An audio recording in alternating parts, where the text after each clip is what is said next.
Clerk will call the roll. Glenn Whitley, County Judge. Here. Roy Charles Brooks, Commissioner, Precinct 1. Present. Devin Allen, Commissioner, Precinct 2.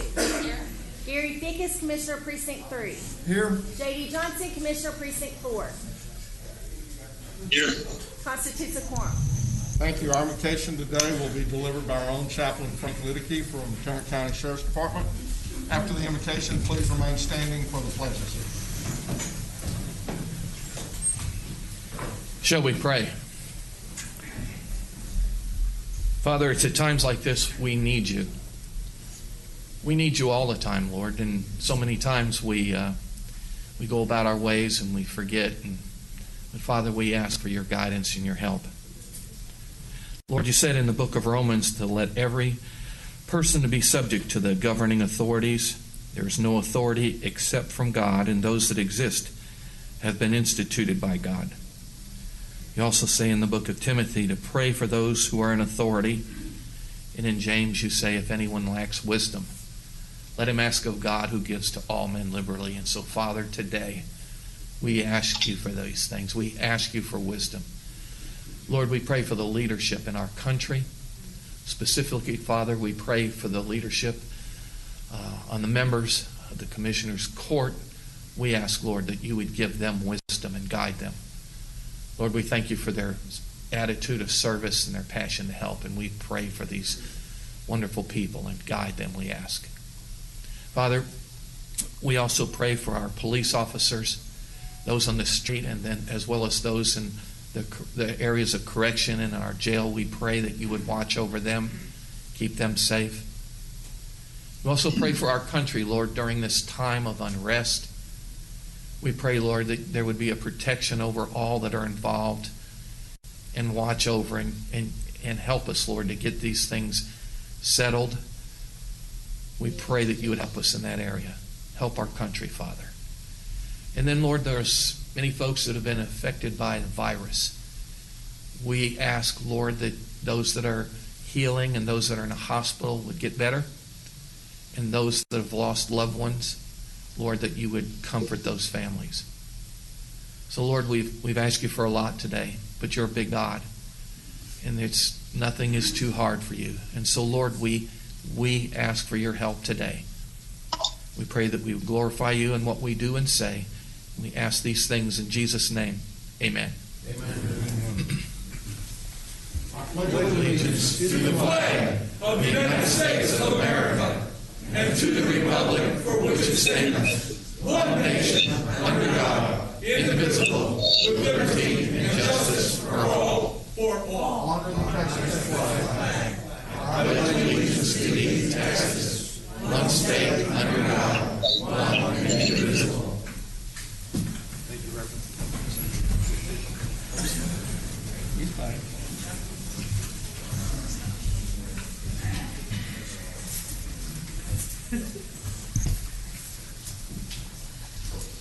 Mr. Manius. Thank you, Your Honor. Members of the Court, we have several announcements as it relates to the agenda this morning. The first one deals with, under the Administrator section, item 8A6. This is an approval of an amendment to the Ryan White Part B Act and AIDS Outreach Center. There's a revised court communication in your folder. We forgot to add a detail line in there on the contractual services. We've corrected that. The total dollar amount is the same. Also, members of the court, which is not unusual, we're going to take things out of order this morning. The first one that we're going to be considering is going to be under the Sheriff's Department. This is item 8I1. This concerns the 287G program. We'll start that in just a minute. Just a few more comments. Wanted to make you all aware that starting this week and then next week also, our office is going to be engaging the criminal courts and the district attorney's office to begin discussions as we begin to open up the courtrooms for jury trials. Make sure that we have adequate space, and I wanted you all to be aware of what we're working on with the judges, and obviously we'll report back for facilities will be heavily involved in that particular program. And then finally, members of court, on June 30th, we do not intend to have a Commissioners Court meeting. That is the 5th Tuesday of the month, and historically, we have not had court meetings on the 5th Tuesday of the month.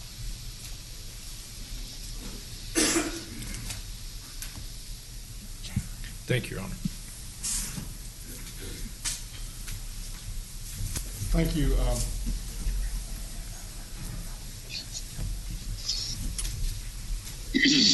Just a couple of things before we begin to get started. We have got back here on the wall speakers 1, 2, 3, and 4, and so the two folks that are back, are y'all speakers? Are y'all the first two speakers? Thank you very much. The way we're going to try to do this, because we know we have people spread out from here back in 504C as well as maybe some outside, is that I'm going to try to keep at least the 4 speakers back there so that we don't have to basically take a chance on missing someone or them not being able to get in time to speak.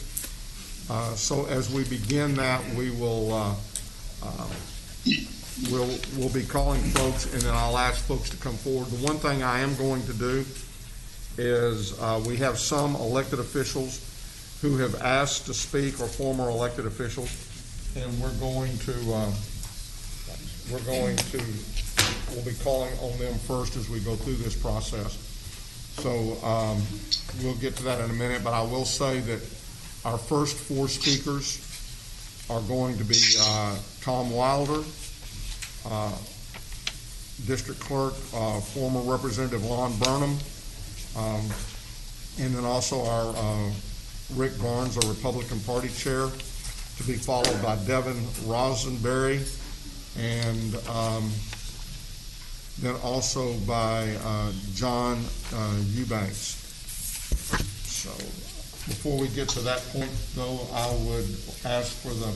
And, Your Honor, as everyone speaks, are you still going to require the 3-minute time period? Yes, there will be 3-minute period of time. I think y'all are going to take care of holding the time.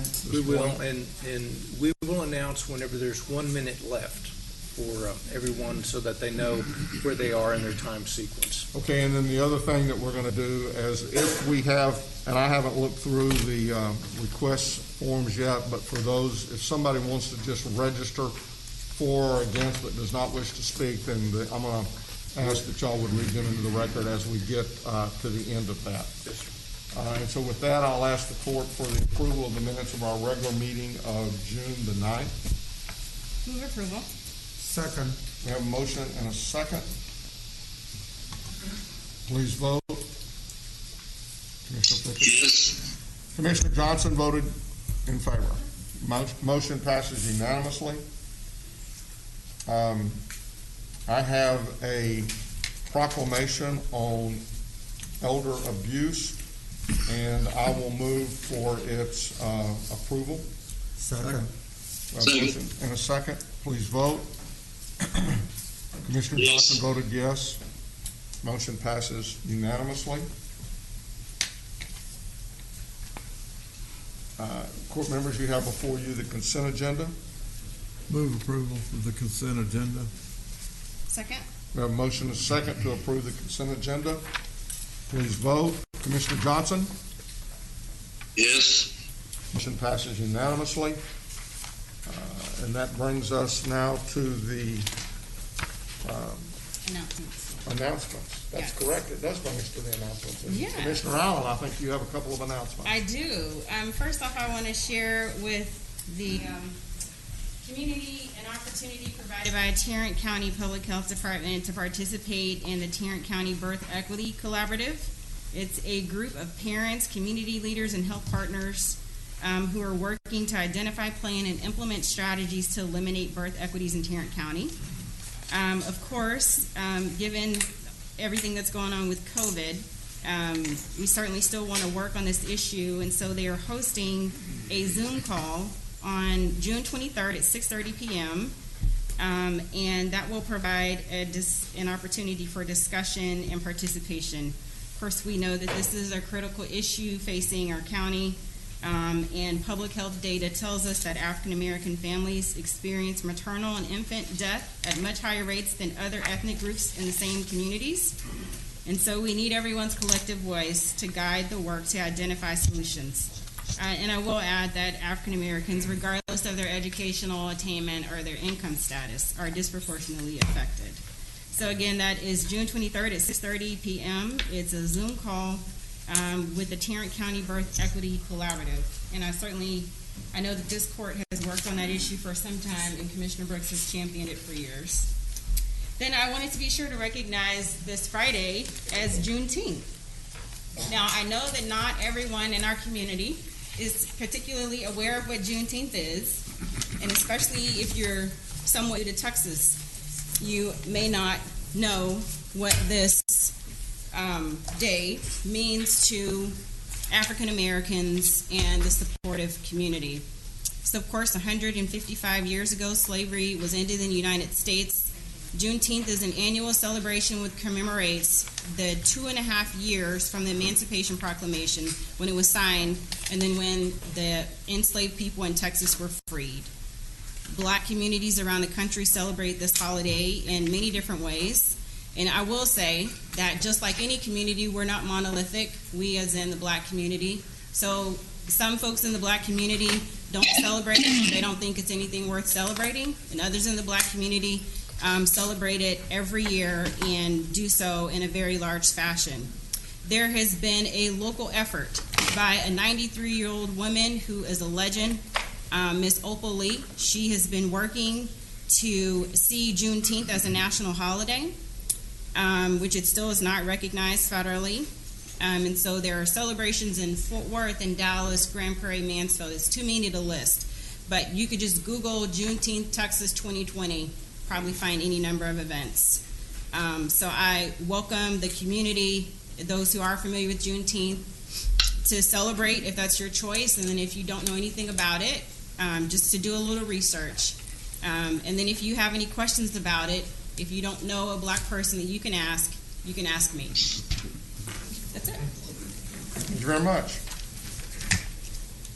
Okay, with that, as we begin, and maybe over the last several months, as we've talked about the 287G effort, there's been in a lot of folks' mind as they ask me questions, and as I ask questions, exactly what is 287G? And so one of the things I wanted to do before we asked the sheriff to come on is I wanted to I asked the district attorney, I said, please explain the difference between, we'll hear a 287G and then we'll hear other, or other ICE detainers. And I wanted to have a clear definition as we went into this of what the difference was.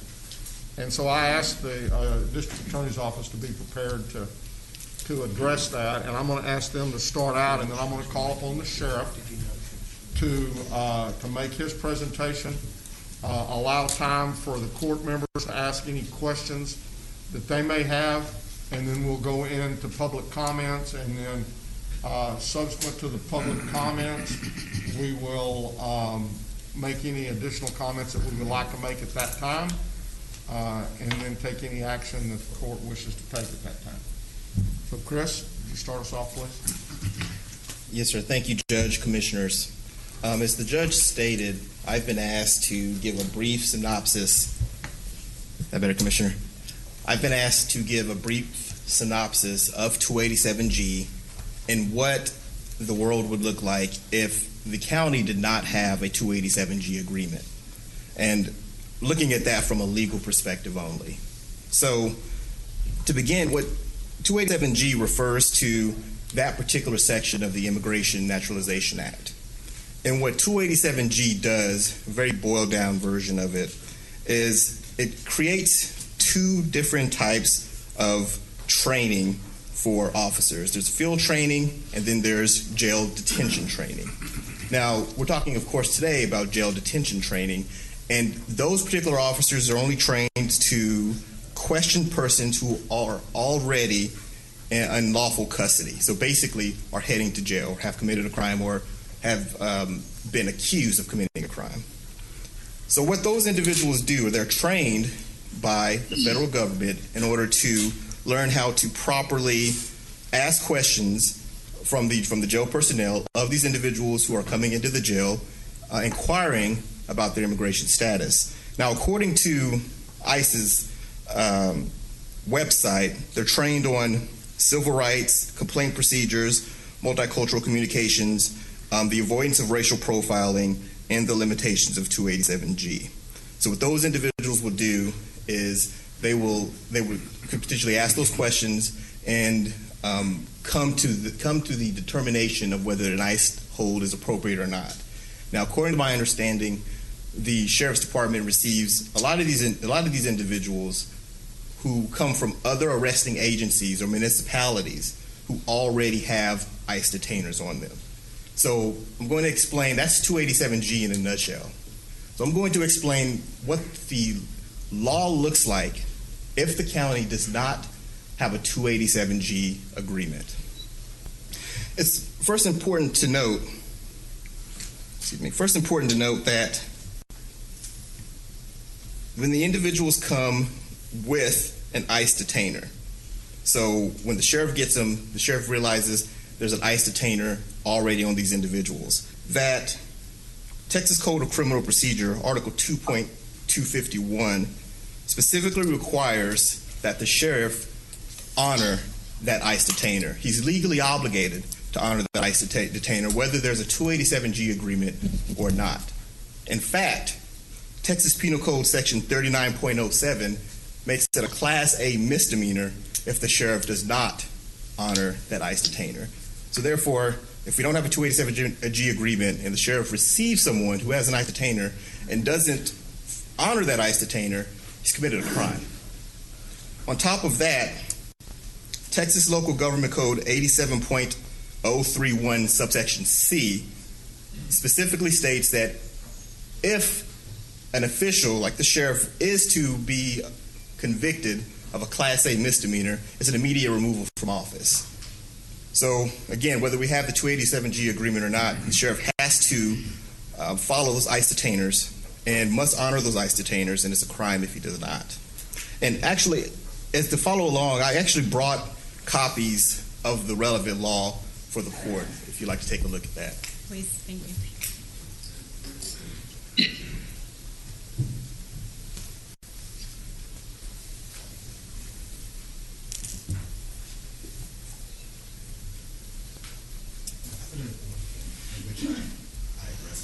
Okay, great.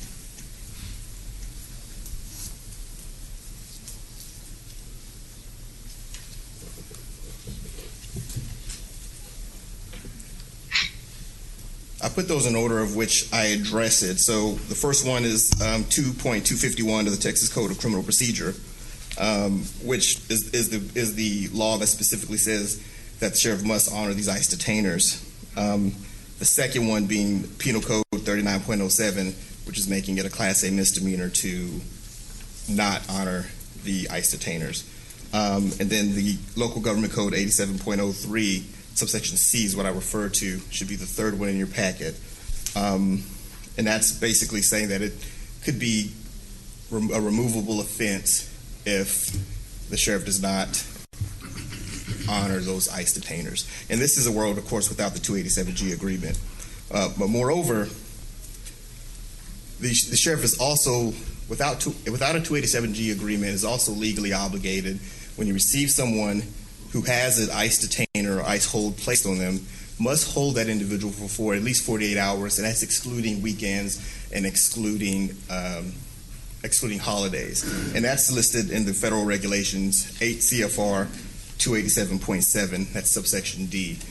So if the sheriff does not hold the individual for 48 hours, excluding holidays and excluding weekends, then it would be a violation of that particular regulation. Chris, could I ask a question, please? Yes, sir. Where or how would an individual acquire an ICE detainer before being booked into the county jail? And That may be a question more appropriately suited for the sheriff, but if another agency was to arrest that individual and bring that person into custody and is booked, that's potentially could be where it happens. But I think that might be better suited for the sheriff. I'm not quite sure how the procedures work there. To my knowledge, our municipal police agencies do not have agreements with ICE. So your whole premise is based upon people delivered to the sheriff already having an ICE detainer. I want to know where they got it and how they got it. Commissioner, I'll allow the sheriff to address that particular point, but I will say that, and I'm not sure what police agencies do and do not have 287G agreements. However, you do not have to have a 287G agreement in order to get an ICE hold. The next law specifically is if we do not have a 287G agreement, the bottom line is that the Texas legislature in 752.053 of the Texas Government Code, which was the infamous, I believe, SB 4 that was passed and codified, that makes it a violation for, say, the Commissioner's Court, a Sheriff's Department, or a Police Department to adopt a policy or any other practice to prohibit any individual that works for them for cooperating with immigration enforcement. So what that means is someone, even without a 287G agreement, someone booking someone into the jail decides, I want to know whether this person, or I want to ask a question about this person's immigration status, has a legal right to do so and cannot be stopped by the sheriff. The bottom line is that if there is no 287G agreement, ICE will still be in the jail. ICE, and it cannot be stopped by the sheriff because the sheriff cannot fail to cooperate with immigration enforcement.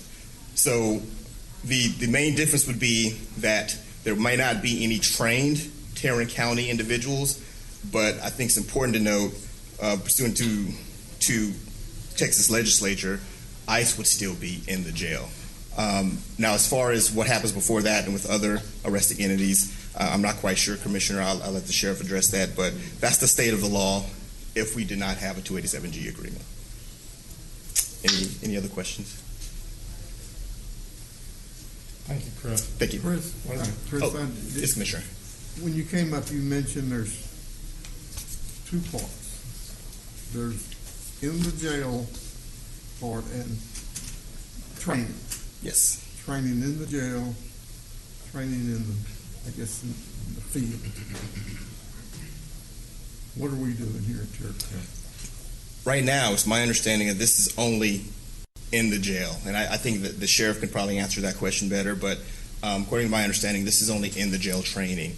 The field training, I know there's some police departments throughout the country. I don't know if there's any in Tarrant County that have 287G agreements for field-trained officers. I don't believe that the Sheriff's Department received that training, but I think that would be better suited for him to answer. So the 287G is just pertaining to folks who have been brought to the jail and are in the process of being booked in, questions that are asked during that process.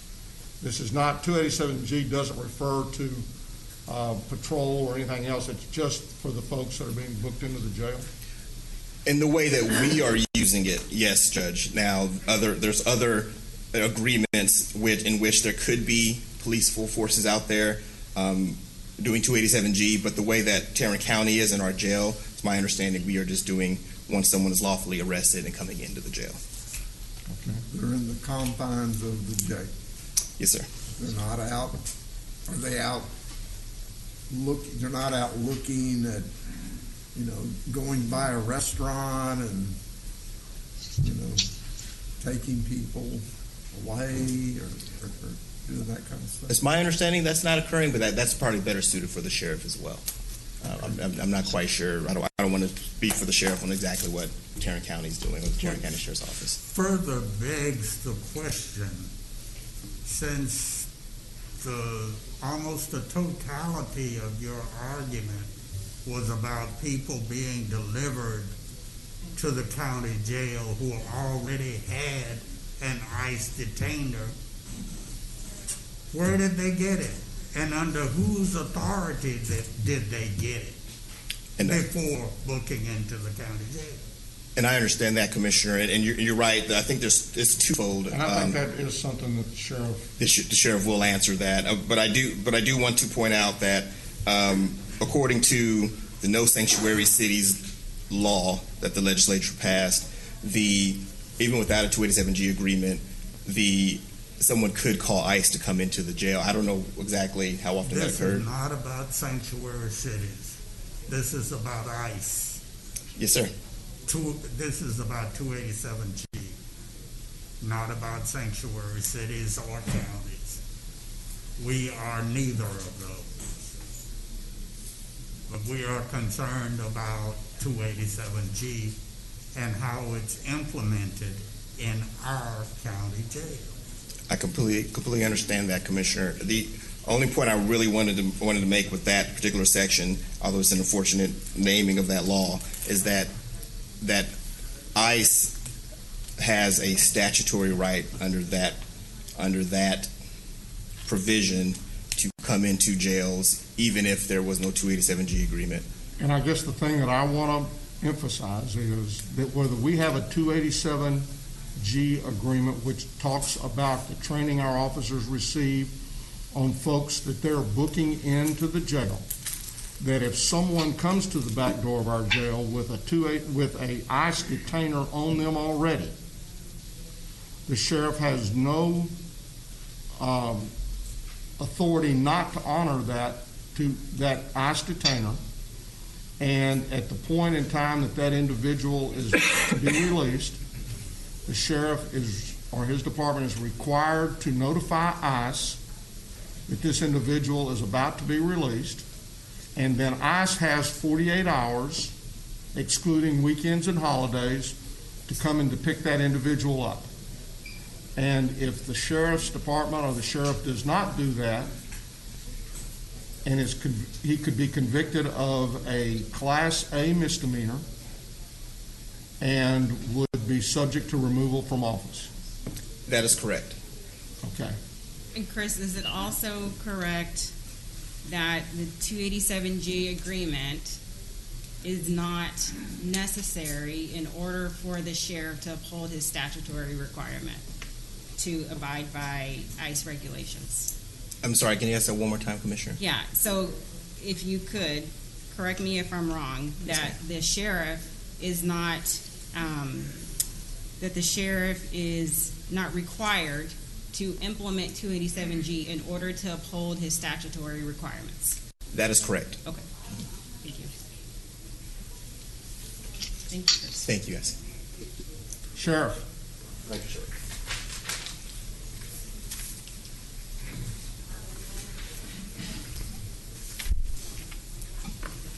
Good morning. Good morning. Thank you all for being here, and thank you for your service. Chris, thank you for that explanation. I appreciate your dive into those details. Before I get started, on behalf of Vinny has asked me to mention this, just for y'all's information, is that we are testing this morning. TDC is here assisting, and we're testing 100% of our inmates for the COVID virus and 100% of our detention staff this morning. That'll probably go on for a couple of days. We won't know the results until the end of the week. And we only have, right now, about 15 positives in the jail. And Thank FYI, you for that testing program. yes, and this is all behalf of the state, by the way, at no cost to the county. And TDC has alerted us this morning that they will be receiving prisoners. They have protocol and all that, but we just got that alert this morning. So they're going to start taking their prisoners. Yes, sir. And we have, what, about 500 in there right now? About 500 ready to go. About 500 ready to go. Just to, in Chris's great detail there on how we're obeying the law and what we're doing and some of those things, but just some brief history. For the last 30 years, ICE has been in Tarrant County jails. They were here under the Williams administration, the Anderson administration, typically working days and evenings on occasion and weekends on occasion. Normally, pre-287G, just to make it perfectly clear on what you were asking, Commissioner, is any peace officer or any detention officer can conduct their own investigation. That's by simply calling ICE. As officers do it from the field, or used to do it in Tarrant County from the field all the time. They'd be on a traffic stop and they could figure out where this person was from, and they finally call ICE, and ICE says, hey, we're going to fax over a detainer. and that was it. That was completely apart from 287G. And you'll also find that, as I'm going to ask Chief McClellan up in a few minutes to give you all some good data on what's been going on in the last year, is that absolutely municipal police departments and other agencies around the county are placing requesting detainers from ICE. You're going to find that's upwardly 73% that come into the jail from someplace else. So this is happening. What we did with 287 and what it does for us is it both gives us some discretion and a solidified policy of how we're going to deal with immigrations. And those investigations in the field are not taking place. They're all inside the brick and mortar of the jail on high misdemeanors and felonies. And they're not done as they once were regularly by patrol officers or investigators or detention officers. They're done in one central location. And those people who are doing it, by the way, are trained on civil rights issues. They're trained not to profile. They're trained to be sensitive to all of those things and only seek out those people that have high misdemeanors and felonies. And that's only inside the brick and mortar of the jail. So that's not occurring outside, even though the law says in their own discretion officers could do that. They're doing it as they bring people to jail. And as I talk about, we centralized the process and we went to 24/7 is what we did with our people. And the spirit of the law was to identify criminal aliens on high misdemeanors and felons. The intent of the program is to both follow the rule of law and to make our community safer, which I believe it does. This is done by enforcing all laws fairly and hold people who come through the jail on high misdemeanors and felonies accountable, including some illegal immigration issues. I'm going to ask Chief McClellan to come up, and he's got a whole bunch of data. I will still be here, be happy to answer any questions he's going to present. We've been working on this for a very, very long time with a lot of staff, and I think we can answer even a lot more of your questions. Just one right now, Sheriff. Of the persons in your jail who are currently under ICE detainers, what percentage of them arrived at the jail with ICE detainers?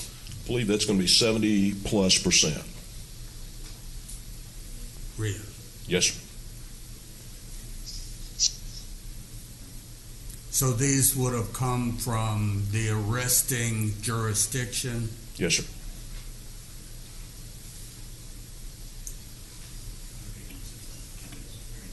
No, yes, and as David just reminded me, this also includes if someone is arrested in Collin County and they put a detainer on someone and they transferred them here for state charges, that detainer would follow that person. So that'd be people coming in on transfers from all over the country, in fact.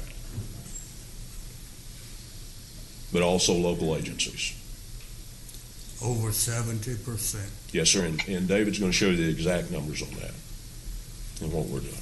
All right, I'll reserve Yes, sir. the rest of my questions. Please welcome Chief McClellan.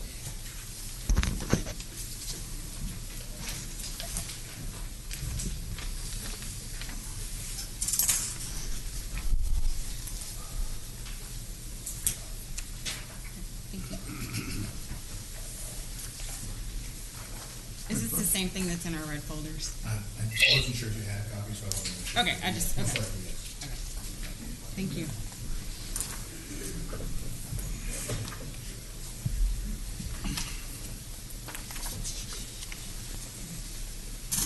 Good morning, Judge, Commissioners.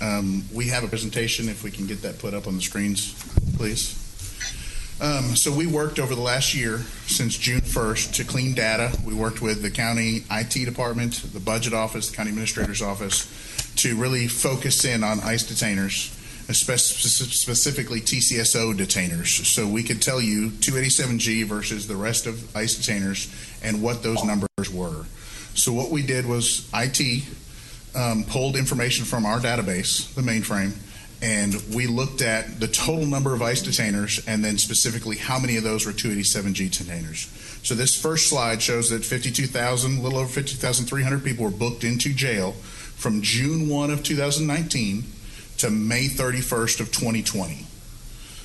Of that, there were 1,466 total immigration detainers placed in that 1 year period. 1,159 came in from another agency of some kind, and 307 were placed on by 287G representatives once they got inside of our jail.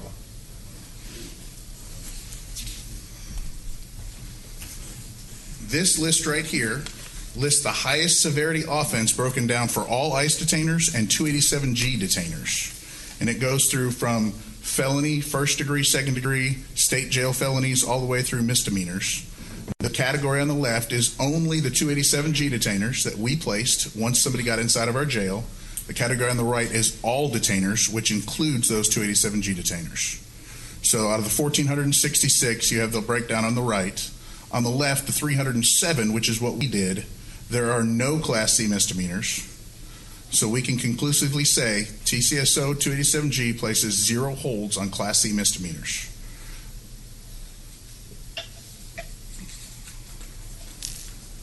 The next slide breaks down those 307 detainers with regard to what happened to those throughout that year. Okay, so 36 of those 307 detainers were transferred to state jail, TDC. 67 were released to other agencies for other charges throughout the state and the country. 78 were time served, and that ICE hold went into effect, and they ended up being released to ICE. 119 either bonded out or another disposition to the case, and those were released to ICE through the ICE detainer. And then 7 of our ICE detainers that we placed were reviewed and then subsequently dropped and removed.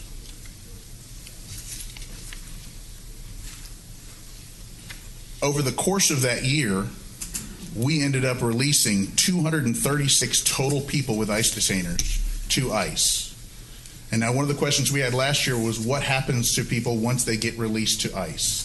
And this is what we worked with ICE and with IT to track down and look at what happened to those people. So out of 236 in the course of the year, 89 posted bond with ICE and were then released back into the community. 70 had hearings and were deported. 1 detainer was removed when they got to Dallas with ICE.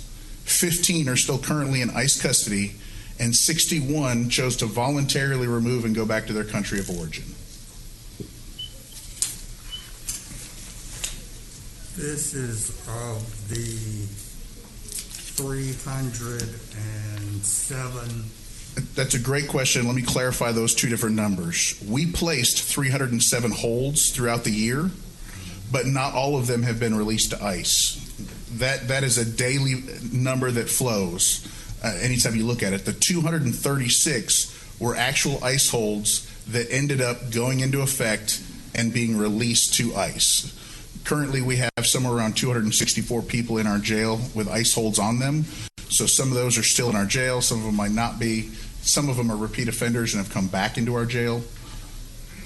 Well, what happened with the other 1,100 and some odd out of the 1,466 that constitute all ICE detainers? We did not track that information with ICE for the simple reason that this is dealing specifically with 287G detainers. And that's what we wanted to give you, was a broad view and then a very specific view of 287G and how that affects the county. Those detainers would have been placed on no matter what, as the DA's office expressed earlier. So we did not dig into the details of those other detainers because they came in, they were not part of the 287G program.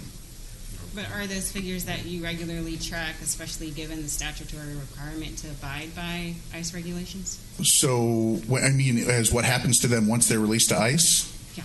No, we do not regularly check that. In fact, we made specific phone calls to ICE and requested this. Like last year, I believe the sheriff stood up and we had a partial picture because they shared part of the information with us. This year, they were very gracious to give us the information for the specific 287G detainers that we placed when we requested it. So the last page is a breakdown of the cost for the specific 236 287G detainers. So what we did was we worked with the budget office, and the budget office came back with $85 a day as the cost that it takes to house a prisoner. That includes salaries, that includes medical, MHMR, food, electricity, supplies, everything. They took our total budget. That's any prisoner. That's any prisoner. And so we took that dollar amount, and then we looked at specifically the number of hours that a person is detained after they should have been released from our jail, which means the ICE hold was in place. ICE picks up 7 days a week from our jail. So we looked at the total time using IT's help in the mainframe from the day all charges were cleared and the time they were cleared to the time that ICE hold was released to ICE for them to pick up. We then took that total number of hours and looked at 24 hours in a day for $85 a day.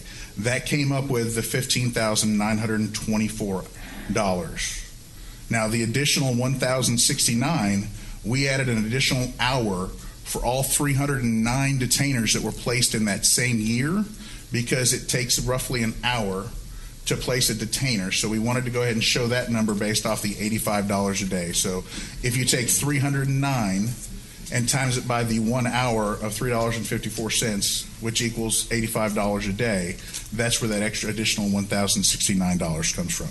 And that includes supplies, manpower, medical, food, lights, everything that it takes to run our jail for our jail budget for the hours that they are in our custody, specifically on a 287G hold.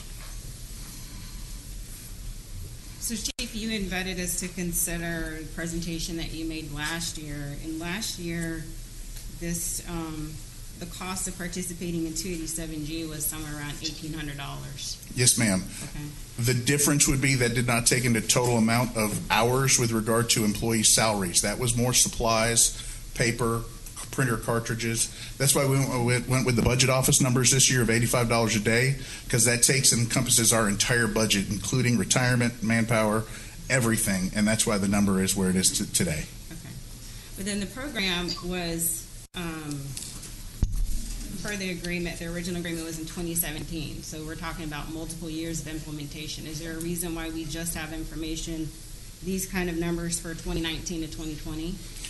So the reason we don't have numbers prior to 2019, and that's why we took that 1 year period, is because last year we stood up here and we talked about the mainframe and the issues that it takes to pull data out of it. We began working with IT, and we categorize now 2 different detainers. We categorize an ICE detainer for anyone that comes into our jail with an ICE detainer prior to hitting the back door. And then we have ICE detainer TCSO, and we log them now in the mainframe, so then IT can go pull that data and look at that data in a more objective and better manner. So and that started June 1. Okay, so then if we started logging them as of June 1 of 2019, that means anytime prior to that, there was no logging and there was not a tracking of it. So there was, okay. But what was logged was ICE detainer, or hold for ICE, or hold for immigration.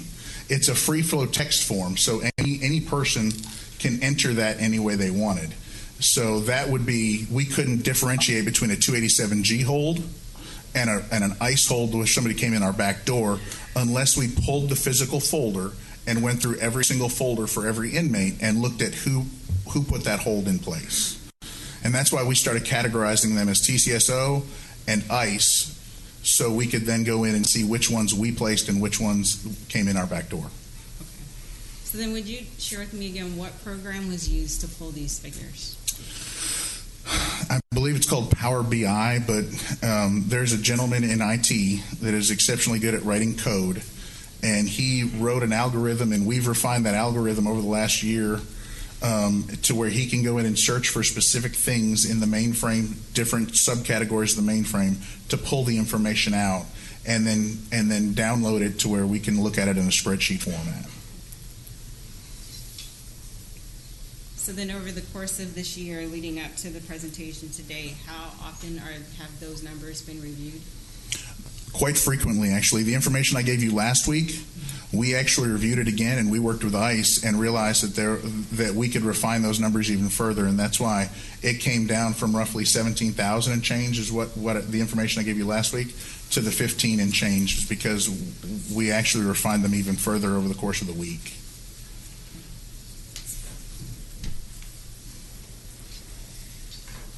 So how many detention officers are actually assigned to the 287G program? So we initially started out with 10 that were trained, And over the last few years, several of them have promoted, or multiple people have promoted. We now have 7 currently working in booking that they can then walk over to the 287G section and conduct an interview if need be and place a hold. So we have 7 working in our jail right now. So last year in your presentation, there was reference to, I think, the amount of time, or maybe it was part of the discussion, but there was reference to 4 hours that it takes to book someone into the jail? Yes, it's on average, it's between 4 to 5 hours to book somebody in and 4 to 5 hours to release somebody in our jail. But yet, for this program, we're only considering the cost of that 1 hour for the detainer? Well, the rest of that 4 hours is they get reviewed by JPS Medical, they get interviewed by MHMR, they go through their property and they sign off on their property logs as it's collected. They get dressed into the uniforms. They go through and have their fingerprints taken. They have an ID. They get magistrated by a judge. All of those things take place in that 4.5 hours. The immigration hold is 1 hour, and that's not included in that 4.5 hours. That's separate. It's 4.5 hours from somebody hits the back door to where they're in housing. If there's an interview, then it's going to be an additional hour to that, most likely. Okay. And so the reason why you're not calculating that into the expense of this program is because it would be done anyway? Yeah, that's any person that comes into our jail regardless of their country of origin. Okay.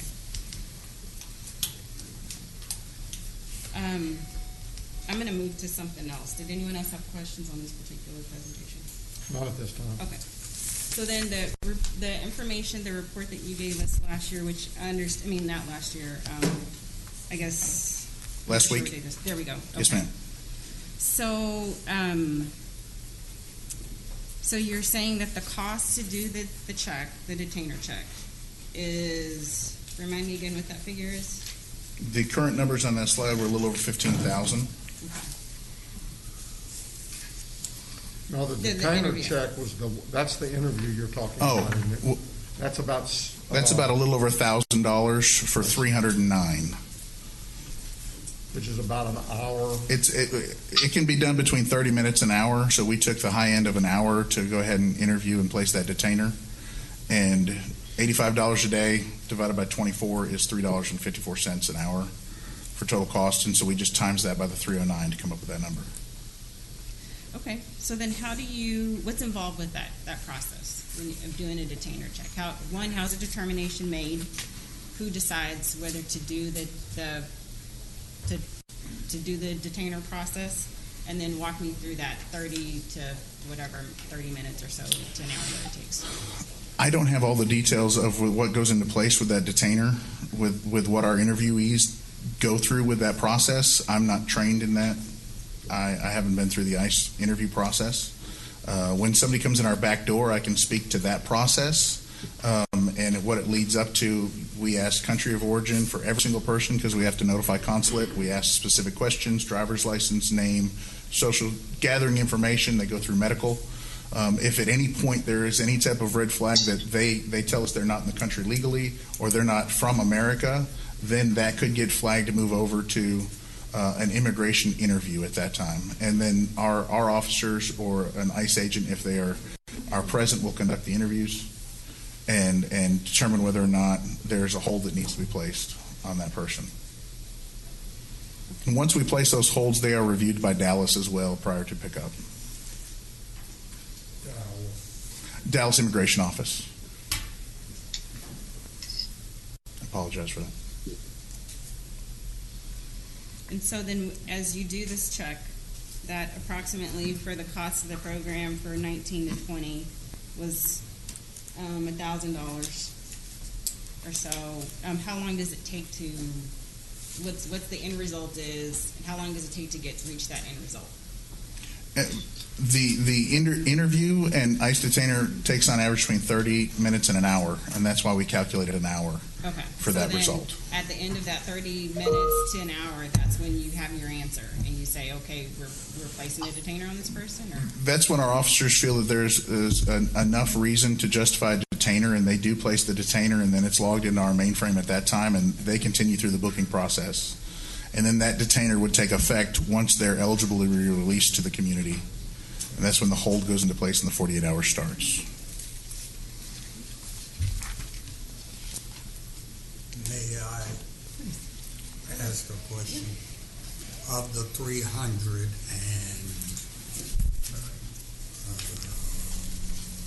or so, 307 287G detainers in the jail, how many of those detainers were determined and issued as a result of Tarrant County SO deputies as opposed to ICE agents already working in the jail? All of those are from our officers.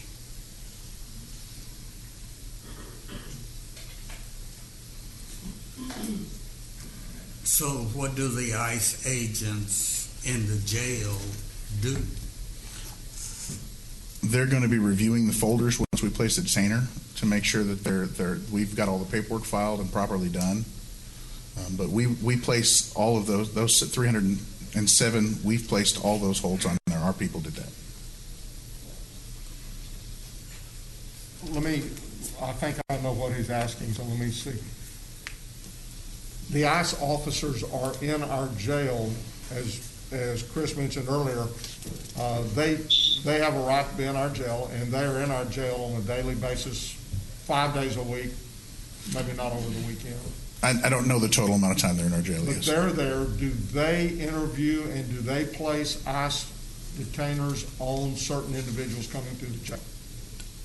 I don't have an exact number on that. I'm happy to get an answer for you, but my understanding is we interview and place detainers on everyone that comes through our jail. So they're there, but they're not actually, someone might not hit the back door of our jail without an ICE detainer, be interviewed by ICE themselves, and a detainer be put on them in our jail. Most likely, no. That's going to be our people that interview. And like I said, I'm happy to follow that up and make sure that's very specific because I don't want to give you improper information. But my understanding is that the ICE people who are there, what are they doing that time frame when they're in our jail? They're reviewing our paperwork. They're reviewing things and saying, hey, go ahead and interview this person and see if there needs to be a detainer on them. They're providing support for our people when an immigration hold needs to be done. Are they looking at the other ICE detainers that have come into our jail via other? I believe they review every ICE detainer, but I don't want to give you incorrect information. I was looking at specifically what our people do. I'm happy to get that information from ICE and get back to you all on that to answer that question. Chief, it seems to me that we have put the cart before the horse. You said that the ICE people in the jail are providing support for your deputies. Seems to me that it ought to be the other way around. Your deputies ought to be providing support for the ICE agents whose job it is to enforce the immigration laws of this country. They're there 4 to 5 days a week. Why do they need Tarrant County Sheriff's Office to do their job? By us taking over through the 287G program, it gives us more control over what we're going to do. And an example of that would be, we can stand here today and say, we do not place any holds on Class C people, misdemeanors, that come into our jail. If we're not involved and don't have the local control, ICE does do that. And ICE would do that in our jail if somebody came in with a Class C misdemeanor. But because we have the 287G program, the sheriff when he campaigned and he said, we will not do that. That is something we put in place because we have control under 287G. So we were the ones that made that rule, and that gives us the control. So by us doing it, it gives us the control and basically the ability to say we are not going to look at people with just Class C misdemeanors. Well, how does that not put the sheriff in violation of the law that Chris talked about? The law that Chris talked about specifically deals with when ICE detainers are already placed. If no one is conducting interviews, and that's what happened prior to 287G, if somebody came in and an interview by ICE was not conducted, maybe it was on the weekends or it was at 1 o'clock in the morning, that person got released because there was no ICE holds placed on them because there was not 24/7 coverage. And that's happened for the last 20 to 30 years. That's not a violation of the law. That's correct. It's not, because the ICE detainer was not there. What Chris was referring to is the ICE detainer is already in place, and we have a record of it when they hit the back door. So we have to honor that detainer that's already been placed by the federal government when they come in. He also talked about faithful application of the immigration statutes, and you're claiming that the sheriff's office has a carve-out for Class C misdemeanors. Is that faithful application of the immigration standard, or is the sheriff in violation of the law? I believe it goes specifically to the heart of the law, which gives the person discretion, which is the whole point of 287G. It gives the local agency discretion on what they do, which is the point of 287G. And we've met with ICE, and we met with the attorneys for ICE, and we met with the higher people when we made that decision. And they said, "What do you plan on doing?" And the sheriff stood there and said, "I've already said this. We're not going to do it. We will not place holds on anyone that comes in our jail, specifically Class Cs." And they said, "Okay, you have that ability under 287G." So then I think we should be really careful about this body being expected to uphold someone's campaign promise. We deserve a larger responsibility to our constituents in how money is being spent and programs that are put in place, and to what degree that there's accountability and transparency. And that's for any elected official. So I realize in saying that opens me up perhaps to even someone calling me out for being a hypocrite. Hopefully that won't be the case, but certainly I have to be prepared for that. I want to go back. Did you have more questions? No. Okay. To this handout. For the notable takeaways for 287G, number one, it says that 287G detainers affect 1.48% of all inmates in Tarrant County Sheriff Office custody. What do you mean by that? It affects only 1.48%. So it's a little bit higher than that when we looked at the total number, but on that year period, the 52,000 change, immigration holds, when you look at everything, not just 287G, but all of them, that is the percentage in that year of people that we booked into our jail and ended up versus the number of holds that were put into effect when they came in our jail. Okay. So the number two, it says 287G accounts for 27% of all immigration holds in Tarrant County. And that means in the jail, Tarrant County Jail, or? So 27% of all holds would mean the total of that year was 1,466, and 307 of those were from 287G. And that's roughly 27% of the total number of 1,466. Okay.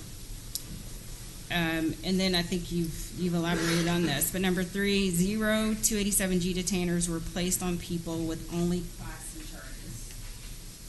And then 4 is there are at least 18 separate countries represented with immigration holds.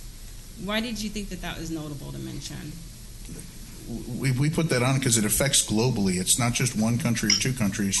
We have people here from every continent that ICE holds are placed on detainer-wise. Okay. Do you have those 18 countries? I don't have them with me, but I'm happy to give you the breakdown. And when I say at least 18, sure. There was an other which took into account 18 to 20 detainers. We never determined their country of origin. Okay. So that's why I had to say at least 18, because we had 17 and then an other category. Okay. So part of our discussion, I would like that list. Happy to give it to you. So part of our discussion last year was about the federal reimbursement through SCAP, which now I forget what that acronym stands for. But tell me, what does that look like for us for the program year 19 to 20? So what SCAP does, just so everyone understands what that is anyone that is a foreign-born person that is in our jail on charges, and they stay longer than 4 days.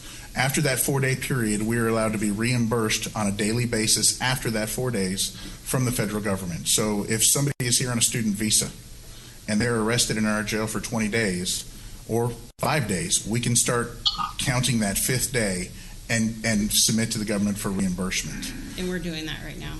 The budget office actually does those numbers every year, and they have a consultant that categorizes all that paperwork to submit for reimbursement.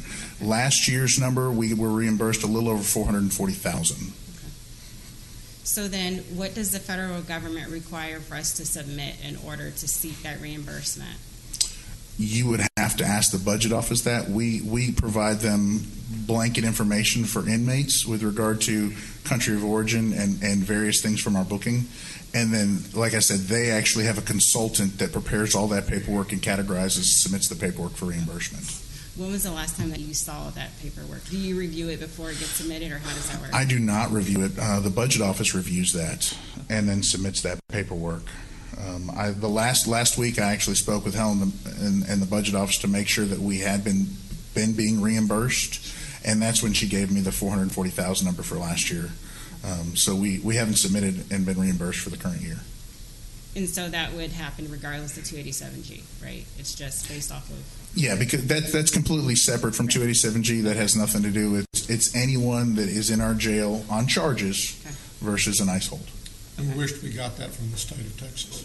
They owe us about a little over 10 to 12 million in this fiscal year for people we've kept that were paper ready for them.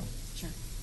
But so my reason for asking about that is because it seems as though this program is, and you said that it provides discretion for the sheriff's department to provides the discretion for how the sheriff's department is going to handle ICE detainers within the county jail. Am I right? Is that what you said? Okay. Yes, ma'am. So then I just want to make sure that we kind of have the same standard of if we are seeking reimbursement from the federal government. I know what we've had to go through to ensure compliance with CARES Act fund, which I know that's totally different. But again, it's still federal dollars. So what potential risk do we have if we maybe aren't tracking how we are our responsibility for people who are in our jail whose country of origin is outside of the U.S. So to me, it's all connected. I get you're saying that it's separate, but I'm trying to get to, so if the budget office submits that information, but well, let me ask this, does someone else besides you on the team, would they review that before it gets submitted to the federal government for reimbursement? No, the budget office is the person that reimburses that. The SCAP program is something that's been in effect for well over 20 years. I understand that. Yeah. And so the data is pulled by IT. The budget office knows what data is needed for the consultants who they give it to. The consultants then do the work that they need to do with it, and we get money back. Okay. But I don't believe the sheriff's department is really, other than filling out the data on the mainframe, I don't think that they've ever been very involved in that. It's always been the budget office as well as IT and then the consultants involved with that. Sure. Has just stepped in the room. She may have a comment. Yeah. Well, and then to the point, thank you, Judge, for mentioning, is good data in, good data out. So if it's the sheriff's department's responsibility to put this data into the system, the budget department pulls it, then that's what we submit. Just wanting to make sure that with these processes that we're accurate about that. Who is in our jail? Why are they there? What's their country of origin? That kind of thing. So it is connected. No, I understand what you're saying. For 20 years Yeah. we've been doing it, and we've not been questioned about it before. So I think that we've not changed. I don't believe y'all have changed the way any of that data has been collected. Helen, do you have anything to add as far as where the data comes from and how you interpret that? Yeah. Because we just heard that there is a difference between how data is tracked. Well, I would like to answer that portion of the question. Okay. So we are required to notify consulates for anyone that is not a U.S. citizen. Okay. And so country of origin is always asked. The only change is how we categorize an ICE detainer when that is placed. That is the change that we did to better break down the numbers and look at cost for a 2D7G program. Okay. So that was the change when I said we changed the way we're collecting data. It's specific for ICE holds that we place for 287G. Everything else is all collected the same throughout our jail. Every inmate that comes through, every person that comes through is asked their country of origin, their identification information to determine who they are and to make sure they're here and we process them properly. Okay, very good. I appreciate that clarification. The only thing I wanted to add is the report that the Sheriff's Office sends that we then turn around and send to the vendor does have the country of origin. On every single one that I have done since I've been here had the country of origin. I have questions about the MOU, but I know that we have a number of people who are waiting to speak. And with each passing minute, it gets warmer in this Texas heat. So I'm not sure if anyone else would like to ask any questions for right now, but given that we unfortunately removed one monument last week and then 4 hours later, for all intent and purposes, put up another, then I want to make sure that the public who has showed up here today, thank you all of you, regardless of where you are on the issue, I want to make sure that we can get to their questions. They're going to be here for a long time, and I'd prefer you ask your questions at this time so that they can have the opportunity to hear answers to anything that they might know. So please continue. And is the public, you're all right with that? All right. I'm seeing nods, heads nodding up and down. Okay. So if we go to page 2. You're going to have to give me a moment. I don't have a copy of the agreement with me. I just brought the presentation. Never mind. Go ahead. Okay. So page 2, under C. Actually, let's go back to the first page. Actually, for the court communique, I understand that this agreement does not have an end date. As in subsequent agreements, it went from 2017 to 2019 and then 2019 to 2020. This agreement, as presented, does not have an end date. So what this agreement has is an actual immediate notification for termination. Okay. So as soon as we notify them that we want to terminate this agreement, it is deemed immediate notification and terminated, and any 287G information would stop at that moment. So what would cause the sheriff's department to end it? I don't have an answer to that question.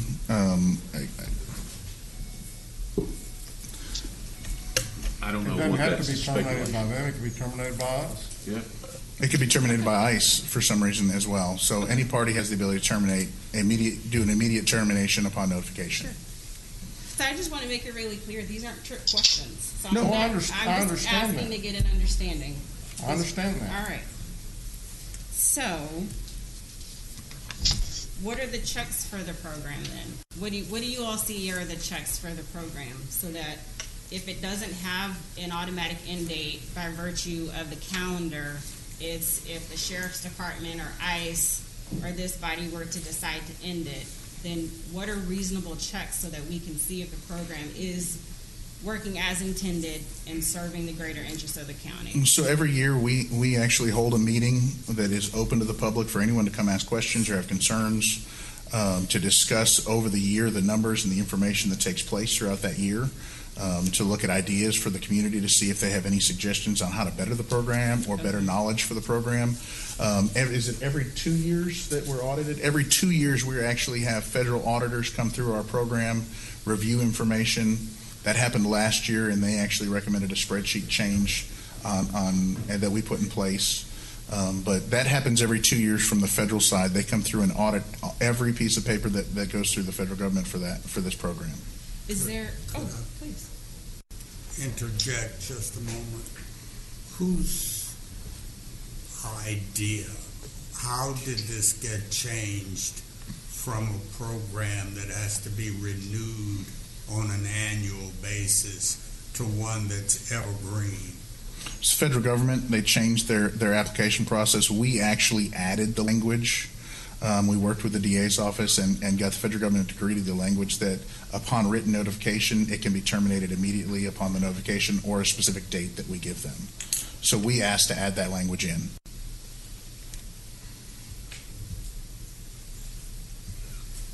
So the federal government actually changed the process of approval? This agreement with the exception of maybe two sections, is the standard agreement that they use, and that would be one of the main sections. The other section was that it needs to come before this body to be authorized for. Those are the two main sections that we requested modification for.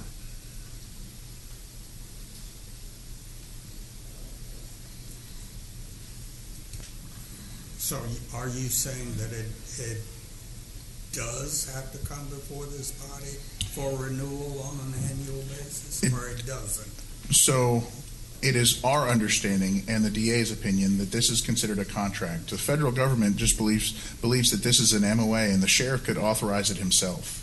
We made the decision when we entered into it, working with the collective body and the county administrator's office, when we first went in, that we wanted the commissioner's court to sign off on this agreement.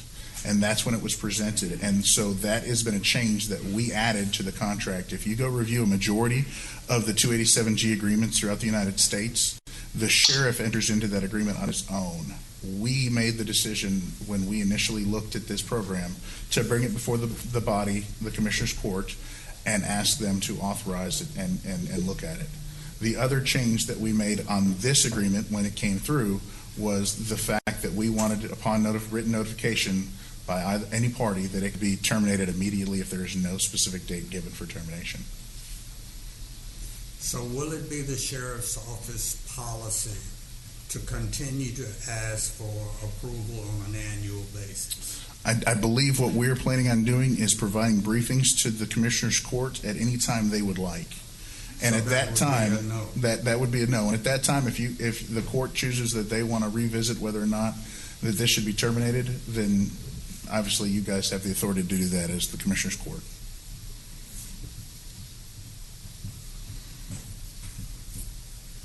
That's a big change. Yeah. So Chief, you had mentioned the community meeting or stakeholder group that you all had. What was the day and time of the meeting for this program year?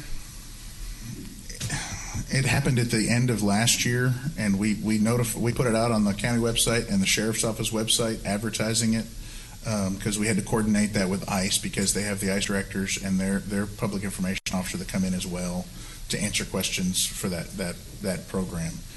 I don't know the exact date of it, but I know that the 12-month period, it took place, I want to say, the middle to end of last year. So there will be another one coming up probably middle to end of this year. Was there any effort to engage all of the folks who had provided comment and opinion on the program just some 3 or so months prior when this body discussed and took action on the agreement and on the program? So we advertised it the way we requested, but we have offered to meet with any of those groups multiple times. In fact, I've met with most of them throughout the last 2 to 3 years. The sheriff has met with most of them throughout the 2 or 3 years. And the first oversight, I don't believe many of them were at this last one, but the previous years, there was a large group, and we met for multiple hours and talked about various concerns they had, attempted to answer those. We asked them if they had any ideas that would help modify the program to be more acceptable to them, to make it run better, to make it run smoother. We looked at all of those things, and we're happy to do that at any time. It doesn't need to be just that community oversight. I'm happy to meet with any groups and constituents that want to. The sheriff is happy to meet with them to look at ways we can make this program better and ease community concerns, because there's a lot of community concern out there, and we're happy to go talk with anyone in the community and outline the program, outline the specific changes we've made, and try and ease concerns for anyone. And given the reference to this program having some discretionary aspects to it, then that means that you could receive community input and actually make some changes to it from that input? So one example would be there was a rumor going around that we checked for immigration on people coming in to visit other inmates. And that is 100% false.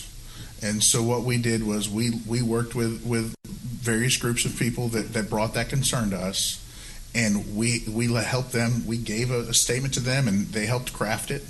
And we posted that policy saying your immigration status will not and is not checked if you're coming into our jail as a visitor. And we listed any type of identification that you would need. You can come in with a driver's license from another country, a passport, a visa, and use that as identification for us to record the person's name and then schedule the interview with an inmate, the visitation with an inmate. And we put that policy out on our website and put that out to the various organizations that we met with to make sure they were good with that. Those are things that we are always happy to do. Okay. So then on the second page of the agreement, they're under training of personnel.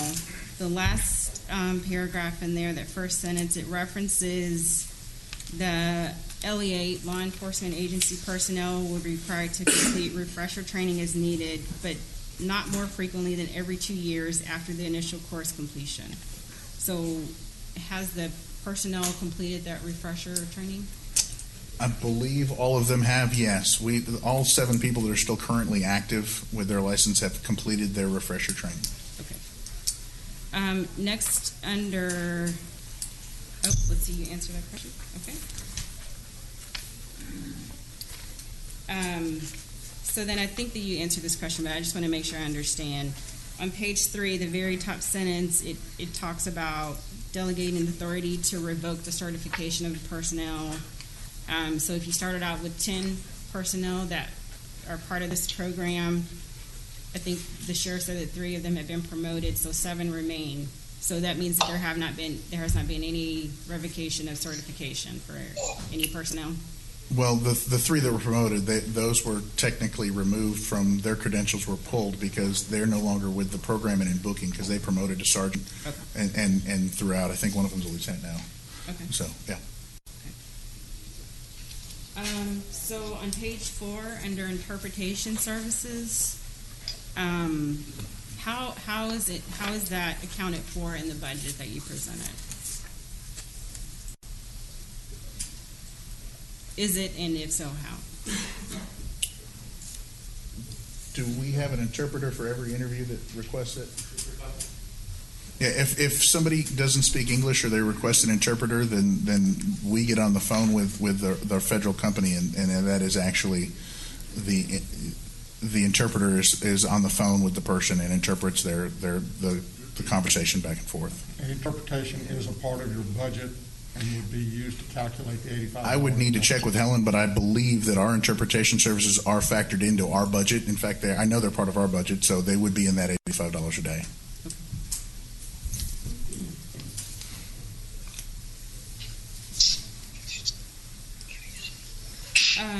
So on page 5, under I, civil rights standards, it looks like it's compared from the agreement from last year that there is new language about prohibiting discrimination based on disability, how we communicate with individuals.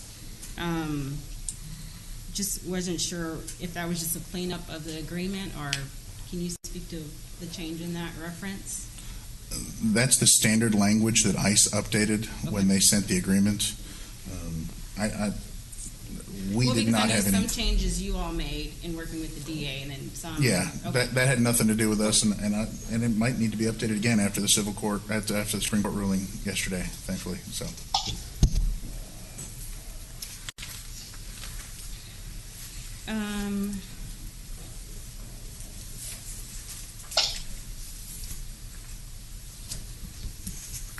So you had referenced your budget, and I know obviously that we're preparing for our budget season, and just in review and the budget requests for your department for this coming fiscal year, 287G is not referenced anywhere in there. Is there a reason why? We do not have any specific budget section for 287G. Okay. I mean, and I want to be clear when I answer that kind of question. You know, there was a lot of question with regard to training.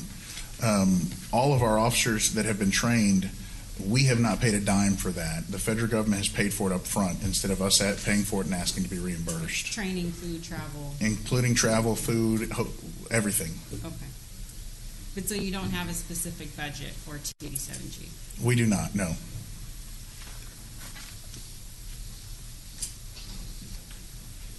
Is there a reason why? Well, the personnel, that's just an extra duty in their job, so we couldn't theoretically cut out a person or two because they're not manning that post for their entire shift. It's a collateral duty that those 7 people take on and have volunteered for as they're working booking. The paper, we tried to give you a breakdown of paper and printer costs last year. Yeah, and that it didn't go so well. It didn't go so well, and it got way into the weeds, so we decided to work with the budget office and just go with their overall $85 a day number. Okay. So then for the extra duties that the personnel, the 7 personnel who are responsible for the implementation of 287G, do they acquire overtime? And is that then calculated in your overtime budget? So we haven't spent any overtime on 287G. When a person is working in the booking area, they're going to have various duties. So when an inmate comes in, they might process the beginning section and go through, or they might be the person that rolls their fingerprints, or they might be the person that has them stand there and get their picture taken for identification. At any time, one of those people throughout the day who is an ICE certified officer, if there is a question with regards to an inmate, they will then walk over to that station and conduct an interview, just as if they were conducting an interview with regard to what are your medical conditions or what type of scars and tattoos you have. So it is considered another section of the booking area that they are trained to work in, much like classification would be a section. I have people that can go into classification and work the classification area as one of their collateral duties. Okay. So then those 7 employees haven't incurred overtime? Well, we've incurred a lot of overtime. I don't know those specific 7 people with regard to COVID. I don't believe we run any overtime in our booking area, and I will confirm that for you, but I believe our booking area has 0 overtime for actual people in booking. But even if you did, the overtime is included in the budget and would be a part of the $85 a day per day per prisoner. That is correct. You have not Thank you for exceeded pointing your that out. budget. No. So if it's in the budget, it would be included in that $85 a day. Correct. Yeah, the overtime, our budget, that $85 a day includes all of the overtime that's been assigned to us in our budget. Very good. That's all the questions I have for now.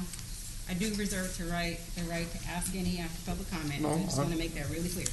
As I said earlier, when we get finished for public comment, I'm sure all of us may have comments at that time, but I just wanted to be sure that everybody had an opportunity to hear the presentation and any responses or questions that would be held at that time.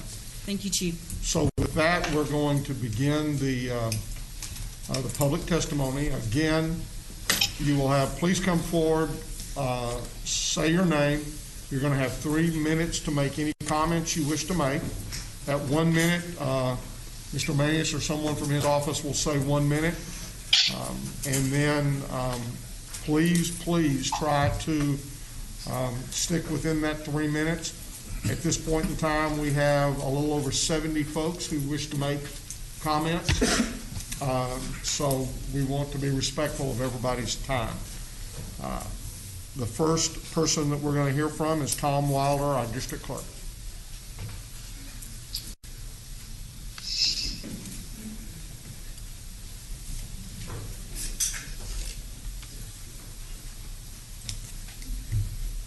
Thank you, Judge and Commissioners. Last week, I sent each of you the 10-month figures on felony criminal case filings. We have had 3 record years in a row until this year. The figures that I sent you last week are through May. We have to report on the state fiscal year, not the county fiscal year, to the Office of Court Administration in Austin. We're carrying a 5.9% increase over the same 10 months of last year. Folks, that's a crime wave in anybody's book. To be a little more specific, we're carrying an actual increase of 965 cases over this same time last year. We are still not back to normal indictments, a normal level of indictments. We had a huge spike as soon as the grand jury opened up in April, which I duly reported on our Friday afternoon calls amongst the elected and appointed officials that Mr. Manius chairs. What we're talking about here is all felony crime. My colleague, the county clerk, is required by that same law to report the misdemeanors. But typically, misdemeanors track felonies, roughly. So I would assume that her misdemeanor cases are up as well. Again, to be a little more specific where you can understand the framework of what I'm talking about, we went just a few years ago from 16,000 cases a year to 22,000 cases a year last year. We will be somewhere around 23 or 24, depending on whether we get a summer spike, which we sometimes do. So I would give you that. Now is not the time to be making reductions in law enforcement. The fact that I'm standing here before you today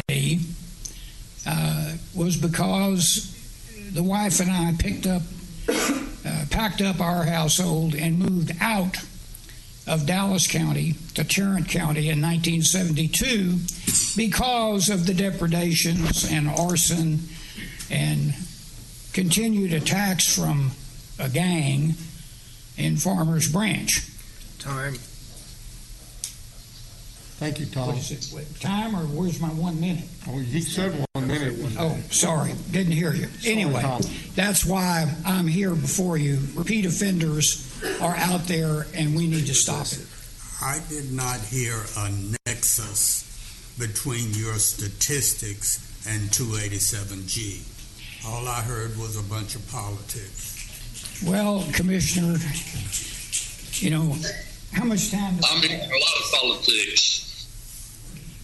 Again, I really, that was not my intent. I sent these figures to you last week.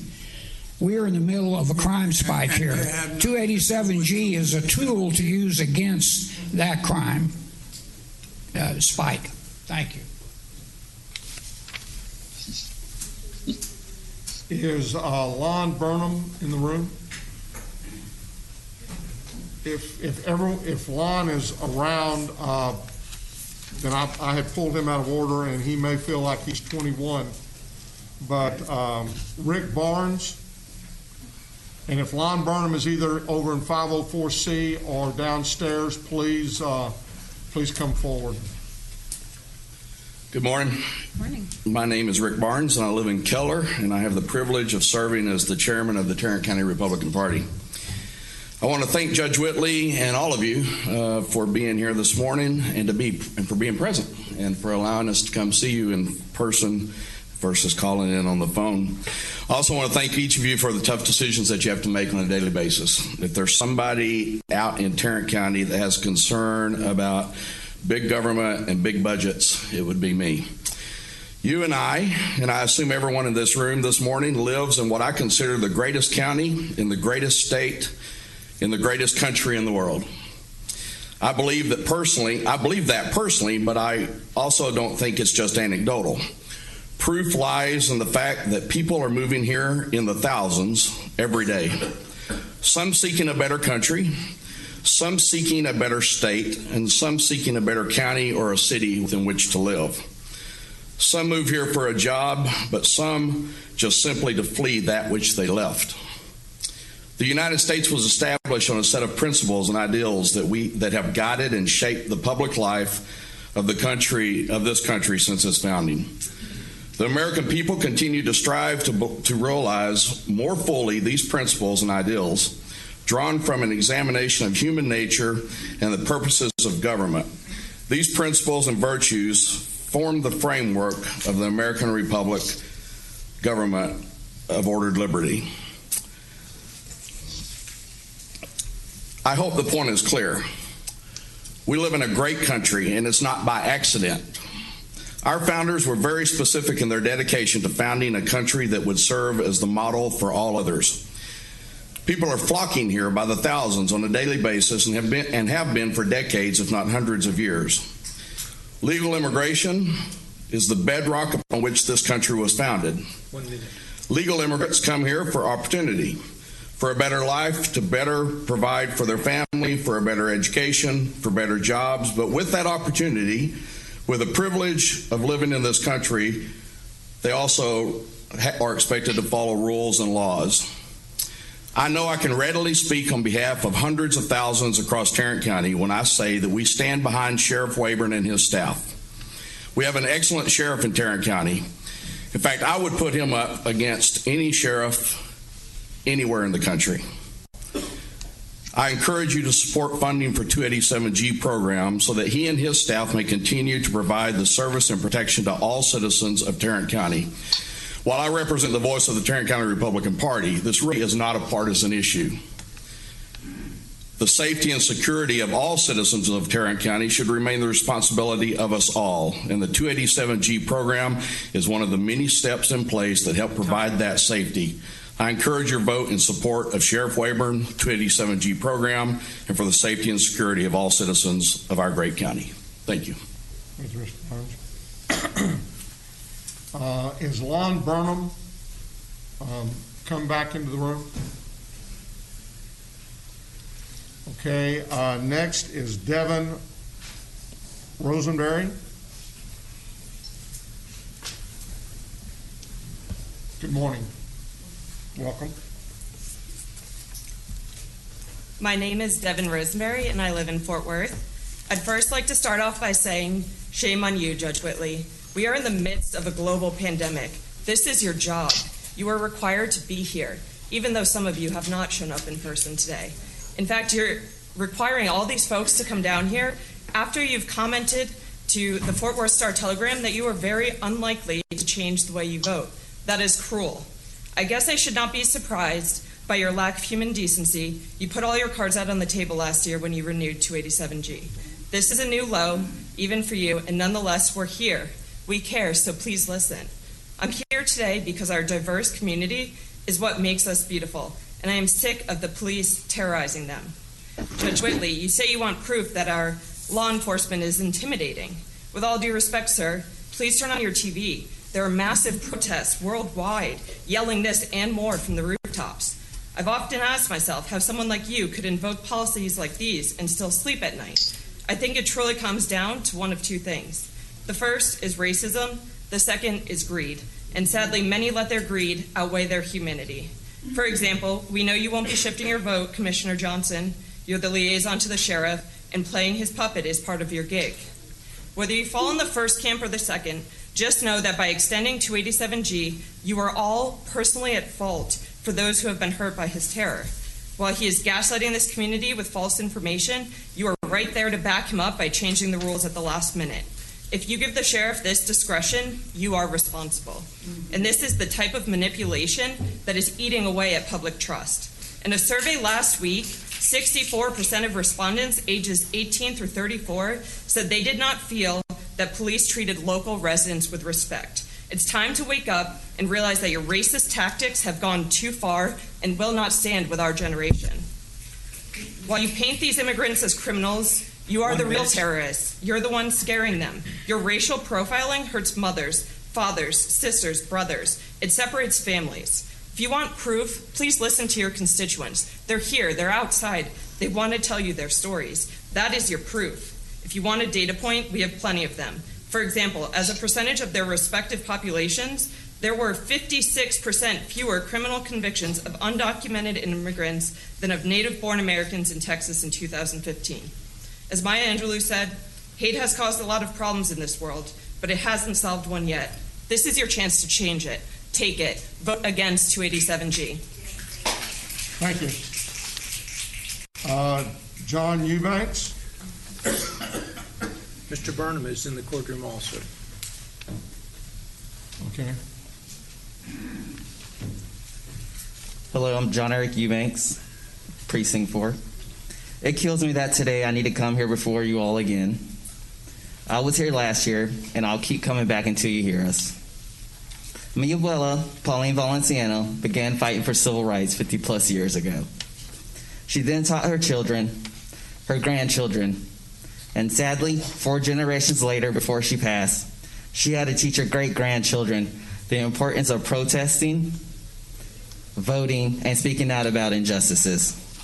Given that she cannot be here today, I will step into her shoes. I cannot believe that social injustices of this magnitude have outlasted her. For the last 2 weeks, I've also joined the Black Lives Matter marches and protests in the streets of Fort Worth. And I just have to ask, what will it take for you to understand the need for change? I am standing here in front of you and pleading with you to end the 287G agreement. Please open your eyes and see the value of Tarrant County's diverse community. The truth is, no human is illegal. Laws do not dictate morality, because if they did, slavery and segregation would have never existed in this country. Freeing slaves would not have been punishable by law, and we would always respect our neighbors, regardless of their ethnicity, religion, or sexual orientation. Unfortunately, history leaves wounds that will never heal, and so we stand in front of you today, asking for you to get on the right side of history. Y'all are fortunate people of color are only pursuing equality and not revenge.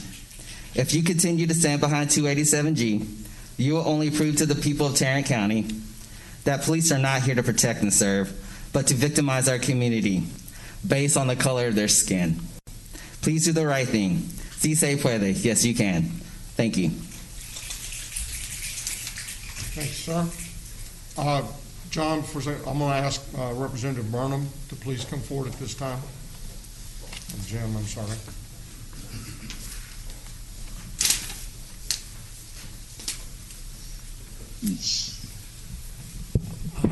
Thank you, Judge, Commissioners. Commissioner Johnson, it's good to see you virtually, but you voted to make me to have to come down here, and I'm in 3 of those at-risk categories, but I think today's an extremely important day. First of all, I want to say that I just came from a city council meeting where I talked about race and culture and racism that runs rampant in our law enforcement system at the city. So I'm here today first to thank you for voting to finally remove that monument that's been on the courthouse lawn since the year I was born and is a symbol of racism in our county government. But as the opinion piece today mentioned, there are symbols and there are systems. I'm here today to make sure that you've read certain words in today's editorial of the Star-Telegram, where the editorial board says, so it's time to get rid of this. The program we have said before is a proxy fight. There's a reason Tarrant County is the only large urban jail in the state participating in this. The program is relatively new. County Sheriff Wayburn campaigned on these issues, but the county isn't much safer than it was before under his predecessor, Pete Anderson. Wayburn's careless comments, public, national careless comments, point out that he is the spokesperson for institutionalized racism in our county government. Anybody that votes to continue this institutionalized racism is guilty of enabling racist behavior in our county government. Mr. Johnson, you've ostensibly been my county commissioner since before I was elected to the legislature, but frankly, you've pretty much ignored most of the concerns and needs of the District 90 legislative district that I represented for 18 years. 1 minute. And I don't want to have to come up here again as a candidate for county commissioner because I don't really want to run for office. I did that for a quarter of a century. But I am sick and tired of being sick and tired of institutionalized racism in all levels of government. Thank you, Representative. Next is James Ashby, followed by Darrell Easton, followed by Jana Easton, followed by Jennifer McSpadden. Good morning. James Ashby, Euless, Texas, Commissioner Precinct 3. I'm enthusiastically in favor of another reauthorization of 287G to operate in the jails in Tarrant County. It's been effective, efficient, and logical. And as we've learned today, for those that didn't realize, the Sheriff's Department's taken the additional step of involving the County Commission and the District Attorney's Office and giving an extra layer of local representation to the application of this program. I think the closer the local control, the better we are able to steer this. And I enthusiastically encourage you to endorse a continuation of 287G. Thank you. Thanks, sir. Next is Darrell Easton. My name's Darrell Easton. I'm from Euless, Texas. I'm here to support approval of this memorandum of agreement. I have a unique experience of having served in El Salvador for a little over 2 years, in 1988 through January of 91. I did not meet one single individual in El Salvador that did not have relatives in the United States. Many of them integrated here because of the civil war that was going on in El Salvador at the time. In fact, I've helped people come from El Salvador to the United States legally through the visa process and then getting their citizenship later.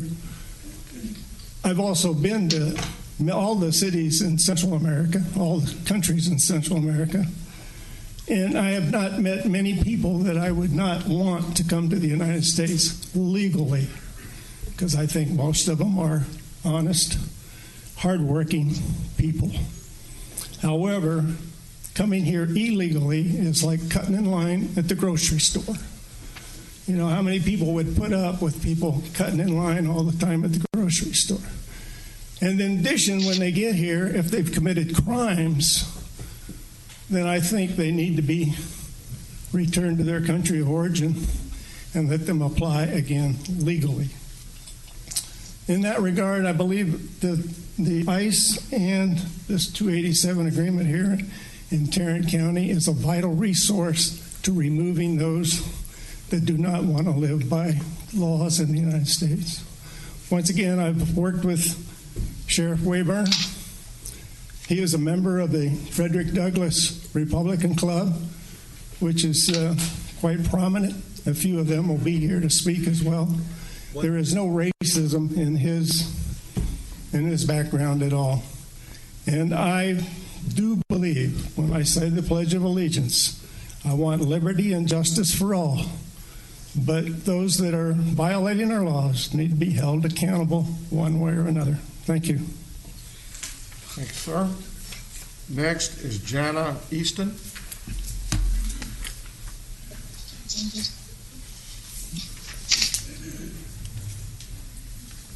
Drop that down a little bit. My name is Jana Easton, and I live in Bedford. And I came here to support 287G and our sheriff.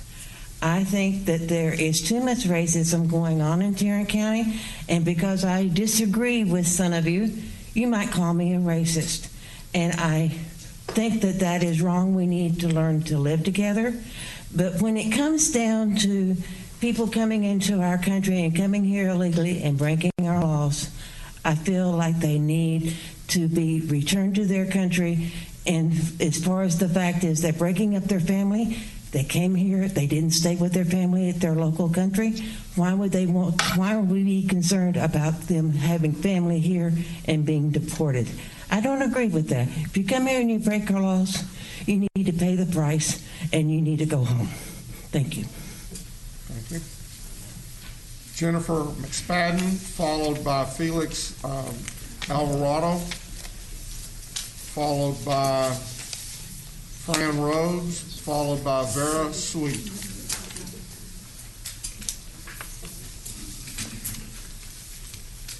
Good morning. My name is Jennifer McSpadden. I've lived in Tarrant County for 47 years. I grew up in Colleyville, and I live in Arlington now. I'm here today because I looked at your website, and the Commissioner's Court has a duty to provide for hospitals and public welfare, but 287G blocks that goal. 287G should be discontinued completely for several reasons affecting the health and safety of Tarrant County residents. First, immigration enforcement does not reduce crime. It does reduce the trust the public has in law enforcement. Immigration checks should not be a job for our local law enforcement officers. It hurts the relationship they have with the community and is antithetical to the principles of community policing. That mistrust makes Tarrant County less safe for all of us. Second, 287G hurts women. It engenders quite a bit of fear in the community as a whole. Studies show that 287G leads to fewer crimes reported. Victims fear that law enforcement officers will have them or family members deported if they report crimes, so they remain silent. That is unconscionable.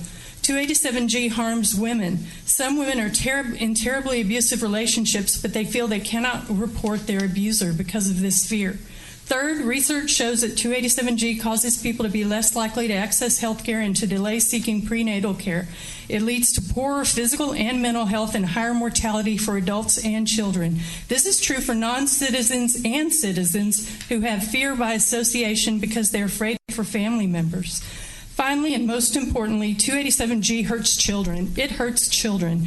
There's a lot of fear in the community that prevents families from accessing services, including food pantries, WIC, and other sources. Many of those children are American citizens. 40% of people detained nationwide are parents of children who are U.S. citizens.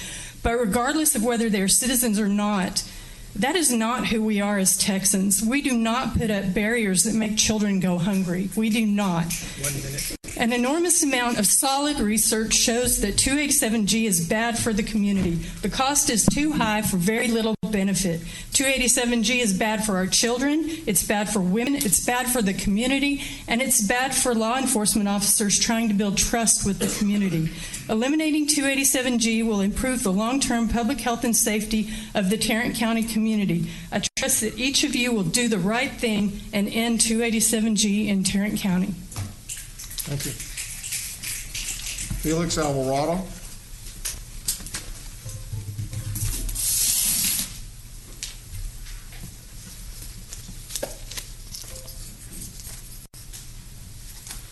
Thank you.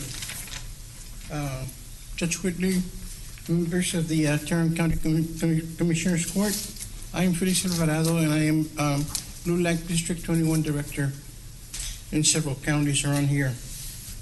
I stand here representing members of District 21 of the League of United Latin American Citizens, LULAC. I join the millions of Americans that have expressed outrage and anger at the police brutality that has occurred across the United States. We're also opposed to 287G.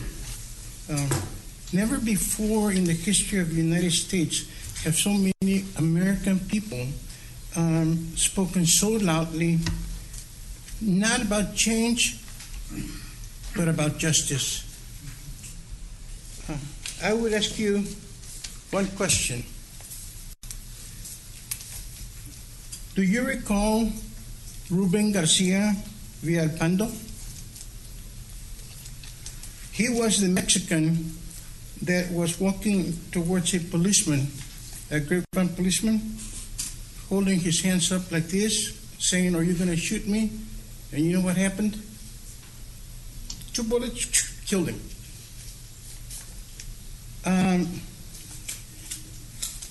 Given that he had his hands up and was not carrying a gun, was Officer Robert Clark's life in so much danger that he had to shoot him twice, killing him? Did he have to shoot him twice when he had his hands up, no gun, walking towards him? So, as you can see, this incidents also happened here in Tarrant County, and 287G would probably add to that because I've been around for a while, okay? I have been around probably longer than anybody else in this room. Is anybody here 78? Okay, because that's how old I'm going to be. I'm going to be 78. My next question is this. Why do these atrocities happen? Probably because the city council, county commissioners, and other elected officials are not holding law enforcement officers accountable for their actions. Improvement, if we're going to improve anything, it's going to begin with you, right here, sitting right there. So here we are. We plan on coming back. We also plan to mobilize our members to vote. You may have heard that today the Supreme Court refused to hear the case of California on their sanctuary city.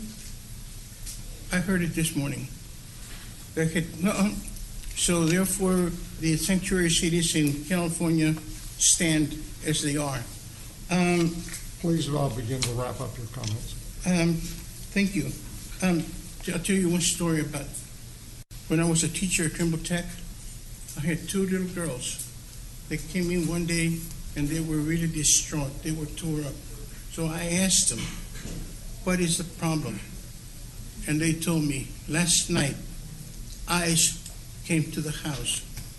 They took Dad, and we were by ourselves. That is ICE for you. Thank you. Thank you, sir. Fran Rhodes, followed by Vera Sweet, followed by Chaplain Rich Stoglin, followed by, I believe that's Connor Trotter. Good morning, and thank you. I'm here to urge your support for the extension of 287G. I urge that because I believe in the rule of law, and I believe it is your job as county commissioners and the sheriff's job with his staff as law enforcement to enforce the laws that we have for our nation and our state. And I think that is very important, and 287G is just another tool in their ability to do that. That's all I have to say, so I will yield the remainder of my time. Thank you. Vera Sweet.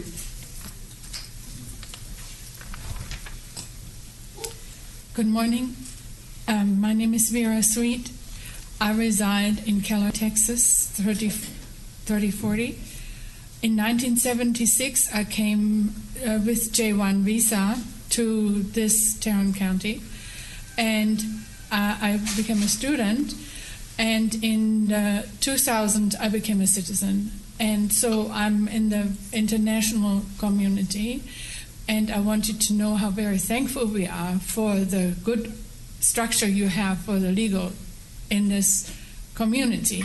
So I understand many things are so excellent in this country, and most of my friends are very appreciative because they couldn't even speak to any setting like this. So thank you for making this available for the citizens to tell you what they're thinking and giving a representative government. I'm very much in support of this sheriff because I've watched him, and we need the structure to make everyone safe. So please, I'm supporting this issue. Thank you. Thank you. Chaplain? Followed by Connor Trotter, followed by Taylor Gaelig, followed by Tara Wilson. To Judge Glade Whitley and Commissioners of Tarrant County, good morning. My name is Chaplain Rich Stoglin. I'm a retired Department Head of Religious Services of the U.S. Department of Justice, Federal Bureau of Prisons, and I'm also a retired chaplain with the United States Naval Services of 20 years and 2 days. 23 of those are with the United States Marine Corps. May many of them that I've had to say goodbye to rest in peace. My last uniform assignment was NATO Command Chaplain of 39 nations and Senior Military Advisor to a Senior General of the Afghan National Army for 330 days, boots on the ground. I reside in Precinct 2. I'm the president of the Frederick Douglass Republicans of Tarrant County, of which Sheriff Wayborn is a member. Why am I here? According to the World Population Clock, there have been 62,001,737 births thus far in 2020. How many of those countries' citizens should the United States or Texas allow to walk in at their leisure? Some would allow that. Any or all of them? Therefore, being in the United States illegally is an oxymoron, because being here legally, illegally is not law-abiding. How many of our tax dollars are spent on illegal immigrants for incarceration, health care, education? Thus, a former U.S. president was correct when he said a few years ago, remember, principles fail when we forget what we stand for. It fails when we forget that our republic is based on firm principles, principles that have real meaning. And with them, without them, we are the last best hope on earth. Without them, we're a little more than a crust on a continent.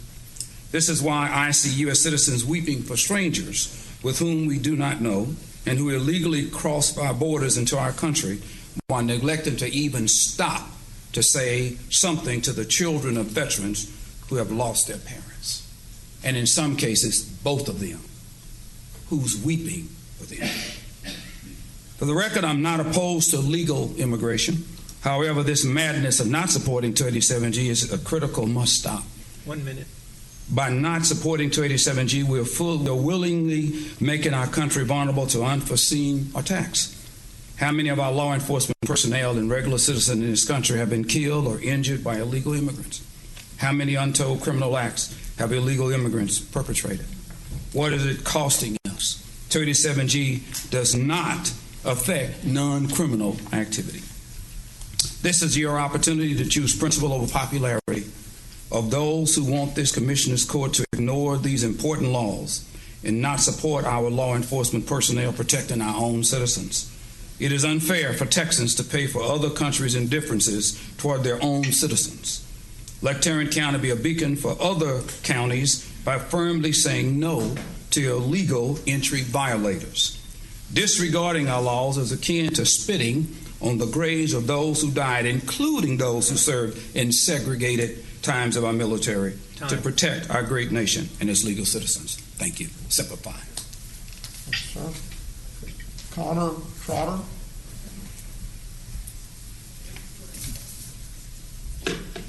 Good morning.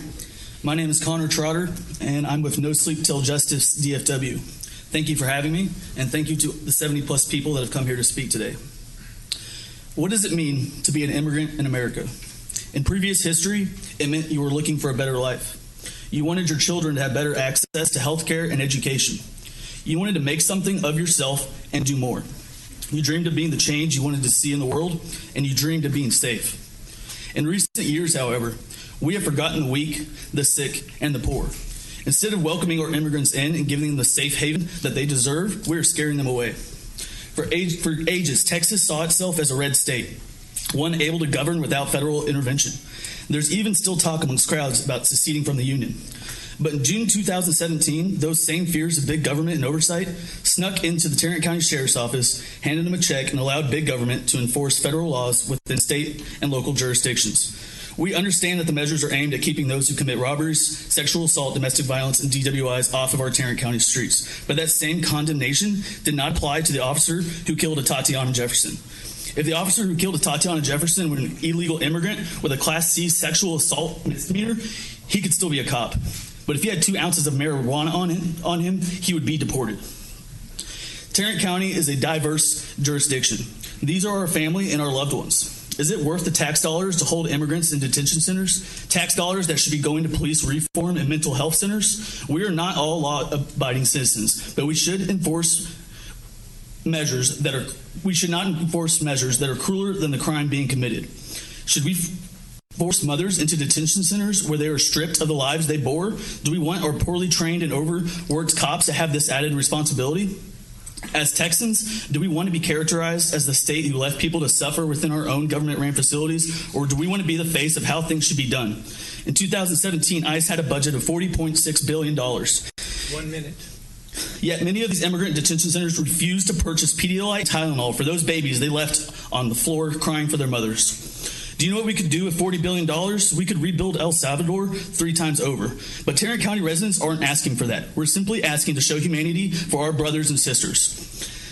I ask you, are we really that afraid of the men and women crossing our borders? Are we really that scared that instead of allowing them to become the part of the American fabric, we would rather see a news segment about a young man choking on his own vomit and later dying in a cement cell? Texas is the Lone Star State. Tell Washington and ICE to leave us alone.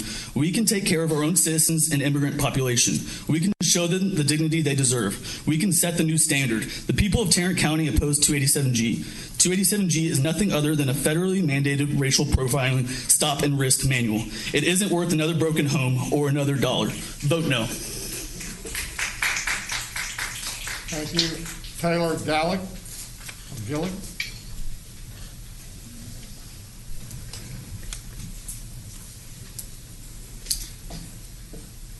Hello, I am Taylor Gillig. I live in Arlington, Texas. I was a Marine infantry officer. I'm a combat veteran. I'm a small business owner. I'm also the son of immigrants from El Salvador, legal immigrants who came here, my grandparents. My mother was actually the first of her siblings to be born in this country. I am very much the product of the American dream and very much the product of our immigration policy. In fact, the United States takes in more immigrants than any other country in the world. Vast majority of them come from Central and South America, China, India, Vietnam. No one is against legal immigration.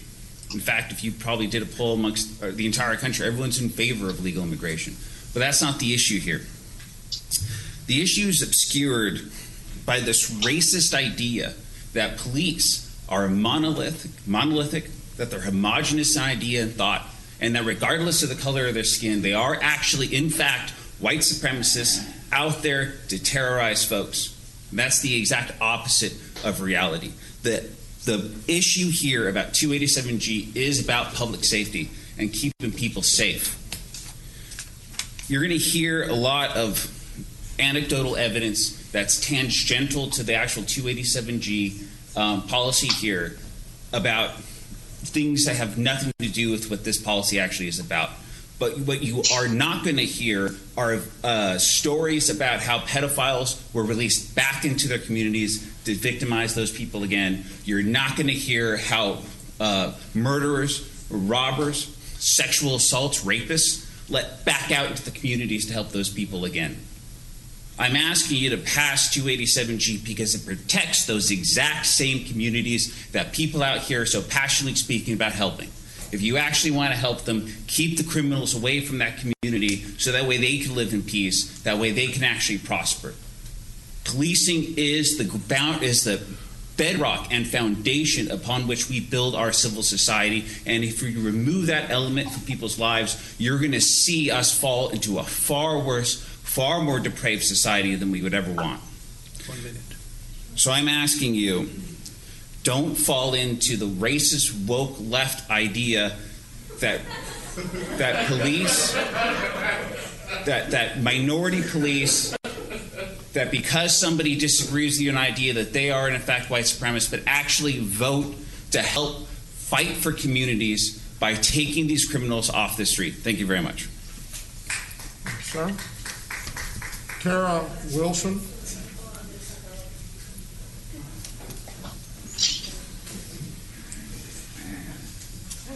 Good morning, Commissioners Court. I'm Kara Wilson. Could you please pull the microphone down?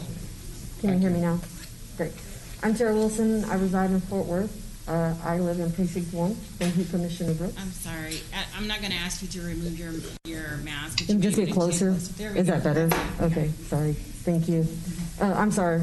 Once again, my name is Kara Wilson. I live in Fort Worth, and I live in Precinct 1. Commissioner Brooks is my representative.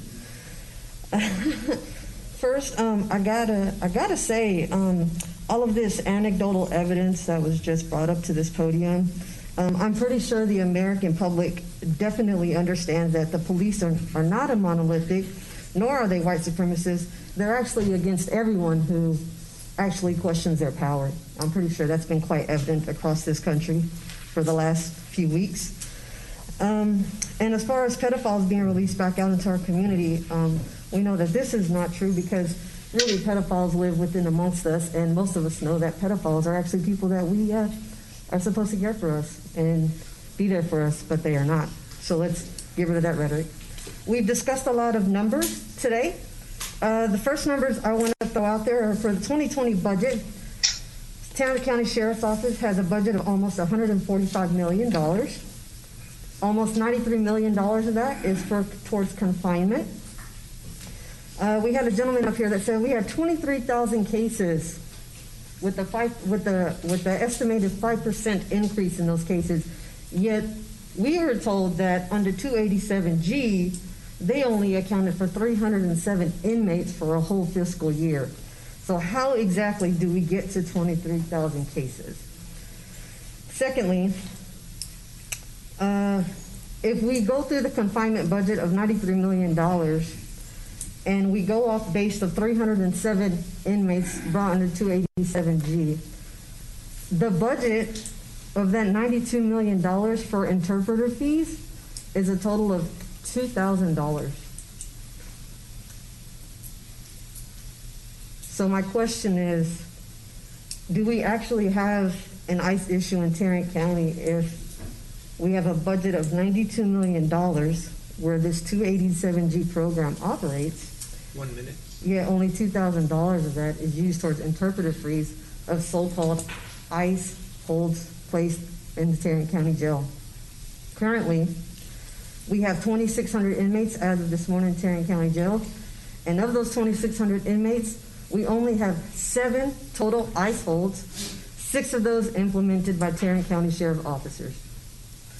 So I'm here to tell you that for everyone who is saying that if people break the laws, they should be held accountable, that they believe in the rule of law, that those violating our laws need to be held accountable. Where was this accountability when Shelley Luther, a Caucasian mother in Dallas, broke the law during the proclaimed state of emergency to supposedly provide for her family? Where is this compassion for individuals who are coming to this country and in this county having and wanting the same thing for their families? Time.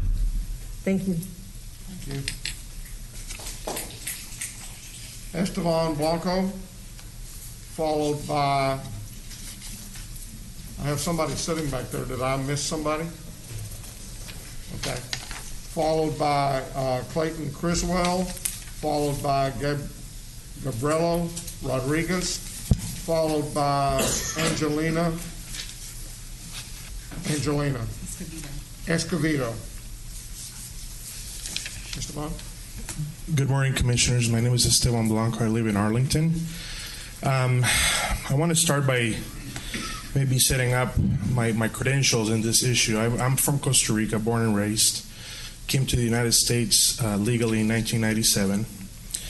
I've had my fair share of run-ins with immigration before, where immigration officers were rude to me. The process of legal immigration is cumbersome, and I won't bore you with the details, but it is difficult to say the least. And also I've had issues in the past with law enforcement where in some cases I believe race played a part. So I believe there is an issue there that we need to address, but that didn't deter me from supporting law enforcement and supporting immigration laws.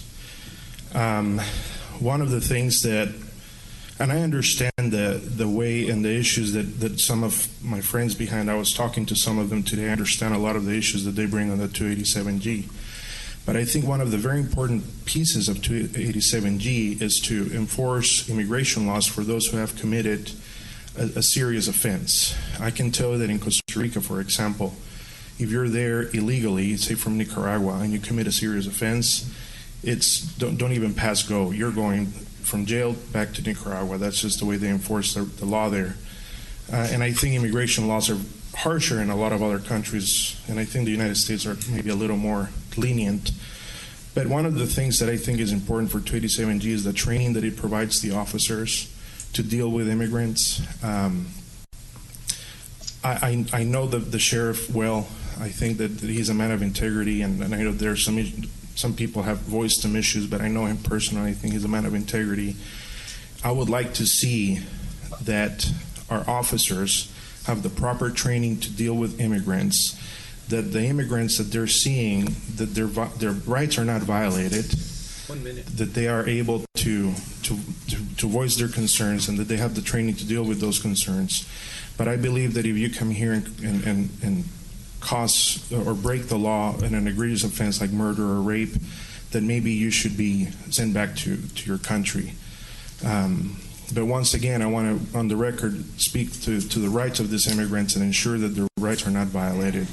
But I am in support of ensuring that the officers in the Tarrant County Sheriff's Office has the proper training to deal with this immigrant population that comes into our jails. Thank you for your time. Thank you. I believe it's Clayton Criswell.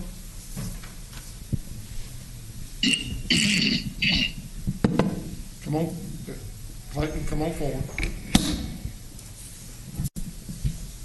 I apologize if I mispronounced your name. Yes, it's Chayton, but thank you for the correction. I'm here today to speak against 287G because I strongly oppose any form of the institutionalization of oppression, and I feel that this continues to allow for that to go on. There is no point in time that the continued utilization of public funding to needlessly find minority communities in any ways that you can to allow for officers to potentially utilize their own biases to work against those individuals is not something that should ever continue. And by allowing for laws like these to continue to exist is something that will always be perpetuated in our society. If you truly wish to effectively curtail crime, you should not be focusing on how exactly you respond to it, but how you are going in and effectively working to curtail its existence. By continuing to allow for funding that should be going to communities, to allow them to be developed, to allow for individuals to more easily become legal members of our society, to allow it to be more simplistic for everyone that lives in this great county to effectively work as much in unison as we can, then you are doing nothing to benefit anyone but some broken system, something that should not continue and that has hurt so many innocent people and has brought to their knees so many individuals because you are tearing their families apart, because you are taking the lives away of individuals by putting them at risk now, especially at the height of a pandemic, but prior to with terrible conditions within the sheriff's county's office or inside the sheriff's jail. You're not effectively providing a means of allowing individuals to move forward. You're still maintaining a system of oppression. Now, I do want to say that both Commissioners Allen and Burks have worked very extensively to actually do something to create a just Tarrant County. But the continued actions of the rest of the Commission has not been what is necessary or required of you to ensure that every member of this county is put forward and is cared for to create a more just future. Thank you for your time, and I'm anxiously awaiting your vote. Thank you, sir. Gabriela Rodriguez.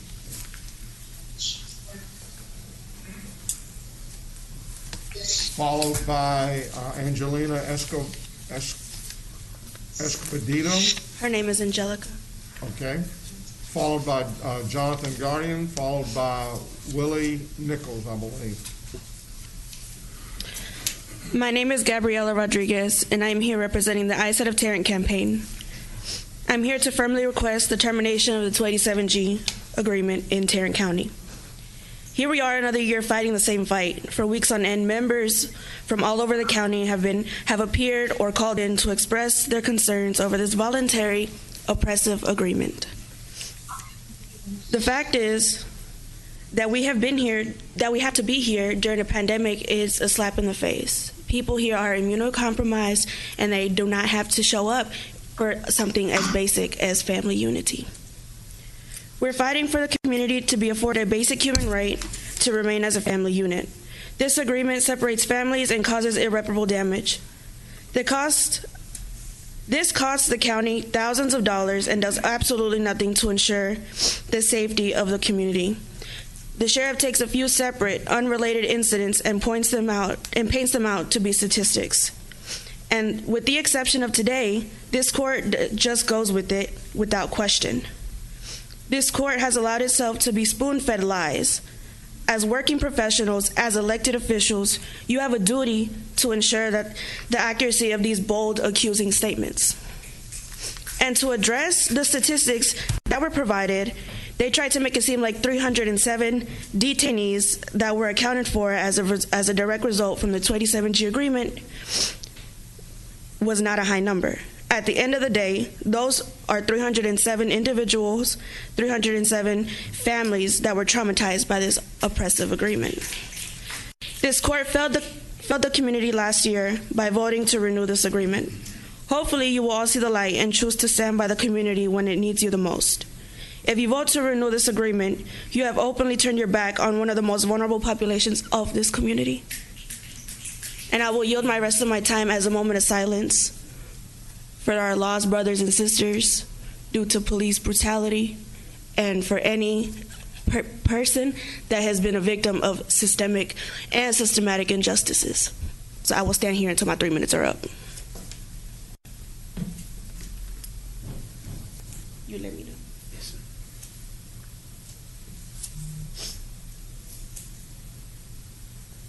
You have 30 seconds left. I will be here these 30 seconds.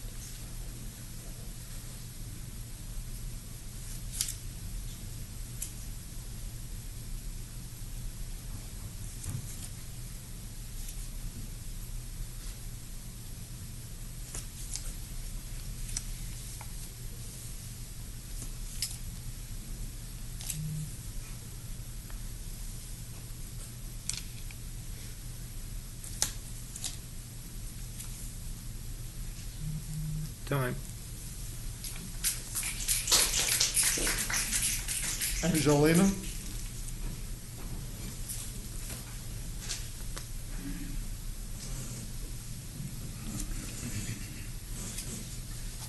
My name is Angelica Escobedo, and I'm here representing the ISOT of Tarrant campaign.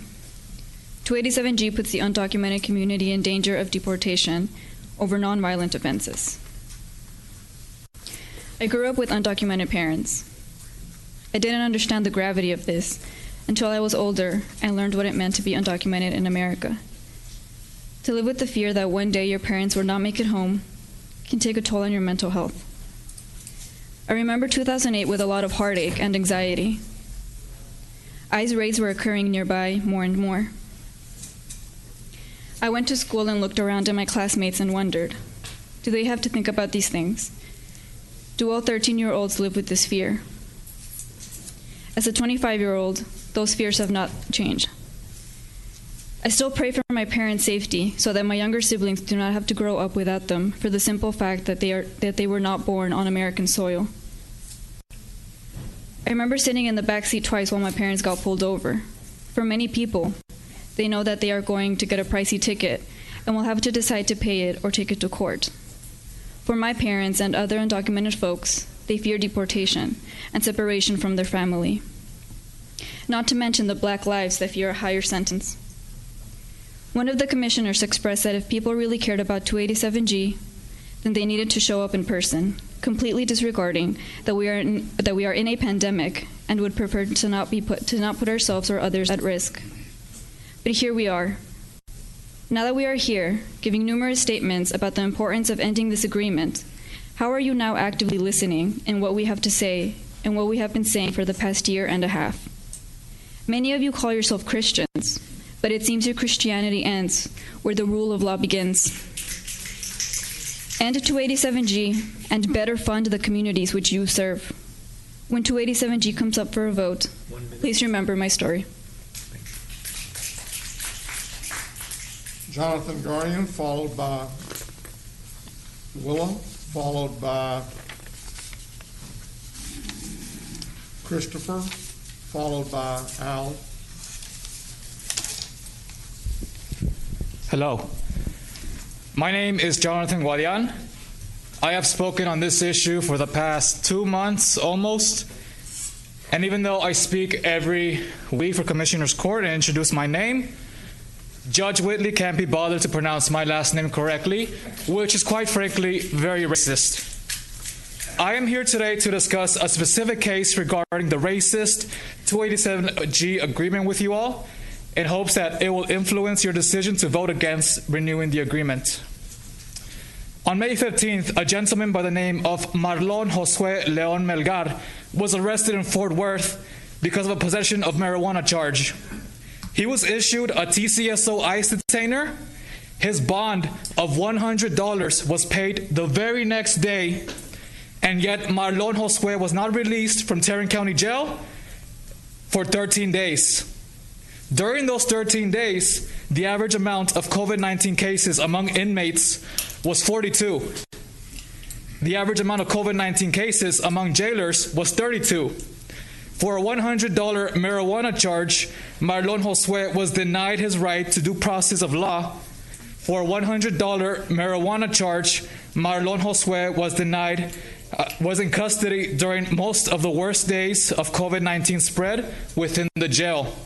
For a $100 marijuana charge, Marlon Josue was separated from his family, his community, his life here in the United States through the 287G agreement. In fact, when I asked for his information at the Tarrant County Clerk's office, they stated that his case was never filed, further raising questions as to the negligence and human rights violations being committed by the Sheriff's Office and Tarrant County's unjust justice system. Sheriff Wayborn stated that his department does not hold people longer than 2 days who are issued TCSO ICE detainers. And yet, here we have evidence of yet another one of his many lies. Sheriff Wayborn stated that 287G is making Tarrant County safer, and yet he has failed to produce data to support that claim. Instead, he uses empty, baseless, racist statements to support his own racist political agenda, demonizing undocumented immigrants within Tarrant County. In closing, I want to mention that even if you all vote to renew the agreement this year, the Coalition ICE Out of Tarrant intends to continue our investigation of the Sheriff's Office for their multiple violations of human rights, and we also plan to pursue legal actions against the county. Rest assured, we aren't going anywhere. We will continue to stand with our communities and continue to work to achieve the justice that you all robbed from Marlon Josue and hundreds of other undocumented immigrants within Tarrant County. Usually I say thank you for listening to my comments, but today I'm going to say you're welcome for all the information we provided to you all for the past 2 months, which is in fact much more than the sheriff has provided since 2017. Thank you.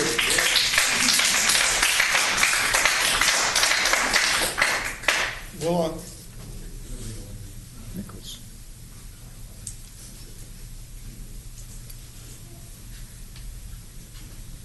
is it Willie? Yes. I apologize for the mispronunciation. Yes, I'm Willie Nichols. I have resided in Tarrant County since 1962. That's when I was born. I am in support of the sheriff. I think law enforcement needs all the tools that they get. I support every law enforcement agency around. We do have, some that are bad that we need to get rid of. But they need all the tools they need to be able to do their job and to protect the citizens of this county and this country. They need to enforce all laws that the county has, the cities have, and the state and the federal government. We are a nation of laws. No matter how big or small they are, we have laws. Until the laws are changed, every one of us in this room, need to obey them laws. There are consequences that we need to pay, and we all need to pay those prices. And if you break our federal law, our immigration law that we come over here in, well, you broke the law. No matter when you did it, no matter where, you broke the law, and you get caught, you have to pay the fiddler for that. Also, we hear a lot about the issue about splitting up families. That is done every day. When a person breaks the law and they have to go to jail, well, we separate them from that family. That's bad, but it is. You broke the law. You must pay the price for what, unfortunately, the children do suffer. People are right on that. But you break the law, and we are a country of laws. If we weren't a country of laws, we have nothing but people that what would you say, lawless society. We are not that. We do not ever want to become that. With the rest of my time, I know you're busy, so that's all I have to say. Thank you, Willie. Christopher Nahara. followed by Al Sines, followed by Doyle Fine, followed by Joanne Cordoza.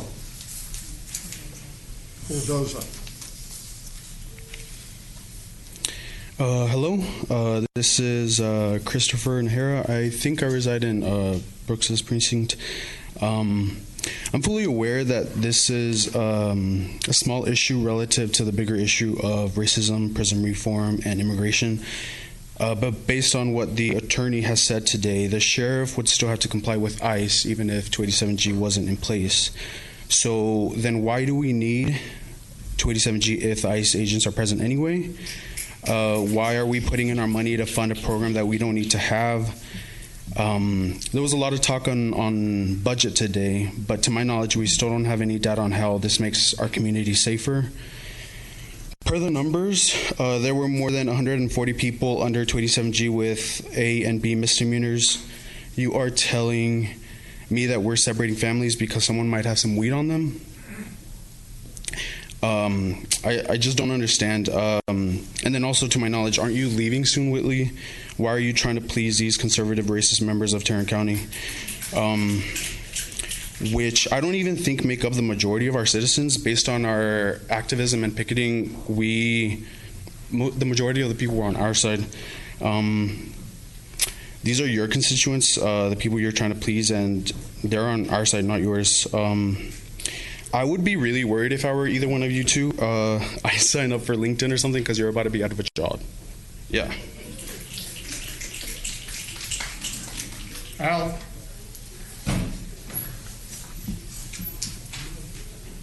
Good morning, sir. Good morning, or is it afternoon? You're right. Yeah, it is afternoon. Good afternoon. My name is Alfred Sines. Most of you know me as Al Sines. I'm a lifelong resident of Fort Worth. In fact, I live downtown Fort Worth, just a few blocks from here.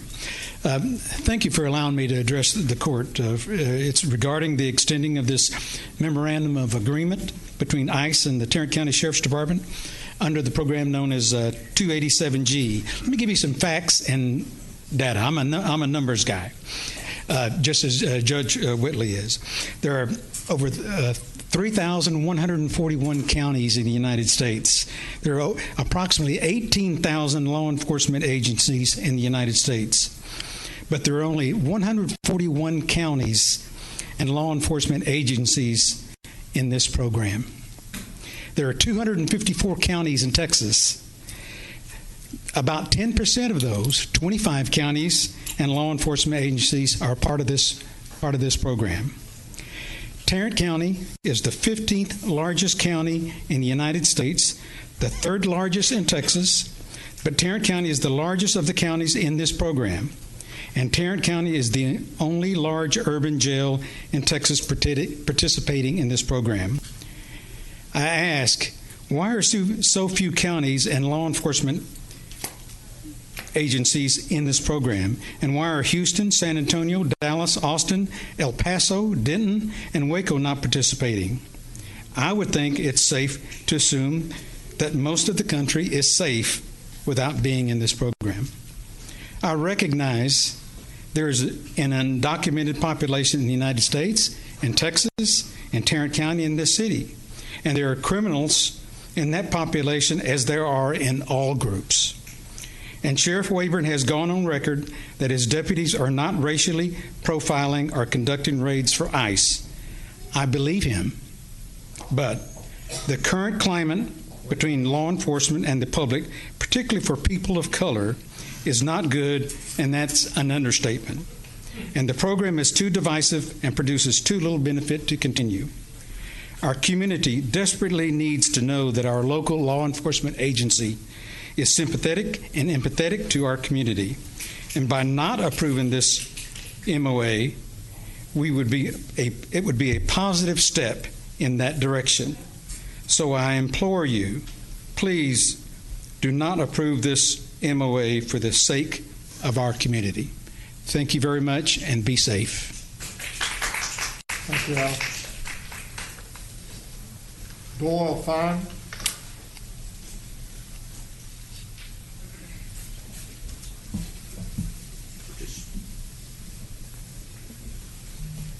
We're going to clean the podium every 45 minutes to an hour.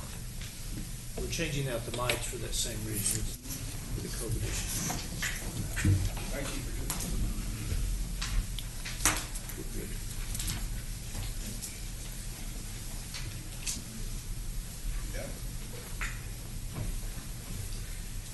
doing Joel, come on. Before my time starts, if it's all right with you, I'd like to submit a document of an investigative report. If you'll hand it to him, he'll take care of. Titled Past Deaths in Custody Highlight Dire Risks for Immigration Detainees During the Coronavirus Outbreak. Judge Whitley and Commissioners, you already know how I feel about 287G. We've been here before, and I'm sure you also know that all these people talk about obeying the American laws. Well, the Trump administration has ignored the asylum laws longstanding in the United States and has used ICE as a tool, misused it, to basically terrorize the Hispanic community for our political agenda. And this has been a slap in the face to Our Lady of Liberty and goes contrary to everything America stands for in the world. So we're already on the same page. You know where I stand on that. Well, this time around, there's a new urgency to discontinue 287G, and I call it the 287G pandemic dilemma. Can ICE guarantee to Tarrant County that the people released to them from Tarrant County will not be exposed to and unhealthy conditions, inadequate medical care, and they already have a lousy record on medical care as is before the pandemic? Are we willing to expose people we release from the county to ICE, who goes all over the country from here to yonder in various detention centers, and they've tested, what few people they tested on ICE, detainees, over 2,000. Can I have your attention, Judge? Go ahead. No, I'm sorry. Over 50% of them tested positive for COVID-19. And the Inspector General of the United Nations said that ICE detention facilities in the United States has failed to meet even the basic Geneva Accords. And so, are we really wanting to be complicit and an accomplice to putting people in a dangerous situation in a system that will only be a public health threat? That is a serious matter. And we should not be accomplices to that here in Tarrant County. 1 minute. Okay, thank you. Okay, I want you to know about a guy named Escobar Mejia. He died in ICE custody from COVID-19 after begging for help. He was denied, given 2 ibuprofen aspirin, and then he wasn't taken to the hospital till it's too late, and he died.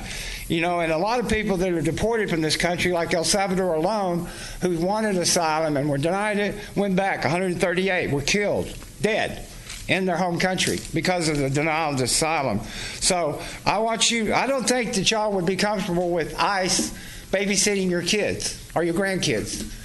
I don't think you'd be comfortable with that. So why are you so eager to take vulnerable brown people in our community and subject them to the care of ICE, who's shown they are totally incompetent and incapable of providing public safety for the inmates, for the staff? Over 1,200 infected so far that they know of, 44 staff members around the country, and a public health threat to the entire United States communities. So let's put the 287G in the dustbin of history, just like we did the Confederate Memorial that used to be across the street. I know you got it in you. Where's that Texas independence, the local control, when you really need it? You know, I think you got it in you. So please do the right thing. Joanna?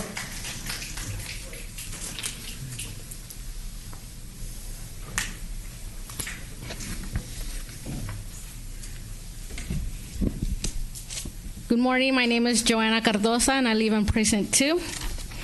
I'm here to speak against the renewal of 287G. I would like to start off by a quote by Martin Luther King Jr. Our lives begin to end the day we become silent about things that matter. I would like to start off by saying how disappointed I am in the court. Why would you change the participation rules for a day where you knew you would have a big turnout? Talk about oppression in the modern day.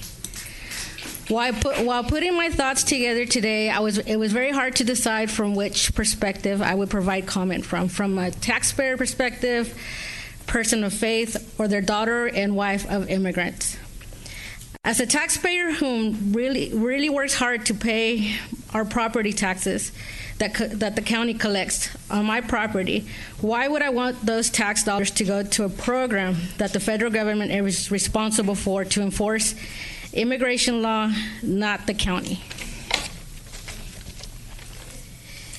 A program that is voluntary, not mandatory. I mean, y'all complain all the time about unfunded mandates. So, I mean, really, why not use this tax money to address the mental health issue in our community? The growing unsheltered population, or how about more resources for our veterans? Invest in hiring to reduce the overtime in the sheriff's department. I'm here today as well as a person of faith from the Methodist tradition and a faith leader with Faith in Texas. I am a member of the First United Methodist Church of Arlington, which includes a group called the Advocates for Social Justice.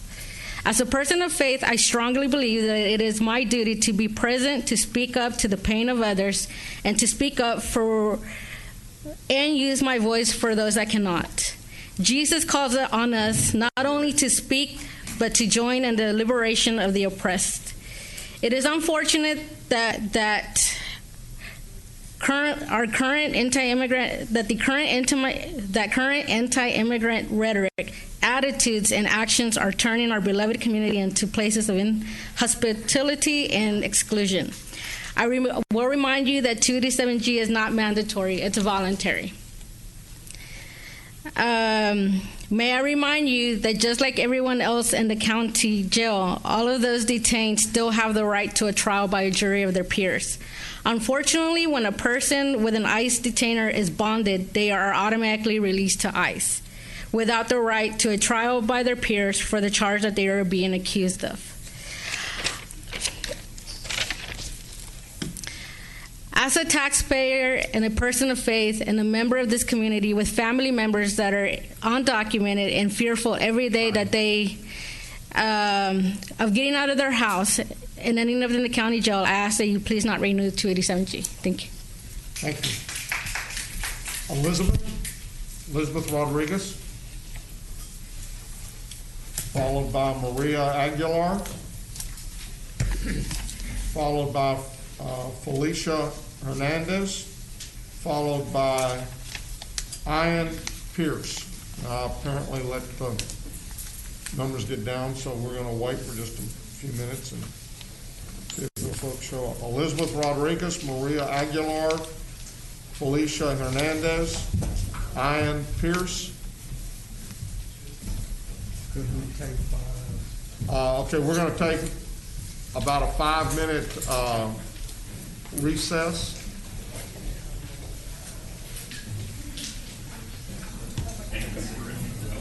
Okay, we have about just a little over 52 people, I believe, left to speak. So the plan, if it's all right, we've talked a little bit with the court. In 30 minutes, we're going to break for 30 minutes. Okay. And then we'll begin back at 2 o'clock. And then we will go until we're finished. So next is Elizabeth Rodriguez, followed by Maria Aguilar, followed by Felicia Hernandez, followed by Ian Pierce. Good afternoon. Good afternoon. My name is Elizabeth Rodriguez, and I am 18 years old. I am a woman. I was valedictorian for my graduating class. I received my associate's degree at 17, and I am the daughter of immigrants. I grew up hearing stories of the long and exhausting journey to cross the border, the heat, the tears, the pain your feet feel. Needless to say, I am extremely proud of my people and my roots. Additionally, I am extremely proud of some of the fellow speakers that had the courage to come and confront the injustices that are currently happening. Despite this pandemic that I am sure you all know of, hence the masks, and the check-in process. Despite all the obstacles purposely set in the way, such as silencing our cries and enforcing us to show up physically to make a difference, I am here because you cannot silence the voices of immigrants that make America great. Are you still listening? I am advising you all to not renew the 287G program that would allow police enforcement to collaborate with ICE. It is a flawed and discriminatory program that counties choose to join, providing space for racial profiling, breaking up families, and abuse of power. The 287G program would allow for officials to prosecute immigrants and send them to be locked in COVID-19 infested cages sprayed with chemicals that further damage the respiratory tract, and also next to guards that abuse and mistreat detainees. If you choose to renew the 287G program, you are choosing to spend taxpayer dollars, our dollars, to pay to hurt families, discriminate, and put many people's lives on the line during this worldwide pandemic. It is not too late to learn and change your decision. End 287G now. How much time do I have left? 1 minute. Okay. And I'm going to sit here for a moment of silence for the Black and brown lives lost from police brutality and systemic racism.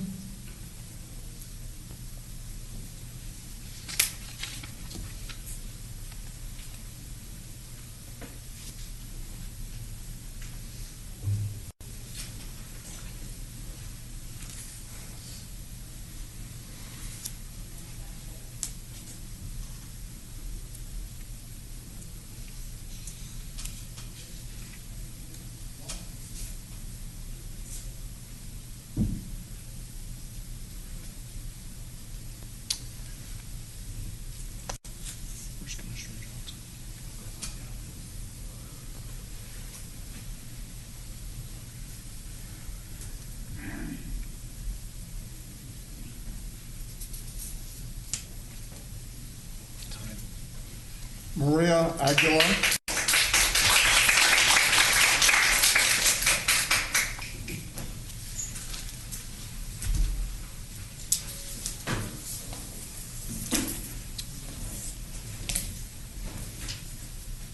Hello, good afternoon.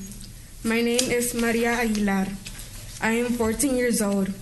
My background consists of hardworking immigrants who work to provide for them and their families.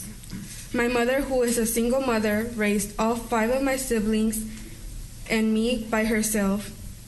She has taught me how to not let my ethnicity hold me back from pursuing my dreams. That's why I am here to speak up for my family as well as for the Hispanic community.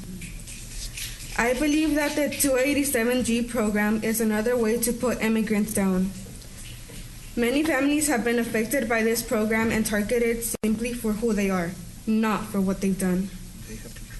Immigrants have not been given a fair chance to be legal in this country, especially low-income families that struggle day to day and don't have the resources to become legal in the country.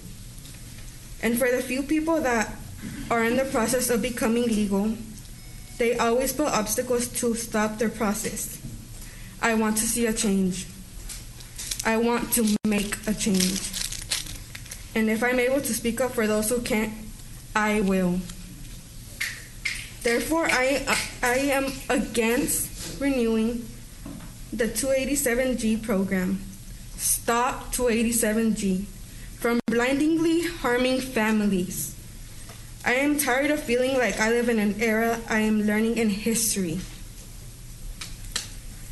We come here for a better life and opportunity. Even if this country takes more away from us than what it gives to us. You're welcome.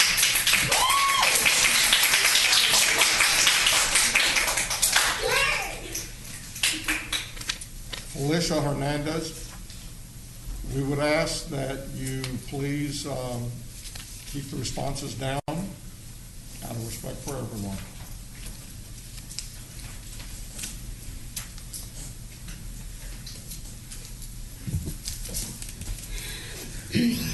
Hello, my name is Felicia Hernandez, and I am an educator and resident of Tarrant County. I am here on behalf of my students many of whom are children of immigrants. My students should not have to live in fear that their families will be ripped apart and they will be left to fend for themselves because their parent or guardian was pulled over for a minor traffic violation that then resulted in their arrest. I urge the Tarrant County Commissioners Court to vote no on the 287G renewal in Tarrant County. 287G allows police officers to act like ICE officials when they are not.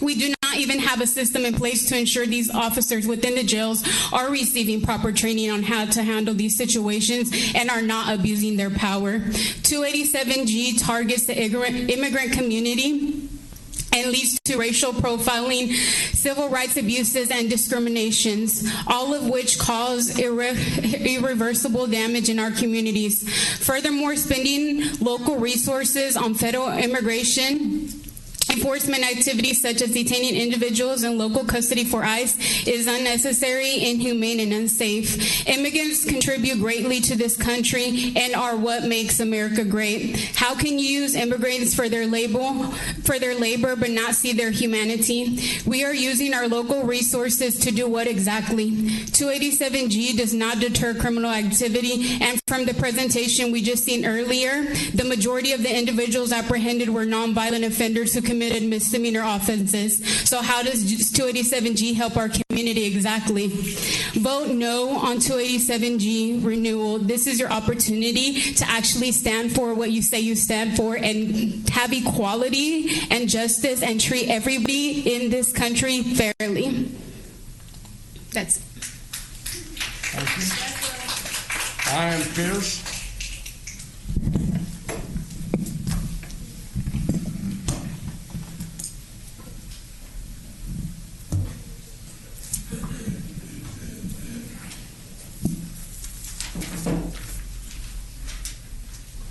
Hi, my name is Ian Pierce.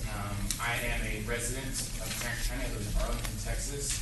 And I'm here to speak out against the 287G agreement that Tarrant County has with ICE. You know, we've heard lots of stories today about people that have been affected by 287G in a negative way. I'm not going to sit here or stand here and appeal to you with emotional pleas because that doesn't seem to work. So what I am going to talk about is the one thing that people in power seem to care about, and that is money. 287G, according to the figures we're given today, first of all, it's been 3 years since we've had accurate reporting on how much this program costs. Today, we've been told that it costs $16,993.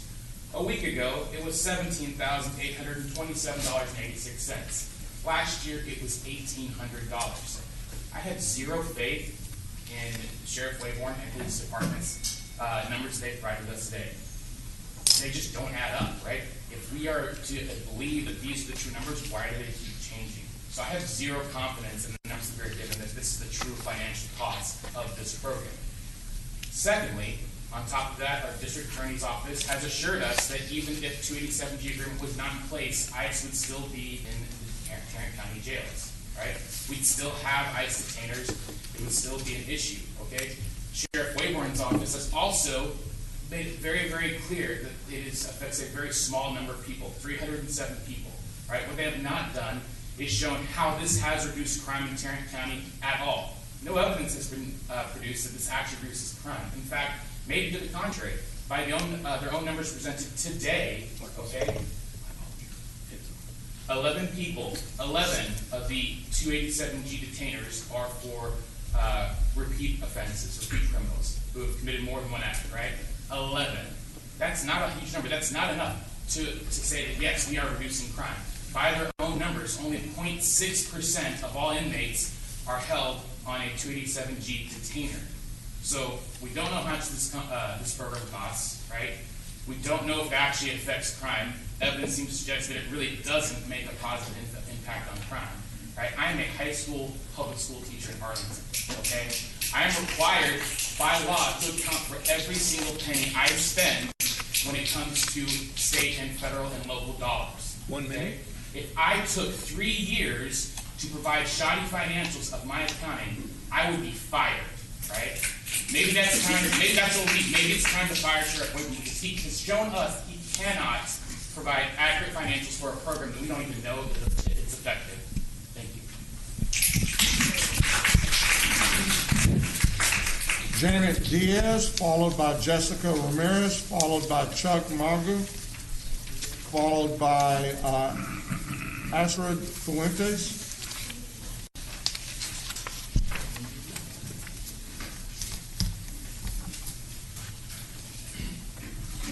Janet Diaz in the room?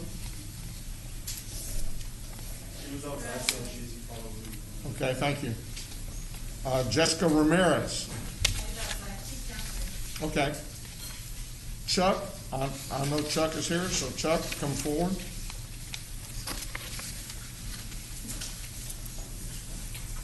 Good afternoon, Commissioner Whitley Judge Whitley and Commissioners. My name is Chuck Maggid. I am a former city council member in Colleyville, where I currently reside, in Precinct 3. And I'm also the proud adoptive parent of 3 black children, 2 of whom we adopted overseas. I can tell you one of their school projects was to ask that I detail how many countries I'd been in and how many different places I had done business. And I can tell you the number at that time was 70 countries that I'd been in and over 35 I had done business in. And I agree completely with the young fellow that talked about how strict our laws are. They're actually quite lax compared to most of the countries that I visited in terms of immigration requirements and so on. And so one of the things I did see, though, with that overseas experience was how noble our country is. We are an incredibly noble country in so many ways. And one of the reasons that's true is that ever since John Adams defended the folks who shot at the Boston Massacre and really established the principle that nobody is above the law, but everybody's entitled to the protections of the law, we are a country that depends on the rule of law. The rule of law is critical to our safety and to our ability to make sure justice as best as possible as imperfect humans, that it gets delivered. And so with that, it's important to recognize that government has a legal monopoly on the use of force. And you have a certain level of that legal monopoly that you at the county level, of course the cities have their part of it, the state has their part, and the national government has its part. And you must come together. You must deliver the fair and just use of that rule of law in the way that things get done. And one of the ways that gets done is the way that Sheriff Wayborn is using the 287G project to make sure that we don't do anything with the Category C folks and misdemeanors, and that we try in a very fair way, without any profiling, that we do check and see what gets done under the law. And what happens if those 307 folks that have been found under this get out, and some of them are repeat offenders, some of them are not, but the reality is that we need that protection as members of the community. That's important. So I ask you once again, please support 287G to renew it and to make that part of how we apply fairness in the rule of law. Thank you. Janet Diaz, is Janet here? And then Jessica, you'll be next.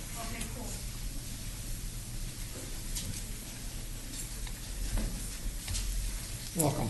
Hi, I'm Janet Diaz. Imagine a world without police and jails. That is my vision of an ideal world, and that is what people working to serve and protect ought to be working towards. Jails are harmful. They are not spaces for justice. Jails disproportionately impact Black and Latinx people.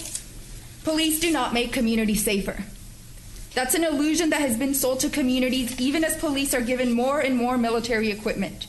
We don't need military gear to protect people. Do not become numb to the deaths of many people at the hands of the police. 287G adds to the harm a jail does to people. The dangerous conditions of Tarrant County jails need to be visible to the public. In the past year, ISOUT has requested data, and Sheriff Wayborn and Judge Whitley have failed to provide detailed data, which is expected from an elected public official. Who are you protecting when you vote in favor to expand policing? It's not Black people and people of color. Signing 287G is an injustice. Signing this shows your approval for white supremacist ideals to incarcerate and deport people to countries whose violence the U.S. has been complicit in. And to respond to the chair of the Tarrant County Republican Party, let me correct the ideals on which this country was founded. That is genocide, colonialism, and imperialism. Also, just because it's the law, it doesn't mean it's correct. Bringing safety to Tarrant County will not come through increased policing and a collaboration between local law enforcement and ICE. I oppose 287G. I ask that you vote to end 287G. Janet? Yes. This year you have not made a single request to this office for any information, nor has anyone from ICE out of Tarrant. So you can make a statement, but when you state that you have requested information and not got it, that is a false statement. We are required by law to respond to that. You have not asked for a single bit of data. We and have. When you do, we will give it to you. We have repeatedly, and we can show email correspondence about that. Go right ahead and show it. You have not. We can post it. We Bring can it post in. it on social. Maybe other speakers coming after can provide that for you. I don't have it. Fine, but you've not asked it from my office. Okay, thank you. No, it is not, because this is an item on the agenda. Thank you. From what I understand, you're not allowed to respond to speakers except. No, you're, excuse me. Well, that This was, item, excuse can I, me. This item is on the agenda. Those times when we call, when y'all have called in, and it has not been on the agenda, we are required by state law not to respond. We put it on the agenda today, and for that reason, we can respond. And so when statements are made that are false, we can respond to those statements. Thank you. Jessica. all right. So last year was super hard to come down here and speak to you. I spoke to you about how my father was deported due to a similar agreement, but in Arizona. I told you about my pain. We have a lot of other community members, and you all didn't listen, which is fine, whatever. And we're here yet again, another year. I want to start by thanking Devin Allen and Roy Brooks for always being with us in this fight. And going back to, it was super hard last year because there were a lot of people, Republican people, that were called into this meeting, and it was really hard. We couldn't even go to the bathroom without somebody following us and just making racist comments. So when I saw that somebody wrote an email trying to rally everybody to come out of their cave once a year again, I was worried for my safety because I was like, I don't want to be in a room with those type of people. That's why I'm outside. But anyway, that was last year, and then this year, I saw that the judge did an interview with the Star-Telegram, and I read it, and it says that he will be voting to renew the contract because we, ICE out of Tarrant, haven't give him enough data. Well, first of all, it is not my job to give you data. That is your job as an elected official to do your due diligence on this matter, especially when you're voting on it. So that's not my job. And I think that the only reason you threw that to us, like, oh, they didn't give me enough data, is because you don't want to feel guilty about how you're about to vote. Because you did the same thing last year when you sent me a bunch of emails trying to meet with me to justify your vote. We invited you to have tacos with us. One of our community members came here. He was in ICE detention for 6 months just because he was in the wrong place at the wrong time with some marijuana. 6 months. He came up here and he stood in front of you and he told you his story, and then you told him that the system is working. No, the system's not working. It's broken. And at the end of the day, I know you're going to vote however you're going to vote. Last year, we weren't clear if you were going to stand with us, but we've had it very clear this year. We know you're going to vote against us, and I don't think it matters how much data we bring you, because at the end of the day, you're a racist person, and that's never going to change. And then I just want to talk to my people here from the ICE Out of Tarrant campaign. Y'all, we did it again. we have been caught at this for another year. We're not like these Republicans that came out of their cave once a year again. We have been here week after week, and we got him to put up a tent in the back, outside, and we got a TV, and we got water, and we got these Republicans to come out here. So we did it, and we won. Astrid Fuentes, and then Henry Hildebrand, and then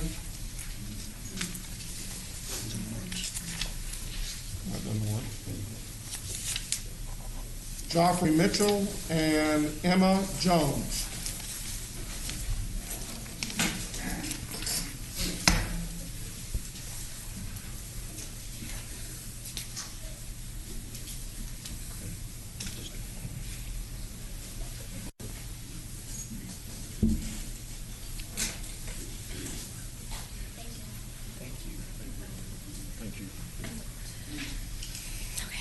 Hi, my name is Astrid Fuentes. I'm here on behalf of Planned Parenthood Texas Votes. Again, this is my second year. This is the second time speaking on this issue before you. And like last year, I'm here to, on behalf of Planned Parenthood Texas Votes, urge you to end 287G here in Tarrant County. Planned Parenthood's role as one of the nation's leading health care providers in this country allows us to share what we already know, that programs like 287G create fear and mistrust of residents seeking to simply live their daily lives. Today we've heard a lot of references towards the immigrant community as safety threats or strangers, and that's really what's underlying this program and the sheriff's initiatives here. And that's despite the fact what we know that statistics show, the immigrant population is safer relative to others. But when immigrants are essential workers or entrepreneurs in this community, then they're not considered strangers, and then you don't consider them safety threats. So that is what people mean when they refer to the racism that's underlying this program. At Planned Parenthood, we're proud to see patients regardless of their immigration status. We see firsthand the ways in which harsh immigration enforcements restrict families' access to health care in this country, and no one's health should be compromised because of immigration status or their income. This is particularly important during a pandemic. This initiative contributes to immigrants' already very real fear of law enforcement, deportation, family separation. Programs like 287G are divisive in your community, and you see that today, and you've seen that for now several months and multiple summers. So you cannot create healthier communities when you separate families, when you ask people to make choices about fear of accessing health care or choosing to go to the doctor. So today we urge you again, vote against 287G and be done with it. Thank you. Thank you. Henry Hildebrand, followed by Jeffrey Mitchell, followed by Emma Jones, followed by Eli Rose Ramirez.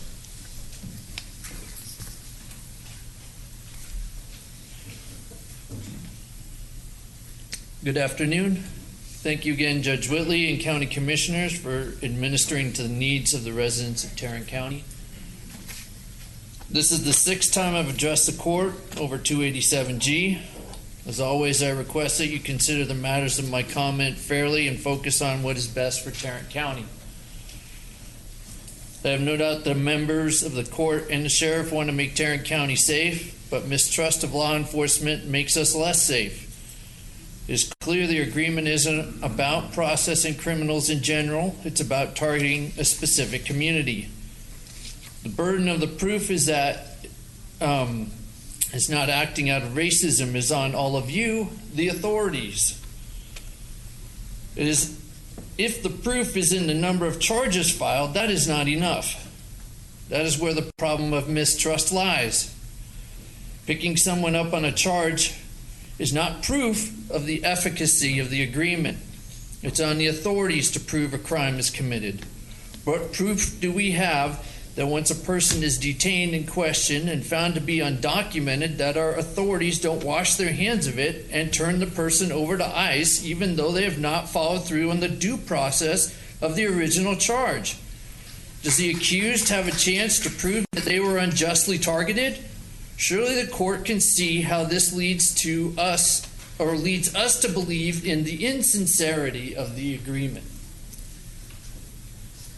Again, I ask that the court not be misguided by the argument that the agreement makes us safer. It does not. It's no better than the failed stop and frisk strategy that the other law enforcement agencies have tried to implement. And like stop and frisk, it fuels racism and fear. Perhaps that is the intent. If so, it is to the shame of our community to allow such policies to continue. 1 minute. We are not taking anyone's word for it that this agreement isn't targeting the undocumented among our community. We want proof. We don't want anecdotes about drunk drivers because it doesn't matter. ICE takes them before we ever find out, and the injustice is done. Don't be a party to this. End the agreement. Make the county safe for all of us. Thank you. Thank you, sir.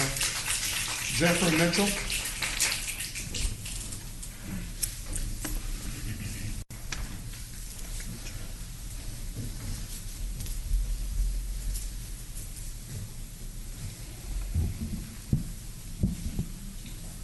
Good afternoon, Commissioner, and good afternoon, Judge.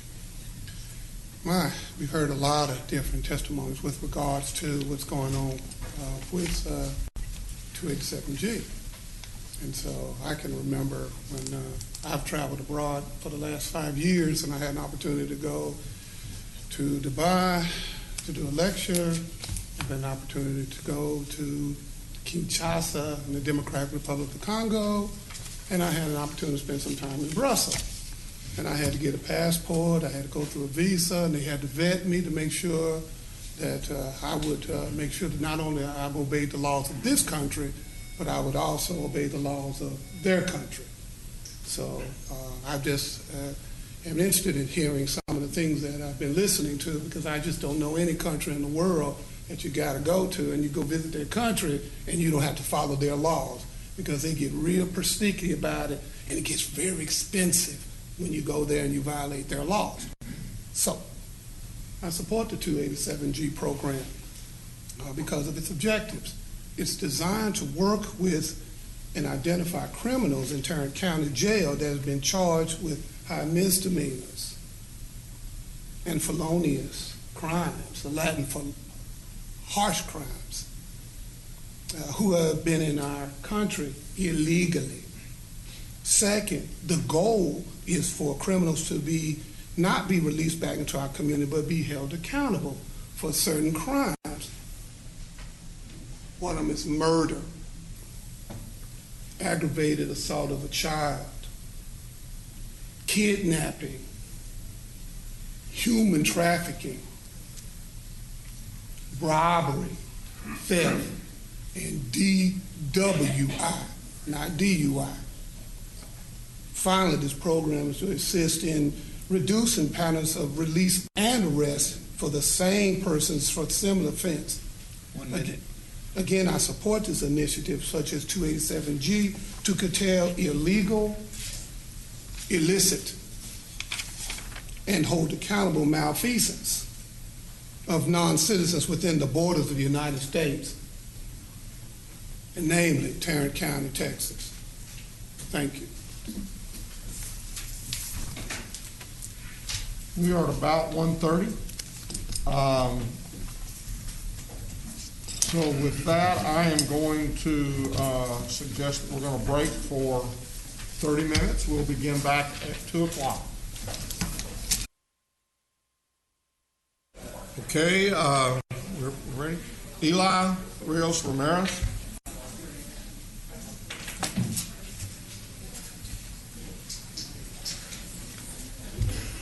Your Honor, what number are you on? 37. Now, 36. She had to leave, and she's going to be back. Okay. That was Emma Jones. Okay, great. So right now, I've got her at the end of the group. Okay. Go ahead, sir. Good afternoon. My name is Ed Rios Ramirez. I'm from Arlington, Texas, and I stand here in opposition to 287G.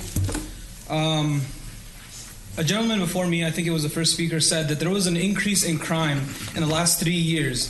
So does this not prove that 287G has not been effective whatsoever? Is it not 287G's, is it not done so we can reduce crime? And it's been doing absolutely nothing, even though we've had it in place for at least a year, it targets the wrong people. And even though the sheriff says that it does not racially profile, it does, because it targets people that look like me and look like the people that are standing behind me. It is a waste of money that we could be putting instead into education or public transport, because let me tell you, in Arlington, Texas, you don't really see buses. In Arlington, Texas, a lot of the schools are lacking what we need. I go to a charter school, and even then, a lot of people that go to public schools around me, a lot of my friends tell me how they need resources. Immigrants, both documented and undocumented, provide a lot for this country. Provide a lot more than a lot of people from different parties want to turn a blind eye to. Okay, in Tarrant County, East Chase, the area near Target where Walmart is, there's a colony right next to it, like 5 minutes drive. I worked there with a lot of people that were undocumented, a lot of people that were documented, like my father. Thankfully, he was able to get his papers. But a lot of people don't have documentation, and they're the people that are building those houses. They're the people that are making housing here very cheap.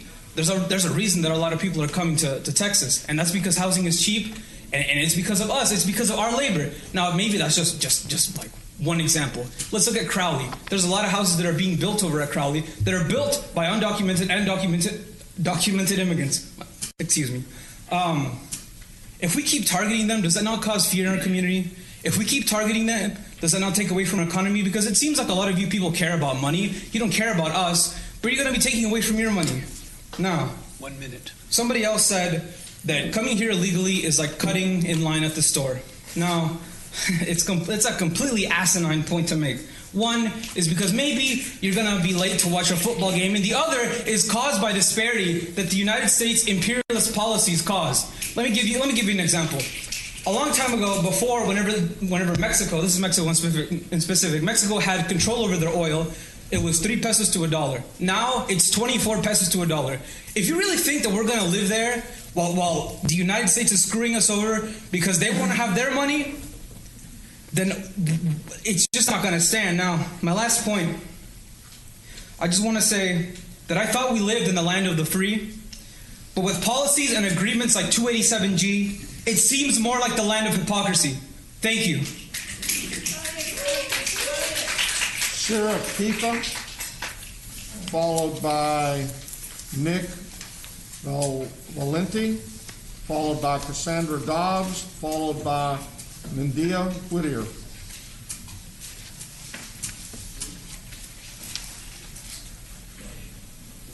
Siri here. What about Nick? Cassandra. Good afternoon. Good afternoon. My name is Siri Keita, and I am a member of ISAT of Tarrant. And today I'd like to talk about personal responsibility and community care. That is, after all, why so many of us are here today.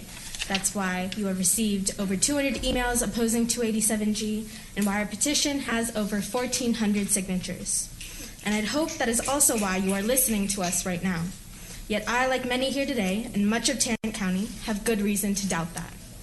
After endless amounts of clarification about the unconstitutional and unacceptable consequences of the 287G agreement, along with the deeply personal stories about the harm it causes to the community you allegedly protect, this court continues to shut down minority and specifically immigrant voices and justify tearing people's lives and families apart. You've been provided copious amounts of research showing you exactly how Tarrant County law enforcement officers continue to racially profile and target the local immigrant community, along with their escalating history of mismanagement, racism, and complete negligence that has resulted in multiple deaths, an unmonitored birth, the spread of COVID in the Tarrant County Jail, and unlawful detainer holds. Despite decades of research proving that immigration is not linked to higher crime rates, the Sheriff's Department's priority is to criminalize immigrants, and the 287G program is a reflection of that.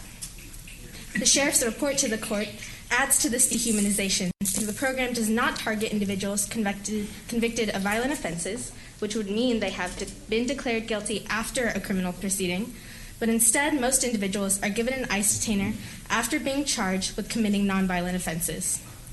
These individuals are transferred to ICE detention, which results in the terrible and unacceptable outcome of family separation.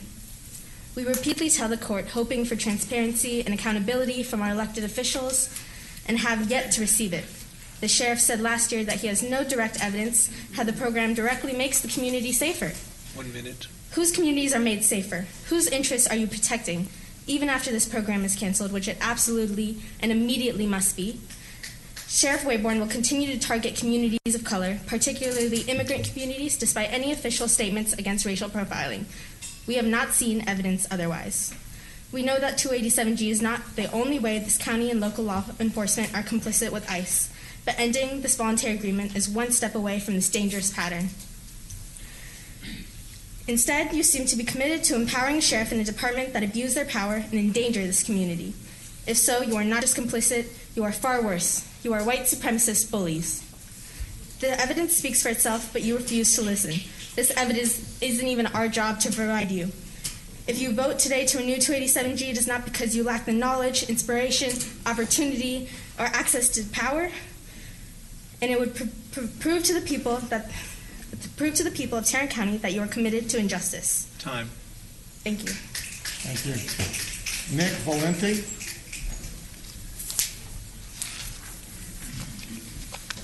Hi, you can hear me? Yes. Awesome. My name is Nick Valenti. I'm here in solidarity with the ICE Out of Tarrant County campaign. ICE has existed for a mere 17 years. I'm in fact older than ICE. And in that time, I've done absolutely nothing to make communities safer and have committed numerous human rights abuses that should make any moral person's blood boil. We didn't need them before, we don't need them now. By now, I presume everyone in this room is aware of the role ICE plays in separating children from their parents and locking them in cages without trial in detention centers. I presume everyone in this room has seen or heard about the squalid conditions of these detention centers. I'm going to quote the ACLU. Despite the explosive growth in immigration detention in recent years, there are no regulations or enforceable standards regarding detention conditions, including medical treatment, mental health care, religious services, transfers, and access to telephones, free legal services, and library materials. In fact, the vast majority of detainees never receive legal representation, which makes it more difficult not only to succeed in adversarial immigration proceedings, but also to complain about substandard treatment, end quote. Right now, in this country, a conversation is happening about what role police, prisons, and incarceration should have, if any. We are learning every day of the gross abuses inflicted onto vulnerable populations, not least of all immigrants. And I just lost my point, by people who are supposed to be serving and protecting them. No wing of the government embodies the unchecked cruelty of these abusive excesses more than ICE, an organization whose sole purpose is extrajudicially destroying the lives of non-white people, sometimes even citizens. Interestingly, although non-white citizens have been deported by ICE, white immigrants are routinely ignored by them. Weird. ICE calls them detention centers, let's call them what they are, concentration camps. Some of you may take umbrage with that nomenclature, but what else do you call a facility where successfully othered people are extrajudicially concentrated? The existence of ICE, not just in Tarrant County but in general, is a disgrace and a blight, but its horrors take on a new dimension during a pandemic. One minute. Anne Frank did not die from a gas chamber. She died from typhus, like hundreds of others every single day at the Bergen-Belsen concentration camp.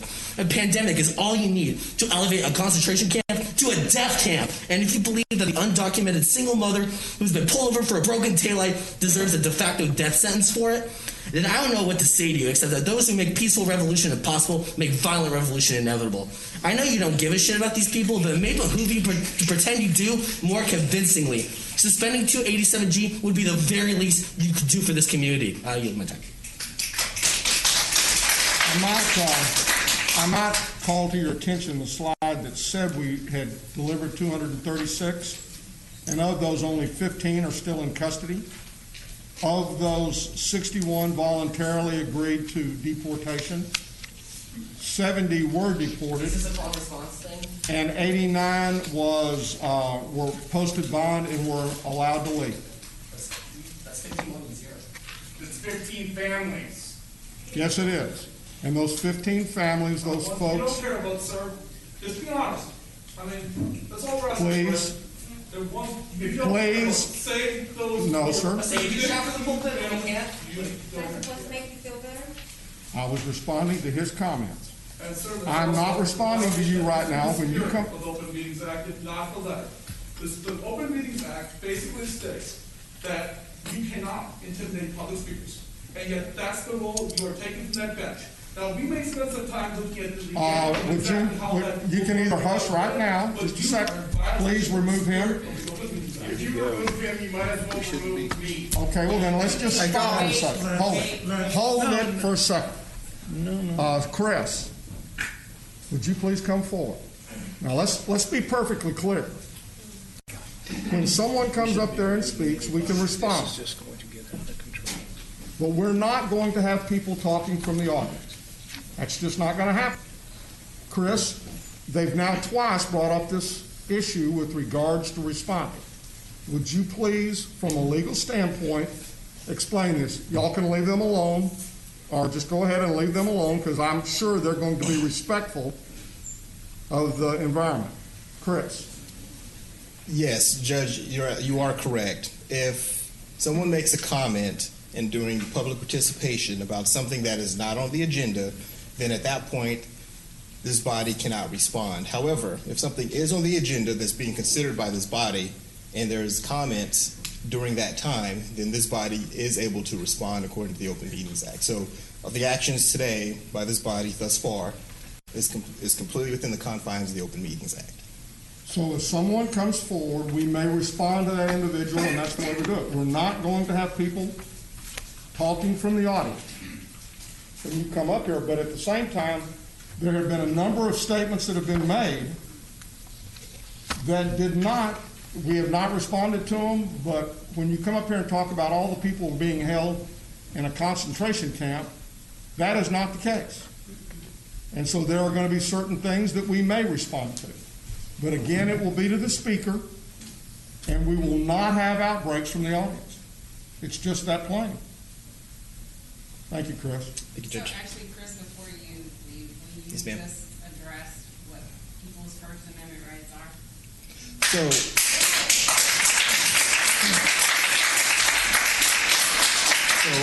just like in any courtroom, because this is a commissioner's court, so if someone goes into a courtroom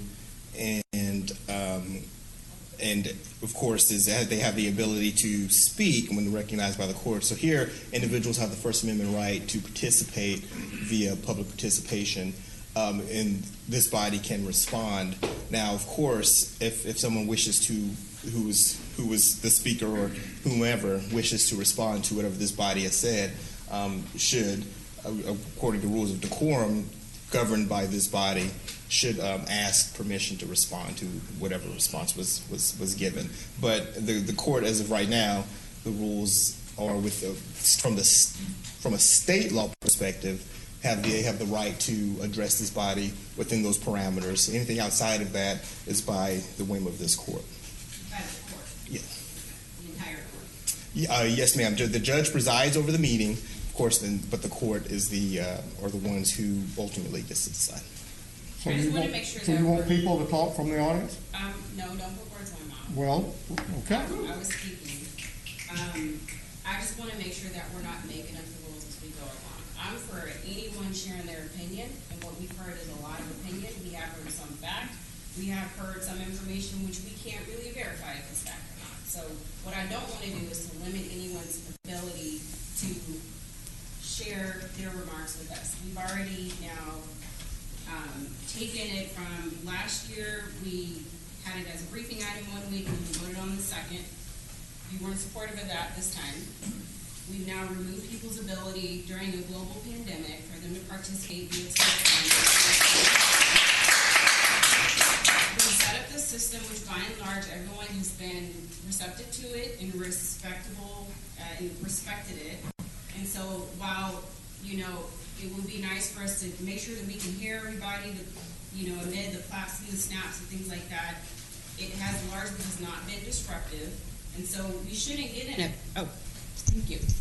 No, I don't think that we need to get into a back and forth. But at the same time, folks have come up here, they've given their remarks, they haven't even asked for us necessarily to respond in that moment. So far they're doing everything that we've asked them to do or either demanded for them to do.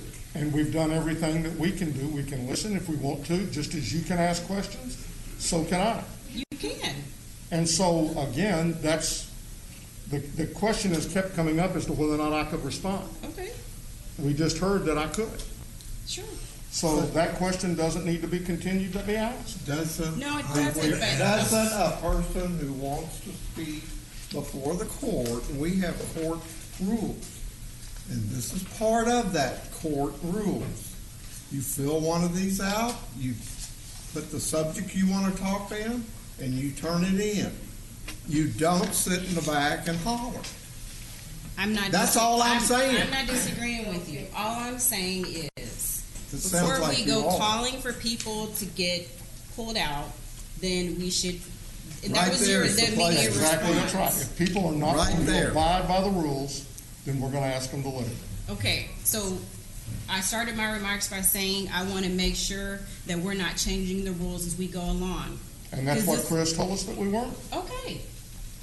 So why are you all defensive then? Did you think we were changing the rules? No, I was just helping to set the decorum of this court that we should not. I didn't think we Okay. had. That as a part of the decorum of this court, that everybody engage in de-escalation. Just chill. I agree. Cassandra Dobbs.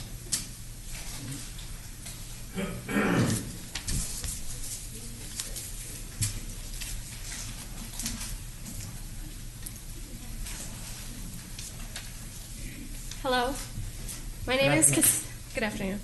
My name is Cassandra Dobbs, and I've come here today to voice my concerns in regard to the 287G program that we have in place for Tarrant County. But before I delve into that, I would like to first express my deep disappointment with the court's decision last week to change the rules for making public comments.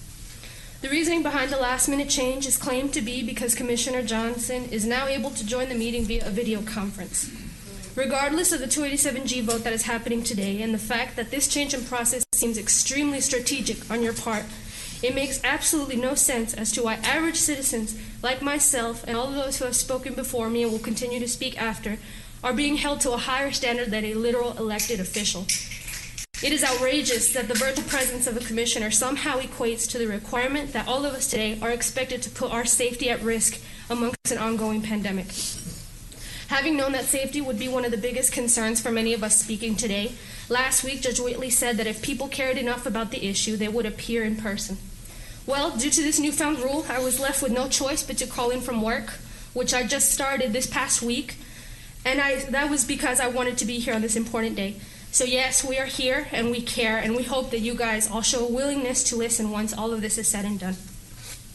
Week after week, people like myself from all throughout our community have voiced our disapproval with 287G in hopes that you, as our elected representatives, will fulfill your public duty and listen to the people that you claim to serve. Contrary to the narrative that Sheriff Wayborn is trying to create, 287G does not help make Tarrant County a safer place. Aside from the issues of transparency and funding and having no hard data to prove that this program has made our community safer, 287G creates a distrust between the people and law enforcement. This dynamic, especially now, is something that we should be working hard towards fixing, not deepening, especially in times like now where public trust in law enforcement is already at a low. Because of this distrust in police, immigrants are much less likely to come forward and report crimes against themselves or their families. And I believe that all of the efforts, the money, and resources that are going into 287G could and should be used in a way, thank you, that will actually do some good for everyone in our community. I know it's easy to convince yourself that the reality of this agreement doesn't actually impact our community in such a devastating way, and it's easy to turn a blind eye to all of the pain and suffering that is incited by this program. I personally would like to thank Commissioners Allen and Brooks for your involvement in helping us promote this. I personally joined the efforts with ISA Tarrant quite late into the campaign, so I'm sure there's many more people who have seen your courage and outspokenness firsthand, but it is very inspiring to know that we do have officials that work to represent our values. As for Judge Whaley and Commissioners Johnson and Ficus, I hope that you all have taken the time to really reflect and truly listen to the voices of your constituents in regard to this issue, and you will do what is right and vote to have this program removed from our county. The people of this community have made it very clear that expressing our voices is not an issue for us, and hopefully it doesn't have to come down to it, but if it must, you can be sure that the fight to remove 287G will continue and that our efforts will not fade or dwindle. Time. Thank you.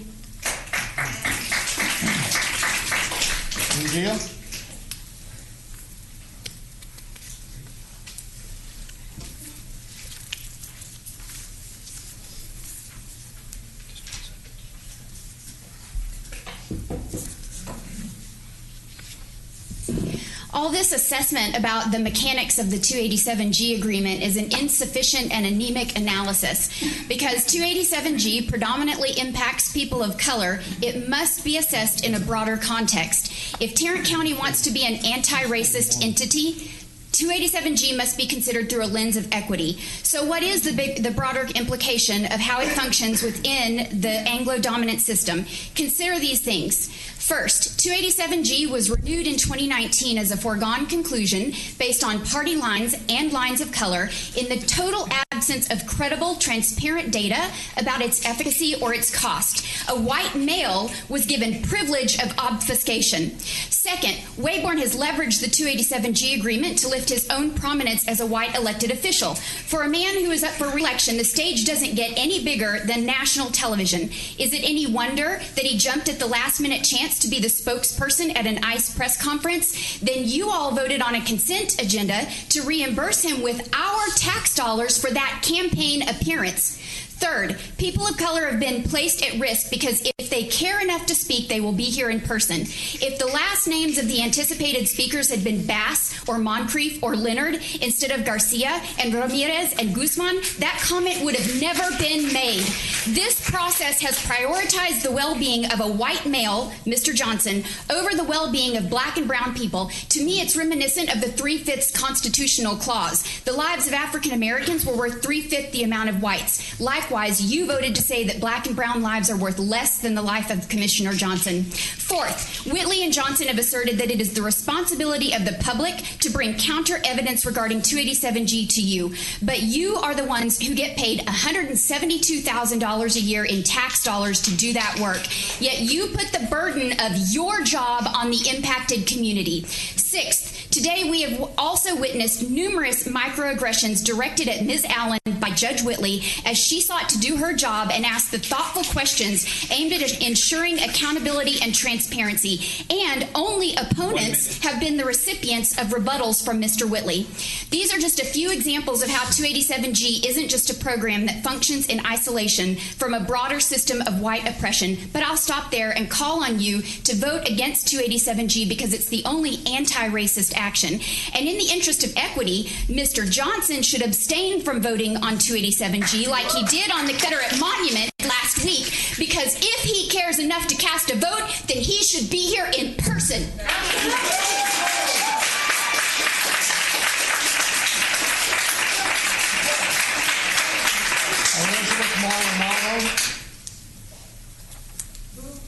Elizabeth Maldonado.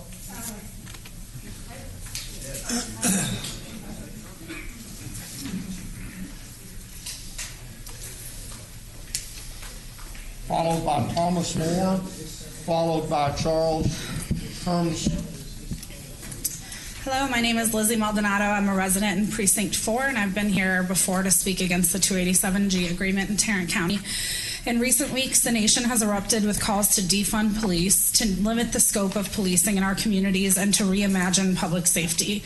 Since the three white men up there, including my own commissioner, Mr. Johnson, voted 3-2 to renew 287G, our communities have witnessed appalling conditions in private detention centers. The public health crisis that remains surrounding COVID-19 has turned jails and detention centers into even deadlier cages, and the largest racial justice movement since the civil rights era has erupted into mass uprisings across the country, demanding justice and dignity for black and brown people. I just want you to recognize the historic moment that you're in right now. The call of this moment is to reflect on our participation in the upholding of white supremacist culture and values, to challenge systems that produce structural obstacles and harms for people of color. We are reflecting on the quality of our representation, the inhumanity of people who claim flippantly that all lives matter while they separate families and codify ethnic cleansing. ICE out of Tarrant has shown that the majority of people turned over to ICE custody are charged with misdemeanors, but Sheriff Wayborn hasn't been asked to, nor could he provide evidence on 287G's impact on public safety. The way you're running these proceedings, cutting the number of meetings, long breaks, requiring in-person comments during a global pandemic, responding and arguing with each commenter, shows that you are working to make it as difficult as possible for working people in our community to weigh in on policies that impact our lives. That's why all the speakers for 287G were retirees here after catching the early bird special at Denny's. They didn't miss work to be here like a lot of us did. It continues to cost civilians so little to be racist and so much to be anti-racist. The last time I was here, I was shocked that you, Mr. Whitley, gave the sheriff a chance to respond to each civilian to correct the facts, as if he is some outside objective actor and not someone arguing for a funding opportunity for his department, as well as the scratch of his racist political itch. The sheriff has been on a national fear-mongering campaign across the country, from radio shows to the White House. This man is an anti-immigrant zealot, viciously selling a narrative about immigrants as the virus at the border. He is using his position of power and authority to target undocumented people in our community. We are talking about crimes many citizens commit who wind up serving regular jail sentences, attending mandatory classes, or paying fines, while immigrants are being transported to ICE detainment centers and being separated from their families. Meanwhile, the U.S. has not seen immigration reform in decades. ICE is a new staple of American white supremacy. It was created in this post-9/11 xenophobic heyday, and ICE has since been charged with thousands of counts of human rights abuses, ranging from rape and sexual assault to horrifying neglect. Migration is a human right. End the 287G agreement and sever all relationships with ICE, because they are an organization harboring thousands of violent criminals in their ranks.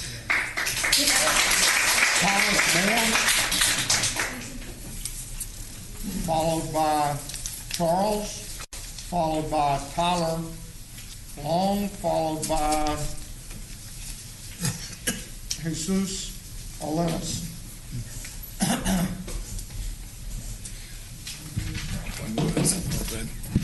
Hello, my name is Thomas Moore. I'm from No Sleep Until Justice DFW. Today I would like to read a letter from one of our members. She is a legal immigrant from Guadalajara, Mexico. She's a nurse, and this is her experience, her latest experience at the Tarrant County Jail. Maria Navarro could not be here today, but wants her voice heard. She wants to let the commissioners know that imprisoned people are not treated with dignity in Sheriff Wayburn's jail. Mariana went to a protest to provide aid as a healthcare worker with an EpiPen, gauze, and other medical supplies in her medical backpack.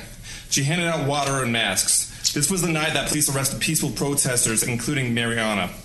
They arrested Mariana as she was kneeling and praying with her rosary after having a flash bomb thrown at her, 2 to 4 officers on top of her.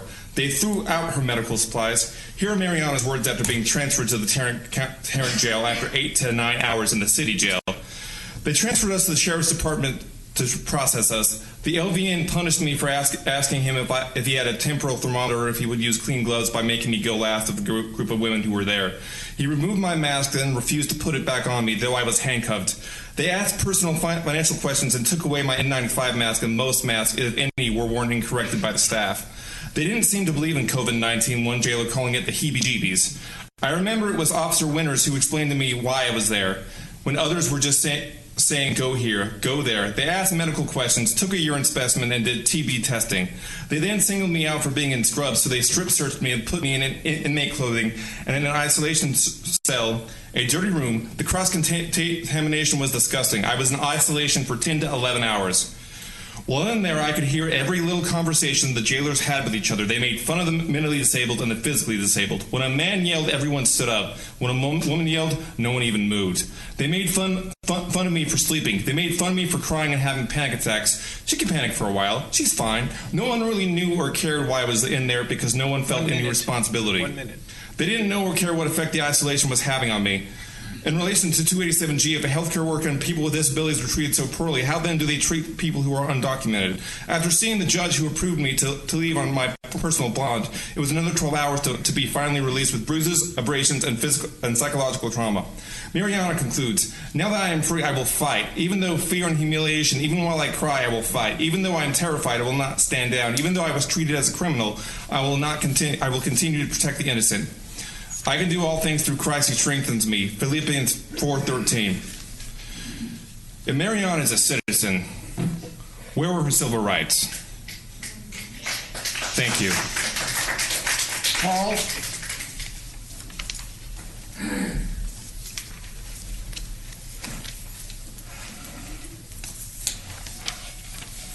I'm Dr. Charles Harmless, and today I'd just like to share some words of wisdom from my favorite poet, Shel Silverstein. Pinocchio, Pinocchio, that little wooden Pinocchio. His nose, it grew an inch or two with every line he spoke, yo. Pinocchio, Pinocchio, thought life was just a joke, yo, until that day he met the cat and the fox with the long red cloak, yo. They cried, come on, Pinocchio. We'll entertain the folk, yo. On puppet strings, you'll dance and sing from Timbuktu to Tokyo. Pinocchio, Pinocchio, got sold to a traveling shokyo. Got put in a cage by a man in a rage with a stick to give him a pokio. So Pinocchio, Pinocchio, out of that cage he broke, yo, to the land where boys just play with toys and cuss and fight and smoke, yo. Pinocchio, Pinocchio, he finally awoke, yo, and his poor wooden heart was broke, yo. So back home ran Pinocchio as fast as he could go, yo. But his daddy he had gone to sea, so off to sea went Pinocchio. Pinocchio, Pinocchio, he got quite a soak, yo, when he lost his sail and got ate by a whale, and it looked like he was going to croak, yo. But Pinocchio, Pinocchio, a fire he did stoke, yo, inside the whale who sneezed up a gale and blew him out into the smoke, yo. Pinocchio, Pinocchio, next morning he awoke, yo, and he had no strings nor puppetry things, and his no surprise was back to normal size. And his body felt fine, no longer made of pine, and he cried, oh joy, I am a real boy, and everything's okie dokie, yo. Shel Silverstein's words touched me from my earliest memories, and they still move me today. I guess I've never lost that childhood sense of faith. I never lost that belief in miracles. You know, there's a part of me still today that hopes that some words spoken today could touch the wooden heart of Sheriff Wayborn or Judge Whitley and magically transform even them into a real man. Tyler Long.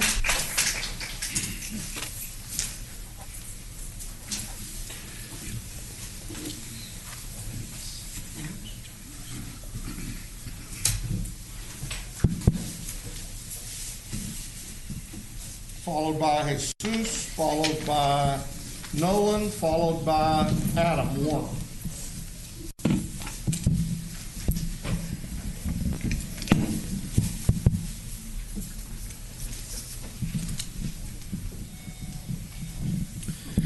My name is Tyler Long. I live in Precinct 4. I teach U.S. history to 11th graders. I volunteer with LGBTQ youth. I'm a president of Trinity Pride, a queer Fort Worth organization devoted to inclusivity and transparency. My father has leukemia. My family has been quarantined since March. I have not gotten a haircut for fear of putting him at risk, but I am here today because it is important to me, Judge Whitley, and you have forced me into this space. I teach our children about democracy, the voice of the people, the uprisings and riots that have transpired when that voice has been ignored. Last week I watched as Commissioner Allen advocated for accessibility and the voice of the public for which you serve. Then I watched as Judge Whitley and his peers voted against accessibility, voted against the voice of the people they serve, all while one of their commissioners uses accessibility equipment today, and COVID cases continue to climb. I watched Judge Whitley try to return the court to the way things were before and the casual acceptance of privilege. There will not be a return to normalcy. I teach my students to follow facts and evidence with a critical eye. ICE out of Tarrant has provided that evidence, and you've chosen ignorance. My students have been given a critical eye, and they are watching you. COVID has exposed the access that has been withheld from disabled communities forever, and we will not accept the return to a privileged system.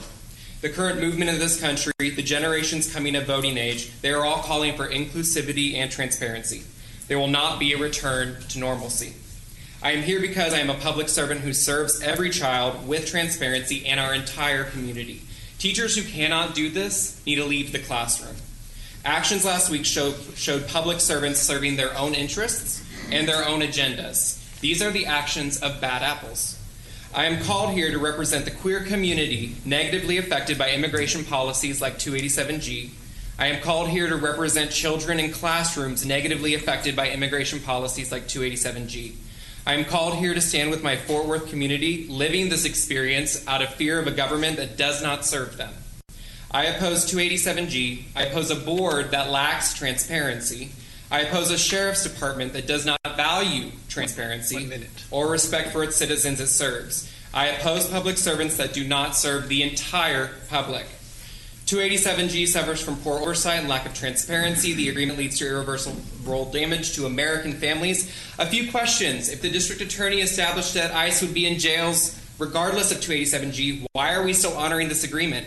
Based on the slides from the chief, if 287G is 0.6% of ICE detainees and it's so insignificant, why are we doing it? If we are leaving 287G and ICE cooperation to the discretion of the Sheriff's Department, which has already shown a lack of transparency, we are blindly trusting this public service, which we should not do with any part of our government. Just because a department or policy has not been questioned or examined before does not mean it does not deserve examination today.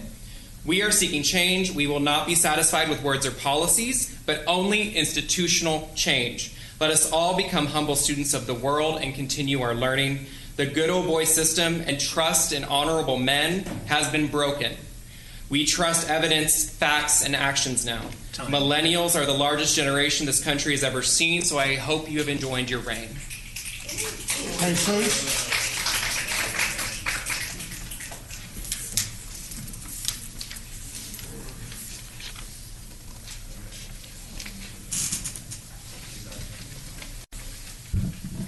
Good afternoon. My name is Jesus Alanis, and I'm here.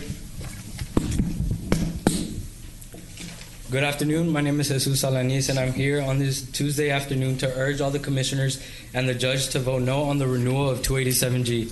I've been a resident here in Tarrant County my whole life. This is where I grew up. Being a first-generation Mexican-American and a proud son of immigrants, I've learned the countless injustices our community faces, immigration being one of them. 287G, as you know, gives local law enforcement entities the opportunity to team up with Immigration and Customs Enforcement, also known as ICE. And in doing so, they are being trained and perform immigration law enforcement functions. I'm aware that just last June, the Tarrant County Commissioners Court voted 3-2 to renew the 287G agreement for another year. Therefore, my presence is directed to the three who voted for this renewal. As to Mr. Brooks and Ms. Allen, I hope you continue to do the right thing and vote against its renewal.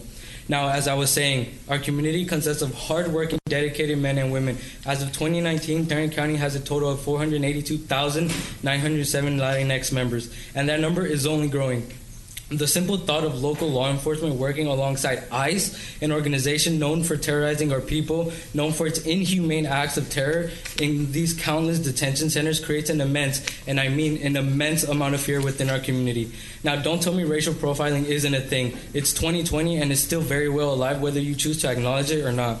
Within the last couple years, anti-immigrant rhetoric has drastically increased.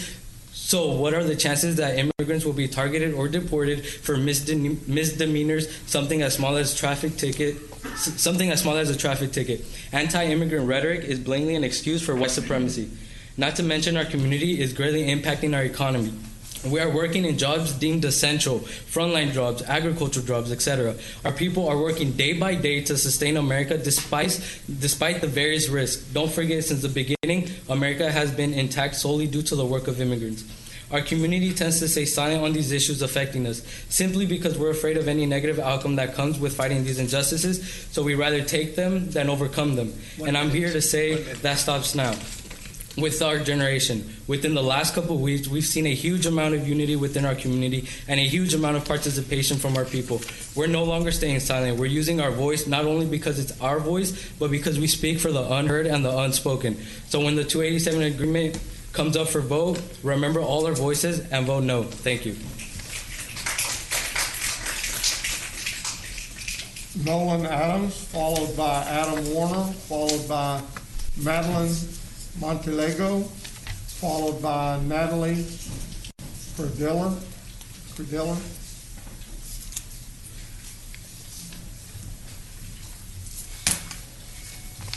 Thank you for the invitation, Mr. Whitley. I come here today from Carrollton, Texas. For those of you who are not aware, Carrollton had a 287G agreement with ICE for about 10 years. It took us 8 months, but many different organizations across DFW ended that agreement.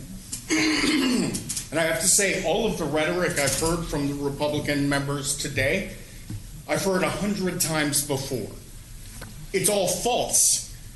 You may think that the 287G lowers crime, but in fact, it raises it. In undocumented immigrant communities of Carrollton, call volume to police. Listen, please. Call volume to police dropped 70%. Naturally, crime went up. Is that happening in Fort Worth, sir? We don't know. But maybe you should look into it. The day that they opted out of the 287G agreement was the day that the Ku Klux Klan and the alt-right brought long guns to my city council to support the 287G. So you have two choices here. You are either on the side of the Ku Klux Klan or you are on the right side of history. Which would you prefer to be on? On the subject of the Open Meetings Act, you can respond to speakers, but not when doing so in a discriminatory manner. How many Republicans did you correct for their false rhetoric? How many of us did you correct? We all know that answer. I would suggest it's your last term, so I guess it doesn't matter. But I would suggest that maybe your commissioner's court has a little discussion on what the Open Meetings Act actually states. 1 minute.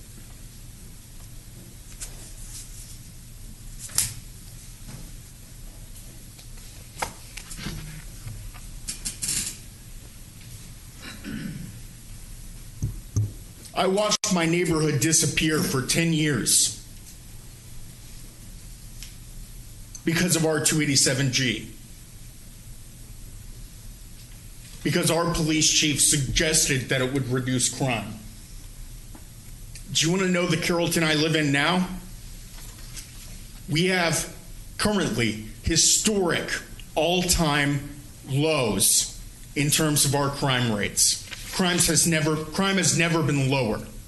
We're still recovering the relationship between our police officers and our immigrant communities, but our rates of crime have never been lower. You're looking in the wrong spot to address crime. What you need to do is be building relationships between your police and immigrant communities in a positive manner. Time. A positive manner.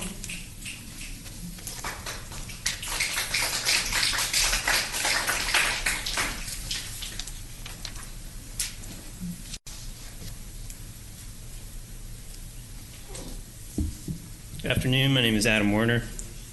I'm Precinct 4. I'm an educator and business owner in Tarrant County. I'm here today to let you know that this is not only an issue for the Latino and undocumented community. This issue is a human rights issue. And so I refuse to let that be the impression. So I'm letting my white face be here to also echo some of the things that have been said today by our Latino and undocumented community. While we can recognize and appreciate the Sheriff's Office efforts to detail the time, costs, and efficiency and benefits of 287G, however, what they have failed to recognize is the point that the reason so many of us are here today to speak out against 287G is that the very existence of an ICE detention system that is in partnership with for-profit detention centers is unacceptable. These institutions are literally in the business of taking our tax dollars to detain, dehumanize, separate from families people who are trying to immigrate legally into our country by incarcerating them. We do not want even $1 or 1 hour of our labor at the county level to cooperate with or legitimize this system. This is not a matter of data and financials. We've proven that this is a very inexpensive and very efficient system.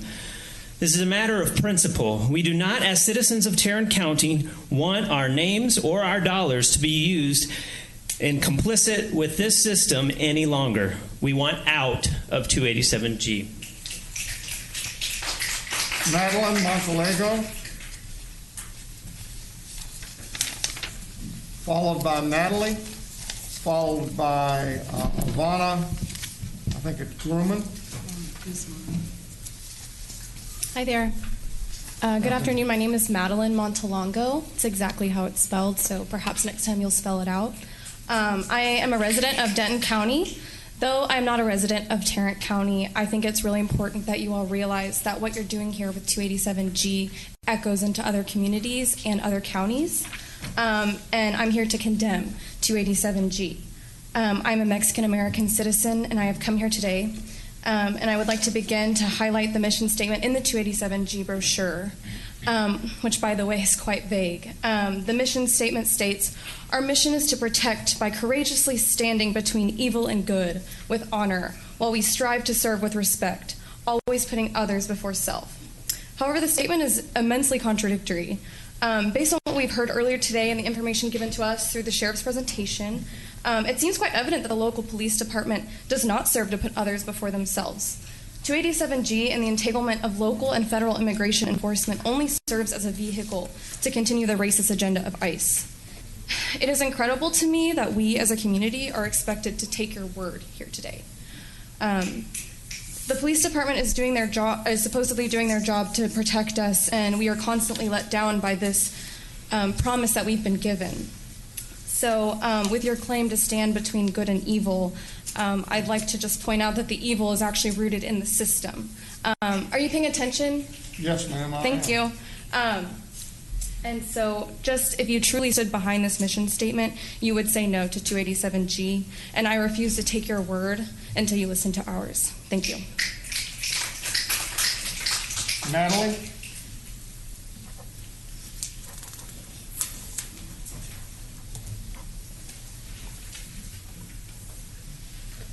Hi, my name is Natalie Kreidler, and I'd like to speak to the effects of 287G and the way these policies operate in theory versus practice. The sheriff and the chief of staff emphasized the fact that the deputies go through racial profile training. However, we all know that this has had no effects on the actions of the Fort Worth Police Department, as Fort Worth police officer Aaron Dean had no reservations about shooting unarmed black woman Tatiana Jefferson through her window.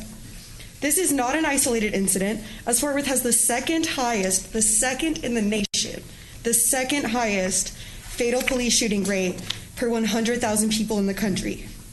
We hear the argument that 287G will not affect the police on the streets, but those in jail, or those operating in the jailhouse. However, this doesn't consider the process of cause and effect. In fact, it doesn't see much context or cause and effect has been considered by those in support. When we further tell a police department, which is already performing their job duties in a way that targets people of color, that we are expanding programs to target people of color, we are telling them it is okay to continue their racist behavior and profile citizens in order to hopefully get them into jails and into this program. You are all emboldening already undertrained police to use more force with the passage of this program. The police in this county have not yet even figured out how to perform their basic duties without killing people of color. Expanding their responsibilities is not a smart move. The blood is on anyone's hands who votes this in. You need to be taking a long look at the shortcomings of this police department before expanding its responsibilities. At a time when police trust is at an all-time low, it is simply ignorant to vote in a program which we have heard the statistics for removes the police from being trusted members of society. You hear the masses. They are here in front of you telling you exactly what you want. When you pay attention, you hear them. Sorry. If you continue to turn a blind eye, you will pay it for it in your re-elections. We are the people in charge. We decide whether you get to keep your jobs. You have to listen to us. I cannot imagine any reason beyond ignorance for choosing to... 1 minute. Thank you. For choosing to continue this program. It's not effective. Crime rates are the same. Less than 1%, 307 of detainees are identified by 287G. It's a waste of money during a time where we're asking you to create reform. The inability of the Sheriff Chief of Staff to answer basic questions shows this program is obviously incredibly poorly set up. There's no policy on how to even regulate it, no oversight as to when you will review the terms of your contract, as well as it is not even managed well enough to have its own budget. This program is a poorly planned mess that serves strictly to feed people seeking asylum into a system overrun with human rights violations. Thank you. Ronna Guzman, followed by Sarah Reckling, followed by Devin Pipes.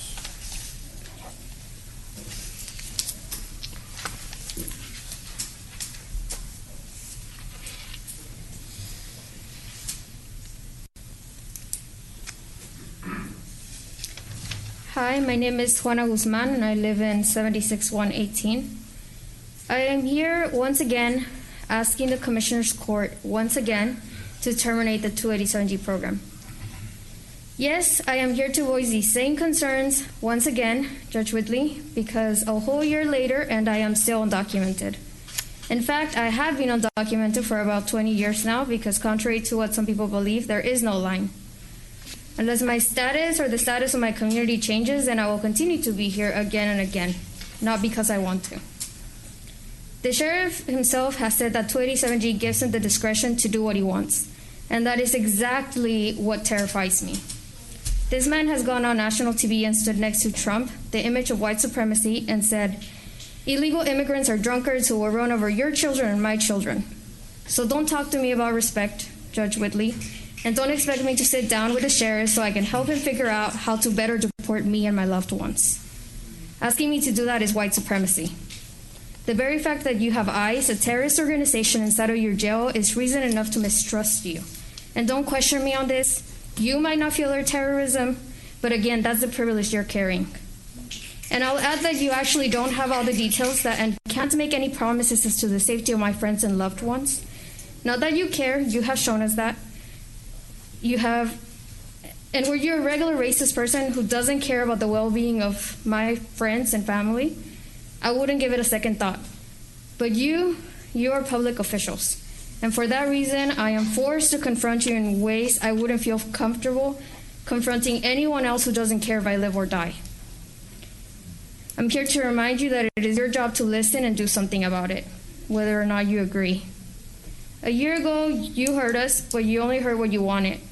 And in the very patronizing way that I hear you address no one else but people of color, you, Judge Whitley, told my cousin that the 6 months he spent in detention meant that the system works. 1 minute. As you can imagine, my faith in your capacity to lead and put people over profit is dwindling.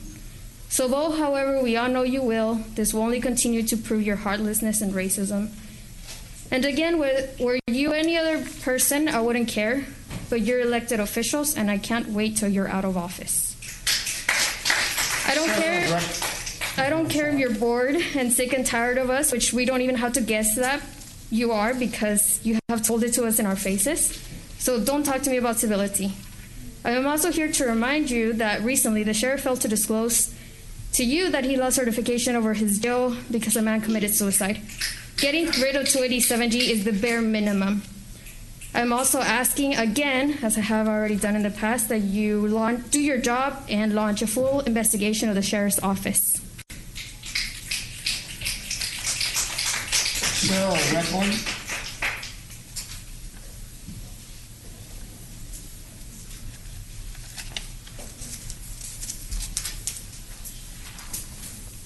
Good afternoon, Judge Whitley and members of the Commissioners Court. I would just like to note my name is Sarah Chavez Reckling. That is the Mexican-American part of my marriage, and I want to honor that today. I just want to take a moment to first thank you for hearing us out, but I also want to take a moment to recognize how much so many of us have sacrificed just to stand before you today. I, like so many here, we had to take off work to be here. I, like so many here, are taking time out of our livelihood to be here and also risking our health in a global pandemic to be here with masks on and then lowering our masks to try to get you to see our humanity and to recognize that 287G, it instills fear in the hearts of so many in the community. And from what is being said, ICE will be in the prisons. ICE will be there already. So why do we need to utilize taxpayer dollars to continue this program? Why is this something that is needed? And it is instilling fear in the hearts of so many people in these communities. I am proud that Fort Worth is my hometown. I grew up in the South Side, and I love this community. And I ask that you will consider ending this program and instilling greater trust in those who are your community today. And thank you for your time. Devin Pike.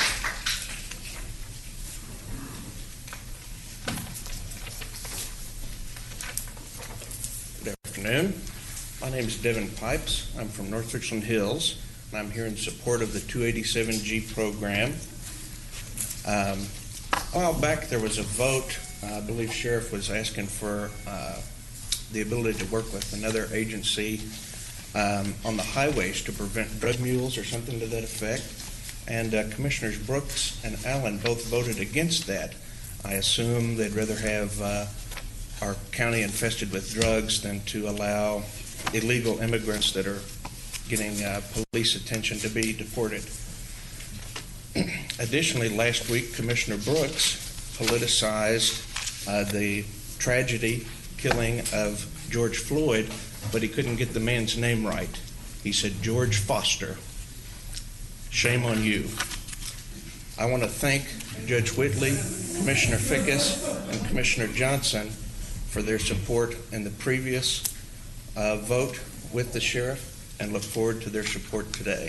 And thank you, Sheriff, and all your deputies for keeping everybody safe and allowing us to speak our minds today. Thank you. What does safety mean? Max Krushmal, followed by Norma Garcia Lopez, followed by Adrian Garcia, followed by Angela Gall. Is it possible to get a clean microphone? Sure. Is that been sanitized? Okay. Yes, it has. Yes, it is. That's not good.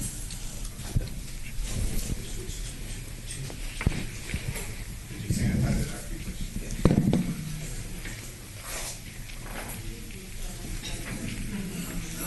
I wouldn't.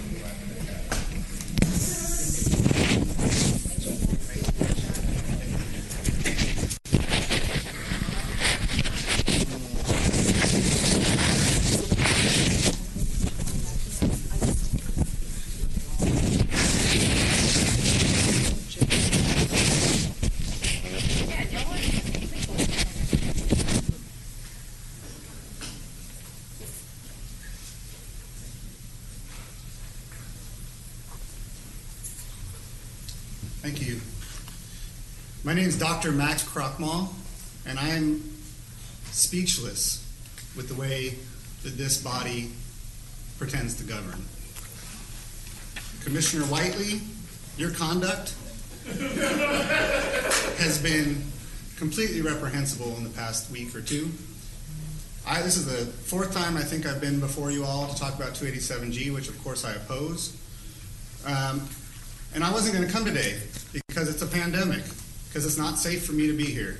And you forced me to come and endanger myself and my family because you did not want to hear what your community had to say.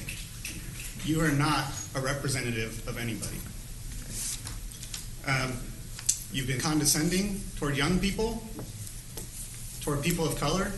You're not looking at me now. You've been condescending toward your colleagues on this court. You pretended to know the law about open meetings when you don't, in fact, know it. This is not how representative government works. We're in the largest county in America with the 287G agreement. We're an outlier. No other large county, no one even close to us, has a 287G agreement. It's bad for us. It's inhumane. It's bad for business. You claim to be a bean counter.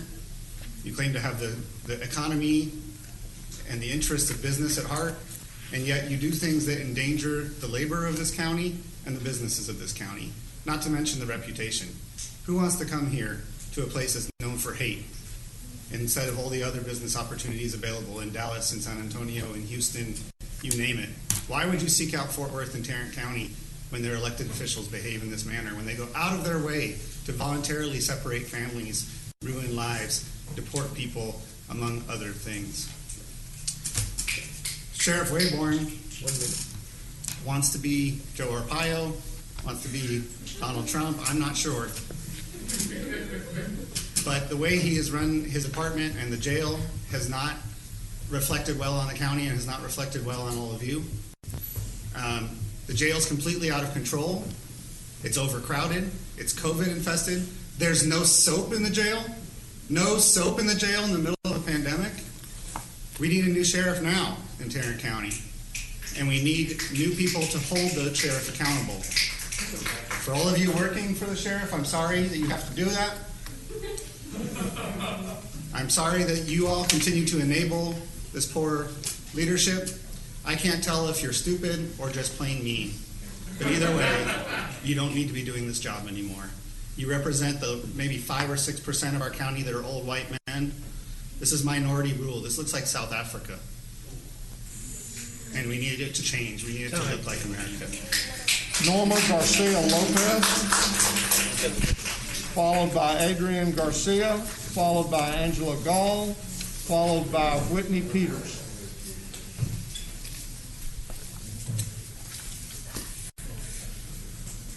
My name is Norma Garcia Lopez. I live in Precinct 4.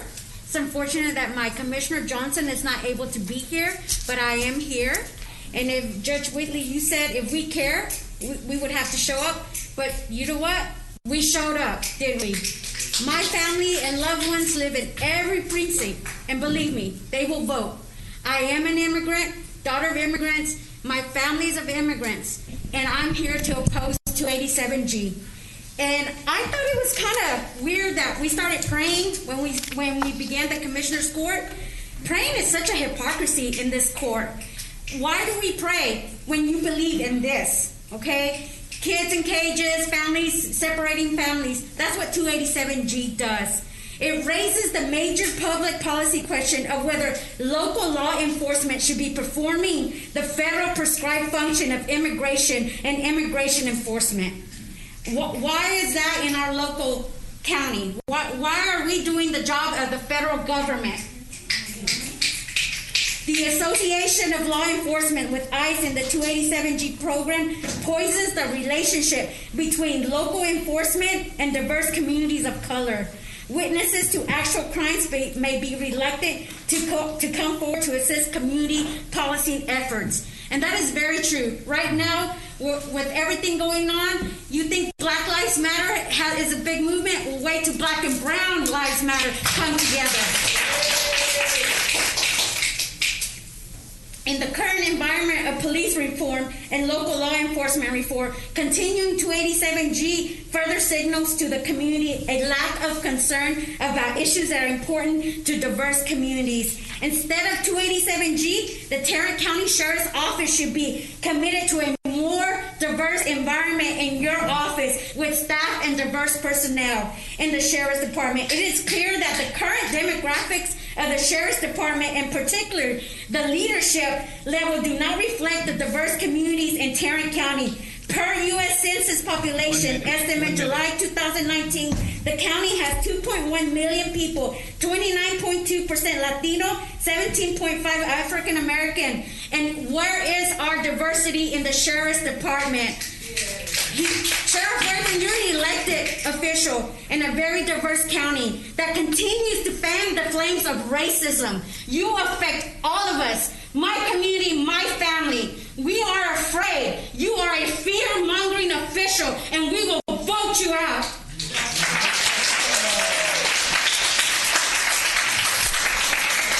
Adrian Garcia.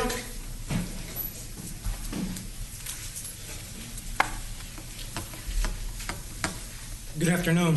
My name is Adrian, and I oppose 287G. The reason I oppose 287G is because I'm a teacher. Our children are scared right now. They're scared of being separated by their parents. They're scared of being racially profiled, and they're scared of being shot by the police. This is why I'm here. I'm here to fight for a future for them, a better future.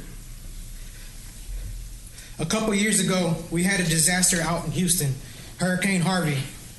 Houston Police Department came out and said they will not racially profile people or ask about their immigration status.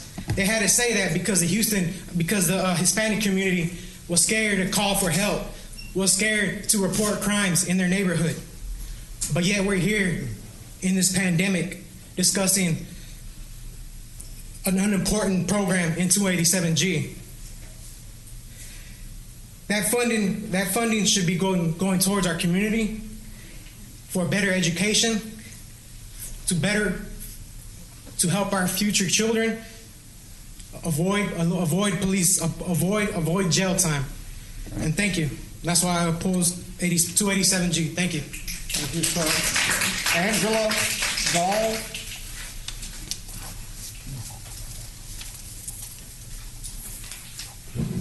Good afternoon. My name is Angela Gallo, and I live in Fort Worth. Thank you, Judge Whitley and Commissioners, for this time.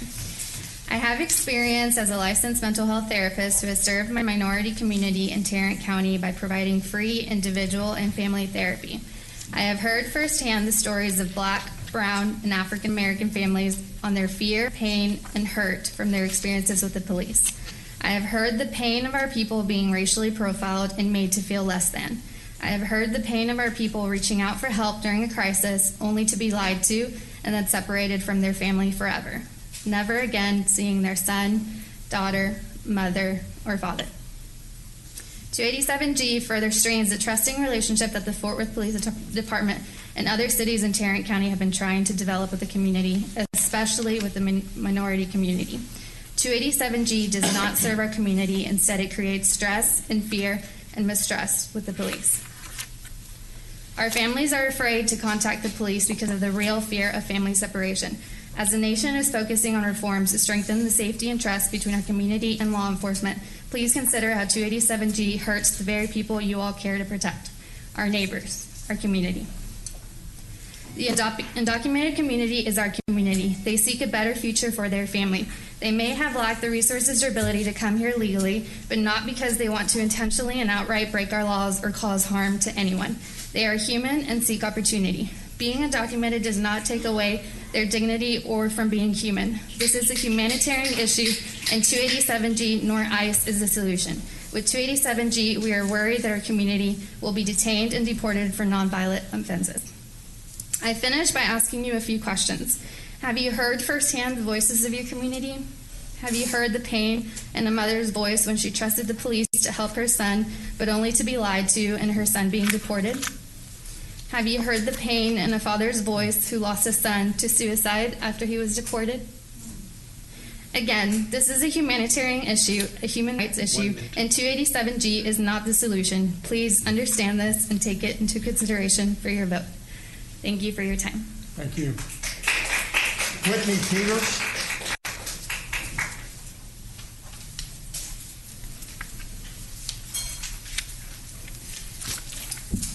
Buenos dias. Buenas tardes, pues. Good afternoon. Happy Tuesday. I'm happy to see you. This is what I say each and every day to my 6th and 7th grade classes, filled entirely with new immigrant and refugee students. My name is Whitney Peters. I live in Precinct 1, and I am a Fort Worth ISD public school teacher and a TCU grad. Go Frogs. This past school year, I taught 160 brand new immigrant kids to Fort Worth. I first want to thank you for your time today. Thank you for listening, and thank you for being open-minded.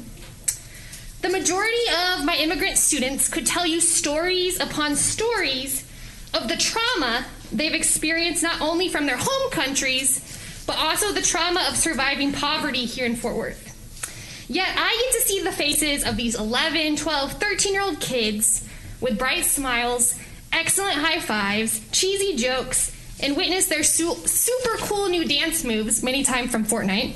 What I love most about my job is that I get to create a safe community for my students, where they learn, no matter if their parents happen to have correct documents, just to be normal kids again. I hope for the day when I can truthfully tell all of my students that they can trust the police to protect and help each of them no matter their situation and no matter their immigration status. I would love to reassure my students that indeed Fort Worth Police Department is completely separated from ICE. We need to stop making trusting police a myth that we read in some feel-good story. Commissioners, I urge you, no matter how you feel about the means and reasons my undocumented students' families are here or the mistakes they may make, realize that these are now our brothers and sisters of Tarrant County, whose undocumented kids have been through so much. Please don't add to their trauma by assisting ICE. Along with police officers, as a teacher, I am also in a profession that places more and more societal burdens and problems on my shoulders, which spreads me thin, and the students suffer. Our community suffers from this program. Take away the burden of assisting ICE and the trauma of causing family separation away from our police officers. Please vote no for 287G and change Fort Worth from a city that forces our undocumented brothers and sisters to live invisibly, vulnerably, and unprotected by the justice system, and allow our entire city to gain even just a little more trust in our police department. Thank you. Thank you.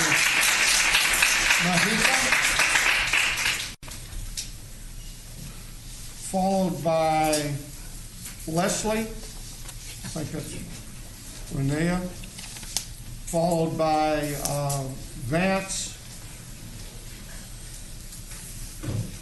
Keys, or not sure, or followed by Alen Aguilar. Good afternoon. My name is Mahika Jangiani. I'm from Precinct 4. I'm also a proud coworker and friend of Whitney Peters. I was also going to share Mariana Navarro's experience in Tarrant County Jail. I'm so happy that even though she was unable to be here today, her story was heard, and so many people were committed to making the injustices that she faced and the injustices taking place under Sheriff Wayburn's jurisdiction known. You've heard so many reasons and from so many people today that the renewal of 287G would continue to enable police to continue terrorizing our communities. So many people have made themselves vulnerable today, spent their entire day here to advocate for themselves and for their community. I urge you to listen, and I urge you to reflect. I hope it inspires you to do the right thing. Regardless, though, we will continue caring and protecting for our communities and our families, unlike the many law enforcement and elected officials that have failed to do so. Thank you. Thank you.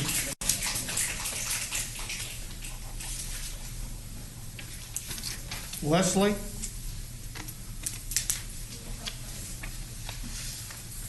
Vance? Leslie, I guess it's Reno. We're still, if she comes in shortly, then we will call her. And then Alana Aguilar, followed by Diane Wood. Good afternoon, Commissioners. My name is Vance Keys, Precinct 6. I'm a police officer by training and trade, and a criminologist by education. I'm here to oppose 287G. The dissatisfaction with the state of criminal justice and the need for system reform permeates the nation. However, we do not need to look beyond our own backyard to witness increasing frustration with an unresponsive system. The credibility of law enforcement is at an all-time low, the lowest I've seen in 20 years of law enforcement.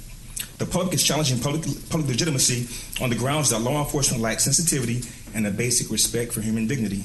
Voluntary compliance with 287G furthers this lack of trust, is discriminatory, encourages divisiveness with the communities, and undermines efforts to positively impact public safety. We believe in something called community policing. 287G has the consequence of separating families. It is counterproductive to the public interest if undocumented people who may have witnessed or suffered from domestic violence, sexual assault, or other violent crime are afraid to interact with local law enforcement. There is insufficient research or data to show that 287G has a positive impact on public safety. To the contrary, research illustrates how it reduces policing effectiveness as people from impacted communities are less likely to report crime as victims or witnesses out of fear that they or a loved one will have their immigration status checked and be deported. It doesn't matter how irrational you think that fear is, it exists. And I'm not just saying from other people of the undocumented community. I'm saying from people born right here in this nation. A lack of trust and faith in local law enforcement agencies leads to increased victimization and the exploitation of undocumented immigrants and other community members. Raise your hand if you're going to be victimized by a violent offender. I saw stats of 307 people, and not once was the question raised, of that 307, how many would have been detained by ICE anyway? How many would have had holds put on them by ICE anyway? 1 minute. The community of policing philosophy embraced across the United States and law enforcement highlights the importance of community support and assistance with crime control. The effectiveness of police preventive strategies depends heavily on community partnerships built on trust, cooperation, and collaboration. The sustainability of these relationships are threatened by programs such as 287G. The greatest predictor of criminality is not national origin, it's not race, it's not even sexually, it's economics, pure and simple. It's economics. It's those that don't have and those that do have. The priority of the Sheriff's Department must be on focusing resources at the county level, which means maintaining the jail and providing services which best serve the public. This means focusing on local issues which enhance public safety for each and every of our citizens. Thank you. Your Honor. Can we take a short break? IT has to reset just 1 or 2 instruments in the back so we can continue to record. We'll take a 5-minute break. Thank you.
Commissioner Johnson, are you there?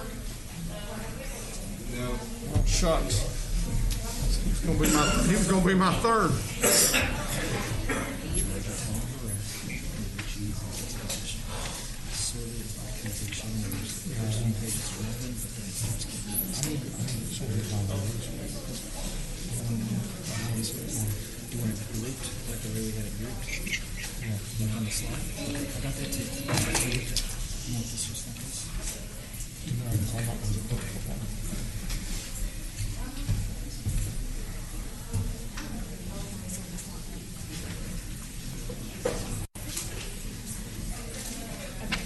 Coming up is okay,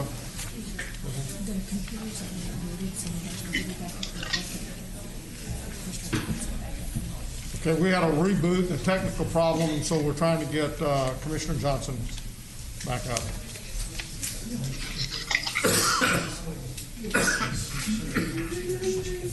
Okay. So we've got Leslie, Alen Aguilar, Diane Wood, Joel Carter, and then Guillermo Gomez.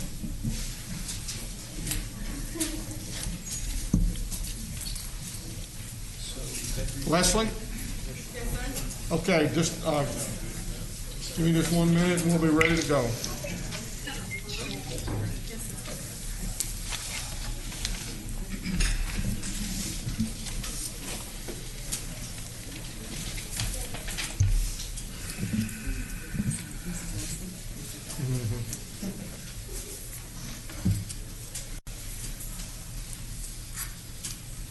Okay, Leslie, go ahead.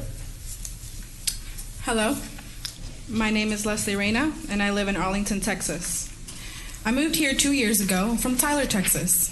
I moved to the DFW area because I wanted to move to a place that valued diversity. I had heard that in the DFW area, the leaders were more reflective of their communities and actually took time to hear their concerns. Now you can imagine my disappointment as I watched Judge Whitley conveniently tell everyone 1 week before the vote on 287G that moving forward all public comments must be given in person. Judge Whitley told the community who already feels targeted by this agreement that in a pandemic they would need to show up in person. He then followed up with the excuse that he didn't want to listen to people repeat the same thing over and over again, as if this wasn't his job to listen to the people. So here I am. I drove 30 minutes from Arlington to Fort Worth, took a day off work during an economic crisis because you, Judge Whitley, Commissioner Johnson, and Commissioner Fix decided that your time was more precious than mine. You three decided that if I cared enough, I would put my health on the line to speak today. Let this be an example to all of you in this room of what it means when we say 287G is hurtful to communities. You are not keeping us safe. You cared less about my safety and more about your party lines when you decided to make us all show up today. You have let yourselves be led astray by the rhetoric of hate and racism. I am a U.S. citizen, and I have never feared for my life at any time because there were undocumented immigrants living in my neighborhood. But you know what did scare me? Racist cops who will look down on my family and stop to ask them for documentation. Citizens. I remember the fear in my dad's eyes, a U.S. resident at the time, when he was speeding and was stopped by a police officer. I remember at 11 years old having to translate for my father as the officer questioned him. I remember the officer's face of annoyance when my dad handed him his residency card and he gave us a ticket and let us go. I remember silent car ride home as I cried when my dad cried. That's what 287G does. You don't understand what it's like, and I get the feeling that you don't care. Party over people is what you three commissioners have chosen if you decide to renew 287G today. You've shown me that racism exists everywhere in Texas. Unlike my undocumented community who you've shoved aside year after year, I have the power to vote. We gathered over 50 people in just a few days. Imagine what we could do on voting day. I want to live in a county where my representatives hear the constituents and hear them and understand that they are elected to be there by the people, for the people. I leave you with this quote. Hope allows us to push forward even when the truth is distorted by the people in power. It allows us to stand up when they tell us to sit down and to speak when they say to be quiet. Regardless of how you vote, hope does not die today. If anything, the hope we have grows as it's transformed into new actions that call for commissioners to listen to all the community and not just voice of a man who could very well be replaced next year. Thank you for allowing me to your precious time. I hope you remember me today and all of us here today as you watch your election results in the future. Thank you.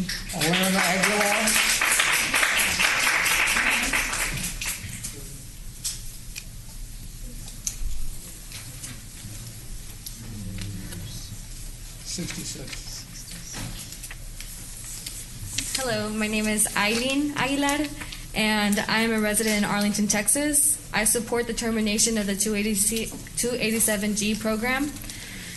Ending your voluntary collaboration with ICE this June is more urgent given the COVID-19 pandemic. Tarrant County is home to more than 100,000 undocumented immigrants of different backgrounds. Tarrant County is where we all come together to build a community where we feel safe and valued. Supporting this only destroys the trust and safety of many members of our community by allowing local law enforcement to further target undocumented people to the detriment of all residents of Tarrant County. Considering everything that is occurring in the socio-political atmosphere, I am pleading that you end your voluntary collaboration with ICE. In addition, Sheriff Wayborn provides no evidence to how the 287G program directly reduces crime or makes Tarrant County safer. Undocumented individuals are more likely to be racially profiled and be perceived as a threat and should not be further criminalized through the 287G program. Sheriff Wayborn earlier this morning called undocumented individuals illegal aliens. This is a derogatory term that further implies that these people are not seen as humans and are criminalized with that term alone. I understand that it is technically a legal term, however, it is disrespectful and offensive for this term to be used by the sheriff because it implies malicious intent, especially when he's behind this program.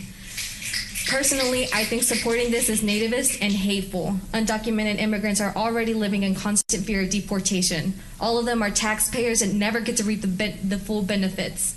They deserve to be treated with respect by local authorities. Please do not further expose them to harm or threat. Breaking these families apart means not only affecting breadwinners not being able to provide for their families, but it causes irreversible trauma.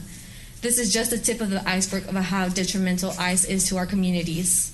The 287G leads to racial profiling by granting local law enforcement the ability to target undocumented people. When immigrants are transferred to ICE, they are, in effect, denied their rights to equal protection and a day in court to defend or appeal their criminal case, violating their right to due process of law. The ICE detention centers are not fit for anyone, especially in regards to COVID-19. There has been a lot of blood on the hands of ICE. They've lost thousands of children on multiple occasions. They've been exposed for sexual assault cases, and many detainees mysteriously end up dead. Please do not support the 287G program. Our community is counting on your vote against it. Diane Wood, followed by Joel Carter, followed by Guillermo Gomez.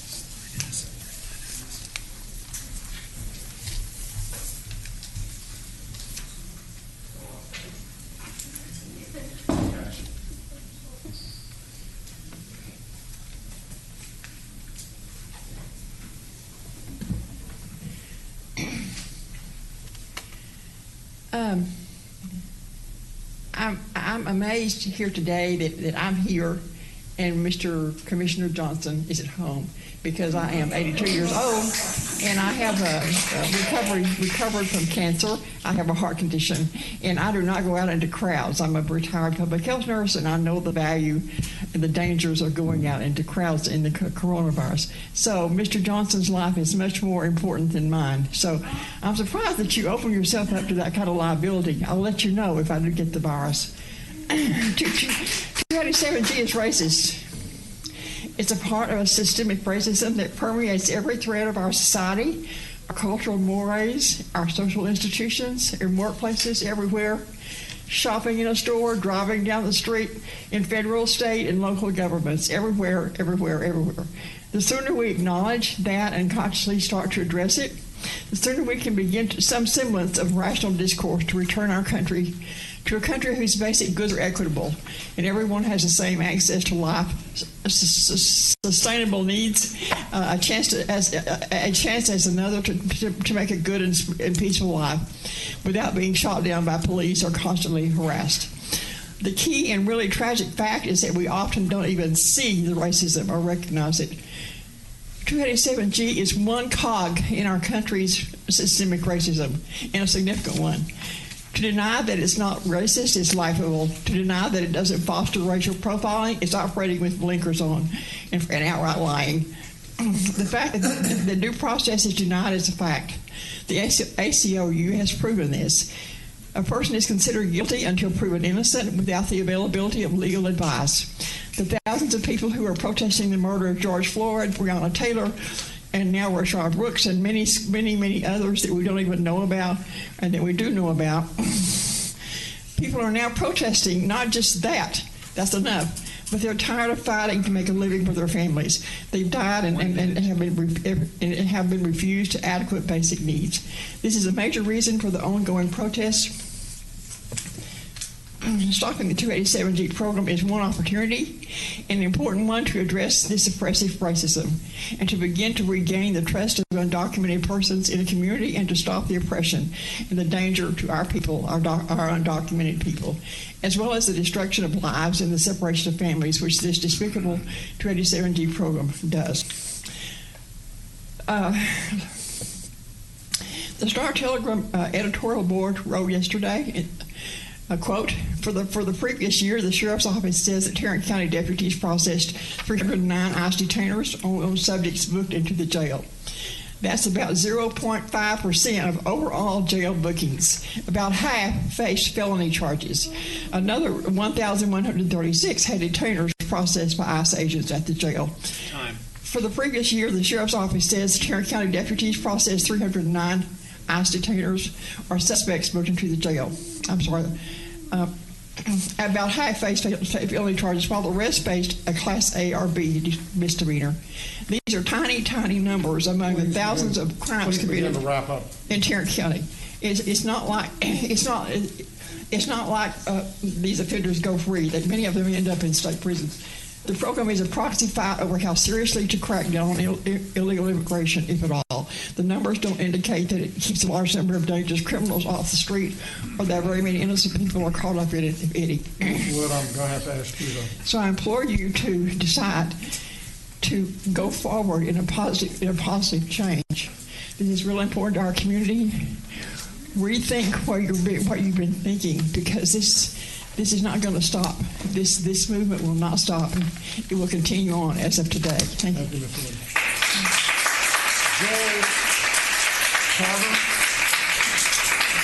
Joel Carter, followed by Guillermo Gomez, followed by Cindy Mata.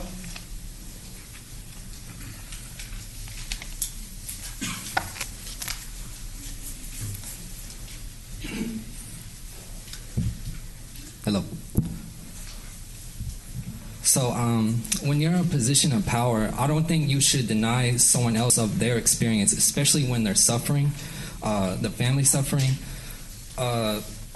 People like Sheriff Wayborn still uses the term illegal aliens, and I remember last year there was a gentleman that came up here, and he said, you know, it's a slap in the face to my people that you use that term. You know, I don't know. You should just really, like, Judge Whitley over here is talking about respect, you know. I wish, you know, with respect, you should also have empathy. You know, people are coming up here, they're being vulnerable, they're sharing their experience.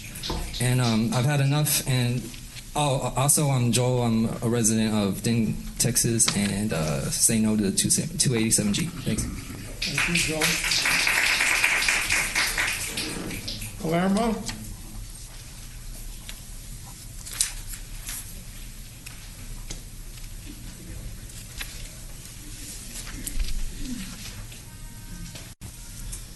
Good afternoon. My name is Guillermo Gomez. I live in Fort Worth, Texas.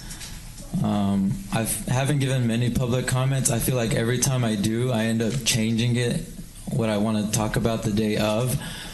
So I wanted to talk about how I thought 287G was irresponsible, especially during the pandemic. And even if it does only cost $17,000. I can think of a million ways to better spend that money. But I'm not going to talk about that. I'm going to talk about how this morning I read in the Star Telegram that you, Judge Whitley, said that you already have an idea of how you're going to vote unless we can convince you otherwise. And I'm wondering, since you're such a tough cookie to crack, I'm wondering how much convincing it took for you to vote in 2017 to start the 287G program, and why it's so difficult right now to change the vote. There's at least Commissioner Brooks has changed his vote.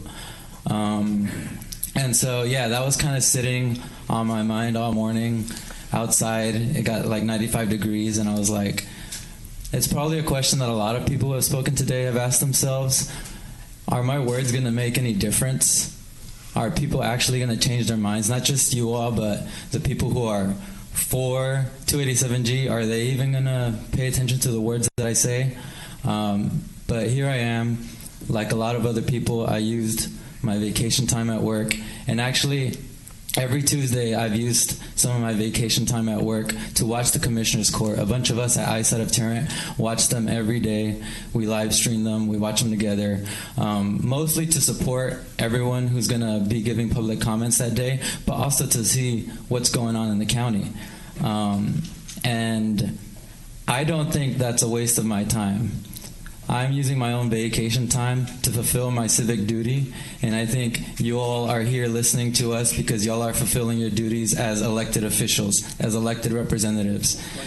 And so, yeah, I'm going to keep doing it probably in the future, keep attending Commissioners Court meetings, and it's because this is our time. And I've used now most of my 3 minutes of my time talking about how it's important to listen to us. And I'm only singling you out, Judge Whitley, because you made the comments. But it seemed like you were offended because last year people repeated themselves. I don't think the purpose of open meetings and public comments are to get every single point out there. I think it's to hear every single voice out there that wants to speak. And so, yeah, I haven't talked much about 287G yet. I thought this is what really riled me up, and 287G. Time. Cindy Mata.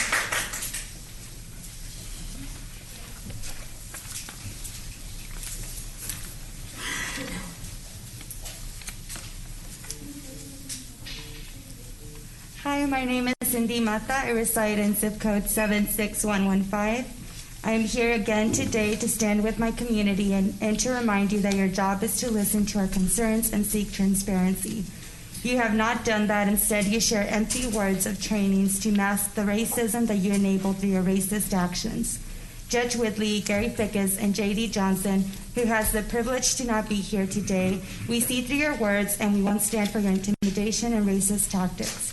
We demand that you stop using your discretionary power to try to silence us and end the voluntary, discriminatory, harmful, and unnecessary 287G program.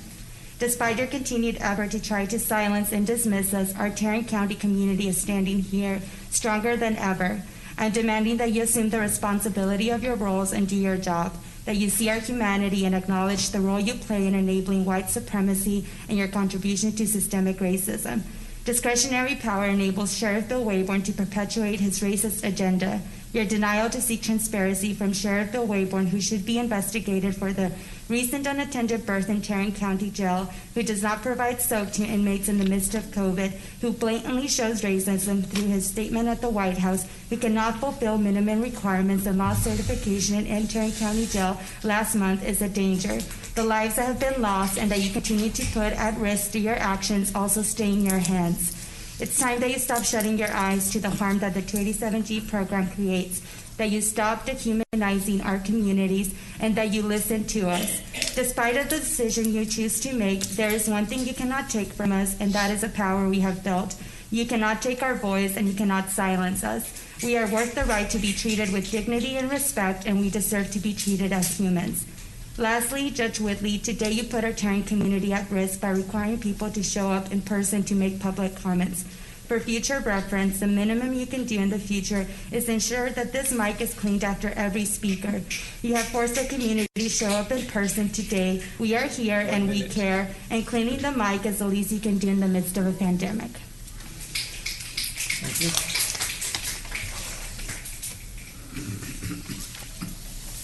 Lydia Meeks.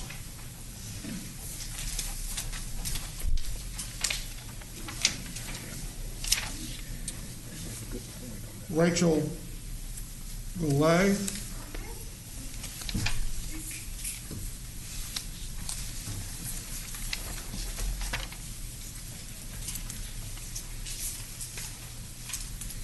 Good afternoon. My name is Rachel Goulet. I live in Fort Worth, zip code 76104. And I'm here today in support of friends, neighbors, and community who are most vulnerable to the harmful effects that 287G has brought on to Tarrant County, and calling for an end to this 287G agreement. And there's a really great quote by an organizer named Lilla Watson who says, "If you've come here to help me, you're wasting your time. But if you have come because your liberation is bound up with mine, then let's work together." And I recognize that I'm a white person here, speaking in solidarity with our immigrant community, but our immigrant community and our Latinx community and our Black community is only as safe as I am safe. We all need the same level of safety. According to the Center of American Progress, which is an independent, nonpartisan policy institute, many problems have shrouded this program for as long as it's existed, including complaints of racial profiling, discrimination, and unreimbursed costs, not to mention the national legal battles resulting from enforcement of 287G and racial profiling lawsuits. In their report, they go on to say that families in the immigrant community are made up of citizens, residents, and those lacking legal status, which complicates the argument that lawfully present immigrants and U.S. citizens have nothing to worry about when it comes to immigration enforcement. But make no mistake, policies that target immigrants without legal status also harm native-born citizens. Children living in mixed status families are particularly vulnerable after a parent's detention and deportation, which most often results in the loss of the family's primary earner. And other negative effects such as emotional consequences, including anxiety and depression and economic and housing instability, all stem from forced separation. And I have to ask how these negative effects really enhance our public safety. If this agreement is meant to enhance public safety, there's also been no conclusive data or evidence to really illustrate that 287G has directly made Tarrant County any measurably safer. Spending our local resources and local money on federal immigration enforcement activities like detaining individuals in local custody for ICE instead of making efforts to limit the spread of COVID-19 is unnecessary, it's inhumane, and it's unsafe. And as many people have said here today, and many will continue to share, 287G is facilitating targeting members of our immigrant, Latinx, and Black and Brown communities, and I hope that you will take their stories to heart and truly listen to the narratives that they're sharing when you make your decision today. In many cases, the harms done to the community are irreparable. A lot of the stories we've heard today are traumas that people will carry with them for the rest of their lives. But we can act now, and you as commissioners can act now to prevent further pain from being inflicted on our residents. This authorized collaboration with ICE is directly contributing to family separation and to trauma, and you can help end further trauma by voting to end 287G today. Thanks for your time. Thank you. Is Lydia Meeks?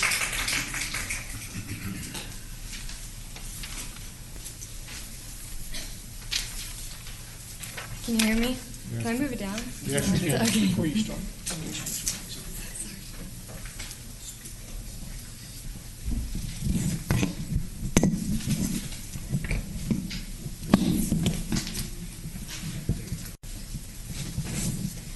Hi, my name is Lydia Meeks.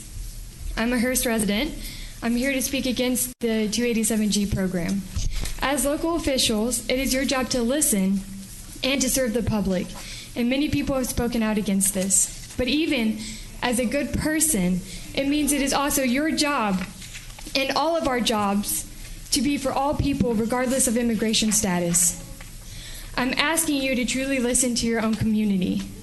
Some people in the beginning spoke about obtaining citizenship and there seems to be a lack of understanding about how easy it is to become a citizen of America. Well, it's not as easy as some people may think. It has never been easy. However, getting citizenship now is harder than it was 20 years ago, 10 years ago, especially beginning 4 years ago. I will repeat what has been said. No human being is illegal. Not everyone is awarded the same opportunities. As someone who has spent the past year working overseas with refugees, let me just ask you, where is your humanity? It's easy to decide what to do with other people when they just become numbers and we strip away their humanity, especially when you haven't seen what immigrants go through because you have had the mere privilege of being born here in the U.S. I also want to ask this. Why is it the American way, specifically white Americans, to jump to policing efforts rather than truly investing in their own communities? 287G does more harm than it does good and continues to encourage racial profiling and separating families. We're spending unnecessary resources on this. And do you want change? Because if so, then it's time to truly invest in our community and our community relations. This is our community. It has no place for racism. It has no place for separating families. And we are tired of fear that is rooted in racism. And I want to say that again because a lot of it is fear-based. We are tired of fear that is rooted in racism. Tarrant County has no place for ICE. And we will continue to make our voices heard until we bring real unity. Thank you. Portia Jackson.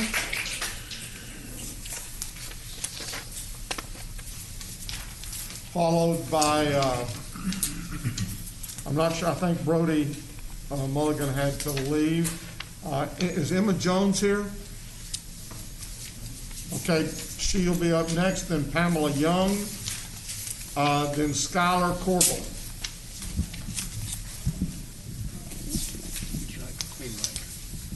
No, thank you. My name is Portia Jackson. I am the chair of Precinct 1119, and I am also proud to say that I am an honored member of the Frederick Douglass Republicans of Tarrant County. Black lives matter, but only when a white person has something to do with it. And as proud as I am to be a black woman, I don't need white folks that are cloaked in the armor of white guilt to give me and my blackness a history lesson. 1 year ago, I stood here in these halls, and a year later, it brings sadness to my soul to see that while so many claim to be progressive, I've yet to see any progression. What on earth does police brutality and institutionalized racism have to do with 287G and the lack of advancements for colored people when I stand before two black commissioners? Does racism prevail if I'm standing here looking into the eyes of two highly esteemed black commissioners that were favorably elected into their seats? In full support of Sheriff Wayborn, alongside 287G, I ask that you keep this bill in place. If white people are so bad, and if white skin equates to police, and if white skin equates to white supremacy, then why are there so many white folks giving testimonies to protect people of color? While this might make sense to you, it completely baffles me, considering the fact that by doing that, you are implying that my blackness equates to weakness and that my blackness equates to incompetence, so much so that you think that I need your help to fight my battles. I don't need your help. In closing, if we are to ignore the laws of our great state of Texas and ignore the laws of this country's Constitution, then the next time I come in here, I want to see the same passion in the halls and streets filled towards the promotion of black families sticking together. Because if illegal immigrants can break the laws and disobey the rules, yet have strong families, then let's bring all of the black fathers that are in prison home too. That way, black lives will really matter, immigrants' lives will matter, and all lives will matter. Judge Whitley, you have asked many of these people to follow the rules by not screaming, shouting, yelling, and clapping. If they can't follow simple rules. In a courthouse surrounded by law enforcement as well as authoritative figures with any type of respect, what on earth makes you think that they can follow rules outside of this building? Thank you, Commissioners, Judge Whitley, and thank you, Sheriff Wayborn. Emma Jones. Emma Jones.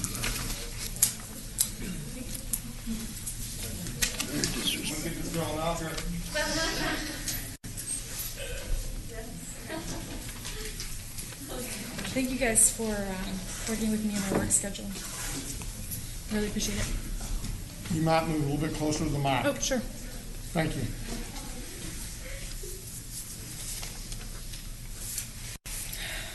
Go ahead. Thank you. Right now, we're in a historic moment. By the consistent exertion of people power across the county and really the country, this has brought us to a place where our communities are poised to win significant victories against the violence of policing on a large scale. One thing that I hear a lot today was the mention of trauma, and I don't think that we should take that too lightly. What the relationship of the police and the sheriff's office and the community reminds me of is an abusive relationship. And I find it disrespectful and disgusting that we would ask the person being abused to find solutions and find the answers to why their abuser is abusing them. I think there's nothing left for us to say. I feel that everyone spoke very eloquently and very vulnerably about how this affects them and what this means to their future. So I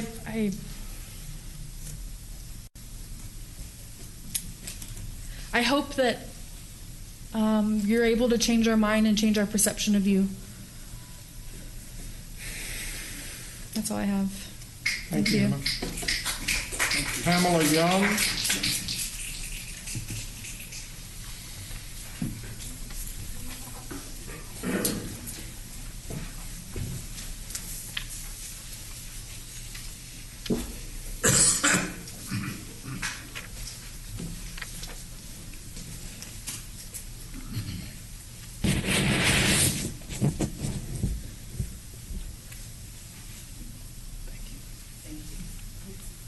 Good afternoon. Good afternoon. Hi, my name is Pamela Young. I live in District 1. I'm just going to cut right to it. I oppose 287G, and I ask you all to do that as well. And I have a question, a technical or topical question. If it is a crime not to comply with detainers, ICE detainers, then how is it not a crime to ignore detainers for Class C misdemeanors when they come into the jail? Does that just not happen? Or how are we choosing when Class C misdemeanors come in who happen to have ICE detainers as well? Or is that not a thing? Does the DA want to approach that, or? I believe the question is referring to a statement made by Chief McClellan earlier, and I believe that the difference there is if someone comes into the jail with a Class A misdemeanor that has, Class C misdemeanor, my apologies, a Class C misdemeanor and an ICE detainer, then the sheriff at that point must, and I believe does, comply with that ICE detainer. But I think what the sheriff was saying, if I'm correct me if I'm wrong, was that when their own officers are doing the decision on whether to have or whether to place an ICE detainer, that they do not do so for Class C misdemeanors, which are two different things. I think that's the distinction. Right, that's not what I asked. I asked about the first part. Okay. You left the second part on. But yeah. So for the first part, that is true. That would be a violation, but if that was happening. Could I, if you don't mind? As long as I redeem my time. Thank you. Yeah. You got her time? Yeah, she's going to get her time. Okay. You can start at your time. Chris, what if, Chris, where'd you go? Okay, you're back? Yeah. Okay. What if we removed Class B misdemeanor? In other words, only considered Class A misdemeanors and felonies and ICE detainees. If that, I think that would be a question best answered by the sheriff. If the question is whether the sheriff can, with 287G agreement, have his people consider only Class A misdemeanors and above, I believe that would be a question decided that the sheriff would have to decide. Doesn't have anything to do with you guys at the DA then? No, Judge. No, excuse me, no, Commissioner. No, that's the judge. Yes, no, Commissioner. That would be that's an operational question. If the question is a legal question on whether a Class B misdemeanor comes in with an ICE detainer, whether he has to honor that detainer, then he absolutely must. Okay. But anything past that from 287G agreement is an operational question.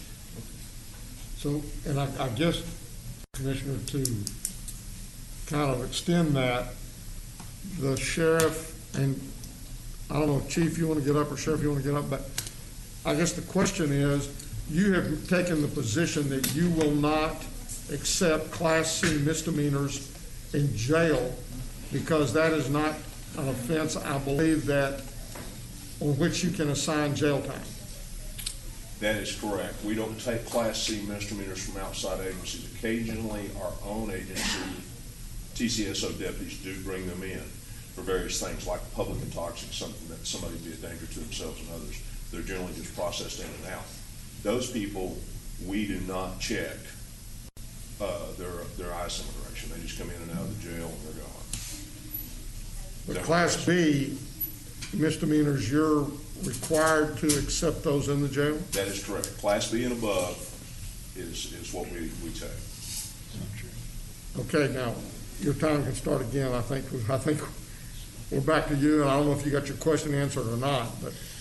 Well, the question again was, how then is it not a crime? If it's a crime to not comply with the detainers, how is it not a crime to ignore detainers for Class C misdemeanors? You're saying when Class C misdemeanors come in and they have a detainer, you ignore it? No, ma'am. If they have a detainer in place, I cannot ignore that. That would be a violation of law. So if somebody in the field got a detainer and brought him into the back door and said, oh, by the way, they're not only a public intoxicated, but we've also got an ICE detainer, I'm obligated to do that. What I'm not obligated to is if that Class C comes in and gets booked into jail and then was booked out, I'm not obligated to investigate that. That's not what I'm asking, but thank you for answering the first part, which was my question. Okay. So you confirm for me that Class C misdemeanors who come in with ICE detainers, you are not ignoring those. You are, in fact, turning them over to ICE detention or whatever. All right. On to the Class B that you mentioned. For a lot of people, you might not understand or know what a Class B detainer is. And by the way, you have to put that detainer in place. So you're very much highly involved in that Class C misdemeanor, getting the ICE detainer. But anyway, Class B misdemeanors means it could be a first offense DWI, it could be prostitution, it could be harassment, it could be criminal trespassing, it could be certain types of theft, evading arrest, making a false 911 call, failure to pay child support, indecent exposure, minor drug possession.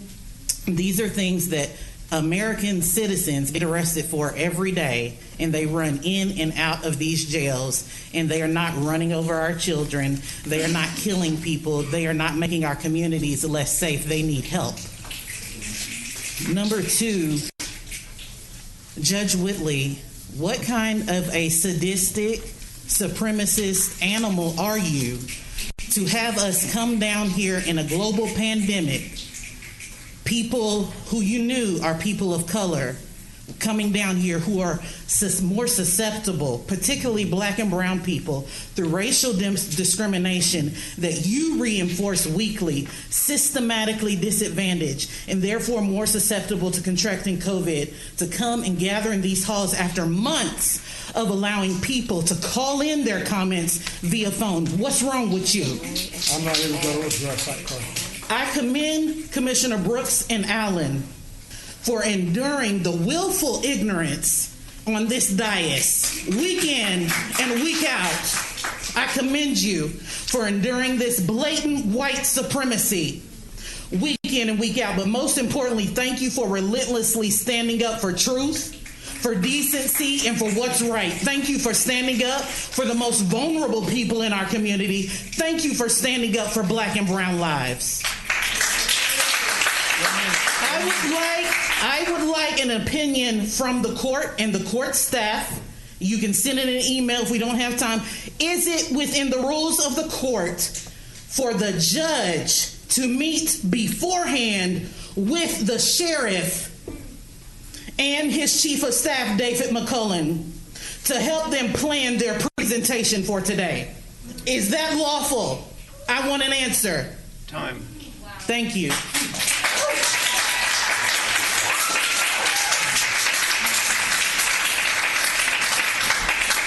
Chris, would you please respond to whether or not it is lawful for me to have a meeting with department heads, or what would be unlawful as far as who I could meet with?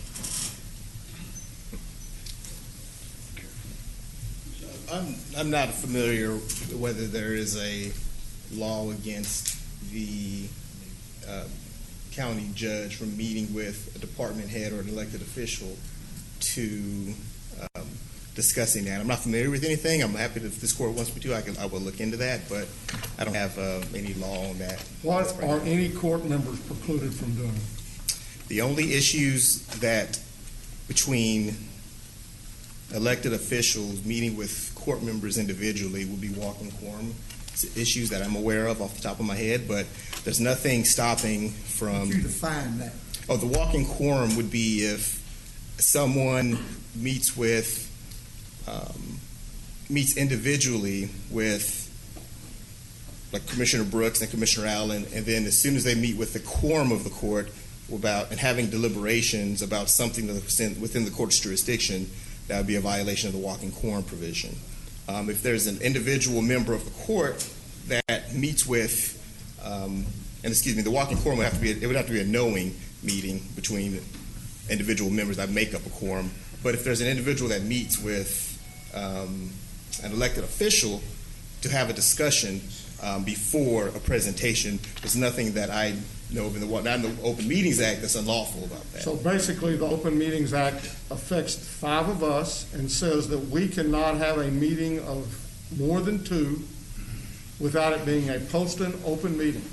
But there's nothing that precludes any one of us from meeting with any department head, employee, elected official, other than the 5 of us, and it would preclude someone going, as you just said, and going and doing a polling of the 5 of us, especially it precludes us from doing that.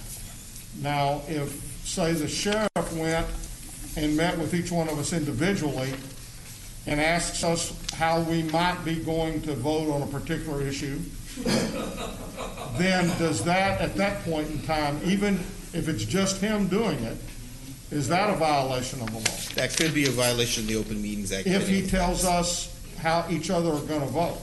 Yes, sir. But if he doesn't say, he just simply meets with and asks questions, but does not say to any one of the 5 of us what the other 4 have said, then is that illegal? That's a fact-based situation, depending on the knowledge of each individual, so it's difficult to say without the specific facts, but it has to be a knowing violation for that to be a criminal offense under the Open Meetings Act. So, other than that, there's no law in the Open Meetings Act keeping any individual member from meeting with the sheriff about a presentation. So, Chris, will you also address what the penalties are? For the Open Meetings Act violation, I believe it's a Class A misdemeanor. And whose job would it be to enforce that, or to bring those charges? I believe anyone can bring those charges, or at least call for an investigation of those charges. Okay. One other question. If you had a meeting, excuse me? If I met with another commissioner and didn't talk county business, social issues, is that a violation? That is not a violation of the Meetings Act, no, sir. Two. We go to we get all invited to an event. We're all at the same event. It happens quite often. We've been told in the past, as long as we don't talk business. That is correct. That falls under the social exception. Yeah. Yes, sir. Thank you. Skylar Corbel.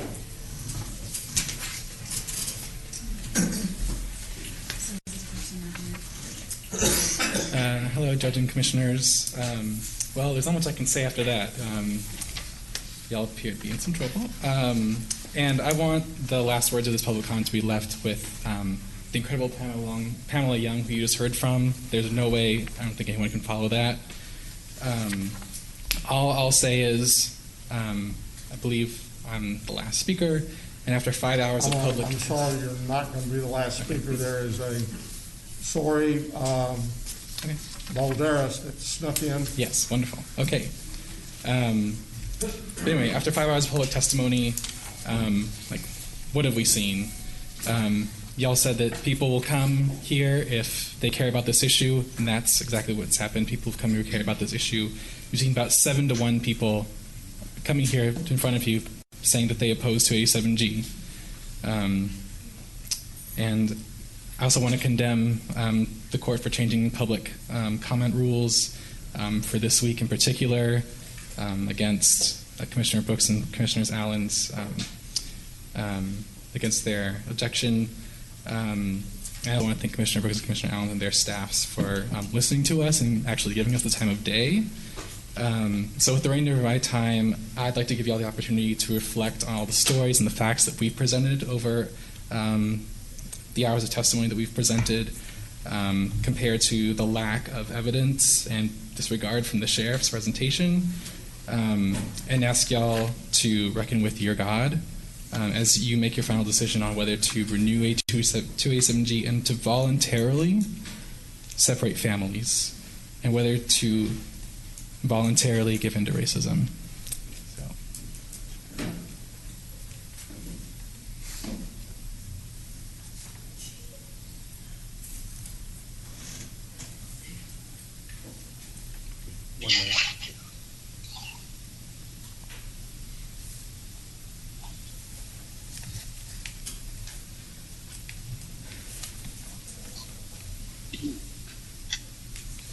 Brody Mulligan, I don't believe is here, and Sori Balderas will be next.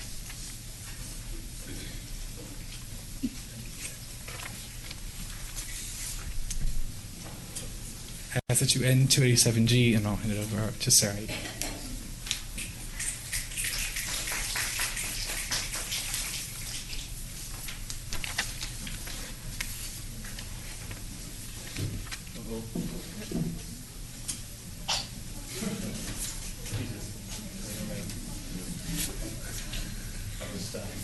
You guys ready? Go ahead. Okay. Hi, so I'm Sarai Balderas, and I want to say that I have severe social anxiety, and I admit up until now I avoided speaking in front of this group for some time. And the disgusting display I saw today led me to come up here and say, you, Judge Whitley, literally said today that you can listen if you want to. It is your job to listen to us. Our tax dollars go to you, including undocumented immigrants' tax dollars. Do you understand how you destroyed the trust of the youth and the government? I witnessed a 14-year-old girl today speak for her people. 14. She does not have to speak against you. She should be enjoying her summer, but yet she is here and I commend her. I just turned 19 years old, and every single friend of mine has expressed that we do not trust our government. Every single friend of ours, this new generation. When you were young, you had the privilege of being able to trust your government because no one judged you, no one questioned you for how you looked. And the continuation and the possible renewal of the 287G program, I promise you that no new generation will follow you with an open heart. You risk black and brown people in a global pandemic to speak for their rights. Let me reiterate, a global pandemic, a historical pandemic, and you risk black and brown lives. If you think that people forgive and forget this, you are sorely mistaken. Your time is almost up, and you have stood on the wrong side of history, and the people will remember. You will be remembered as men who upheld racist policies, who spoke for no one but people who shared their skin tone and their European heritage. If you continue to not change your opinion, you are just performing confirmation bias. You have heard such ugly truths today, and if you do not change your opinion today, it is confirmation bias.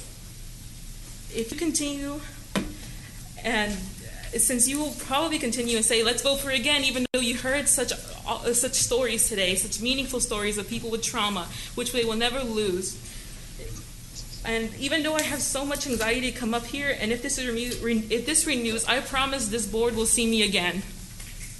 You wasted your career not doing service to your community, and you're mad. So don't take it out on us and end 287G.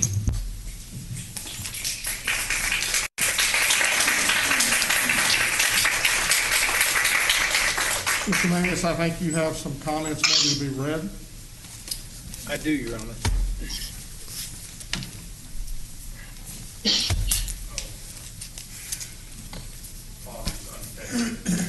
What's that?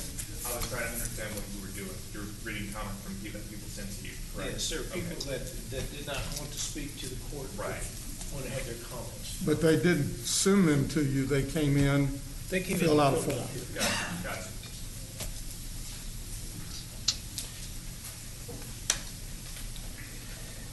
Okay, so I have two different stacks. I have one in support and one in opposition. So I'm going to read the opposition first.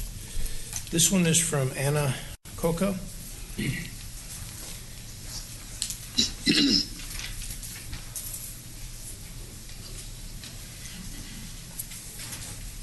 And her comments are no to separating families, and I do not support the funding of 287G. I have a letter from Sergio De Leon. Dear Judge Whitley and Commissioners, I'm unable to attend court this morning, but would like to reiterate my opposition to 287G and encourage the Tarrant County Commissioners Court to repeal it. Future generations will condemn this body for failing to do so. There is no difference between 287G and the Chinese Exclusion Act, Japanese internment camps, and the forcible removal of Native Americans from their lands to reservations. All of these actions, like 287G, were racially motivated, and all of those actions are now seen as regrettable and unnecessary. The Commissioners Court made a bold and courageous act with the removal of the Confederate monument on the courthouse lawn, and in the same manner, I hope you would demonstrate courage, wisdom, and respect to the Hispanic community by voting to repeal 287G.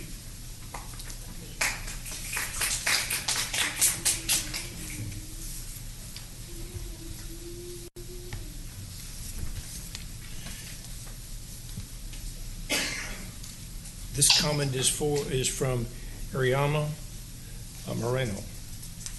This is a racist policy that puts families at risk. It is a waste of the community's tax dollars. There is no benefit to this policy. This is from Jennifer Alvarado. The sheriff should not have the authority to make certain community targets. Human lives are not a business agreement.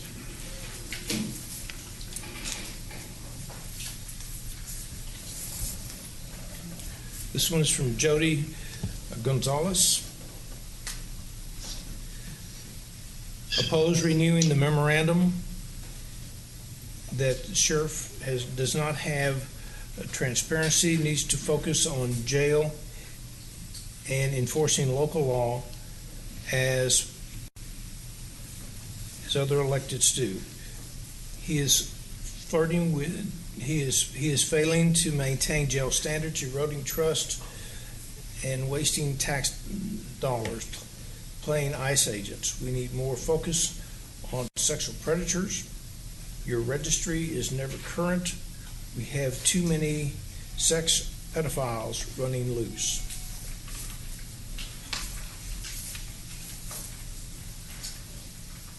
This is from Mr. Torres.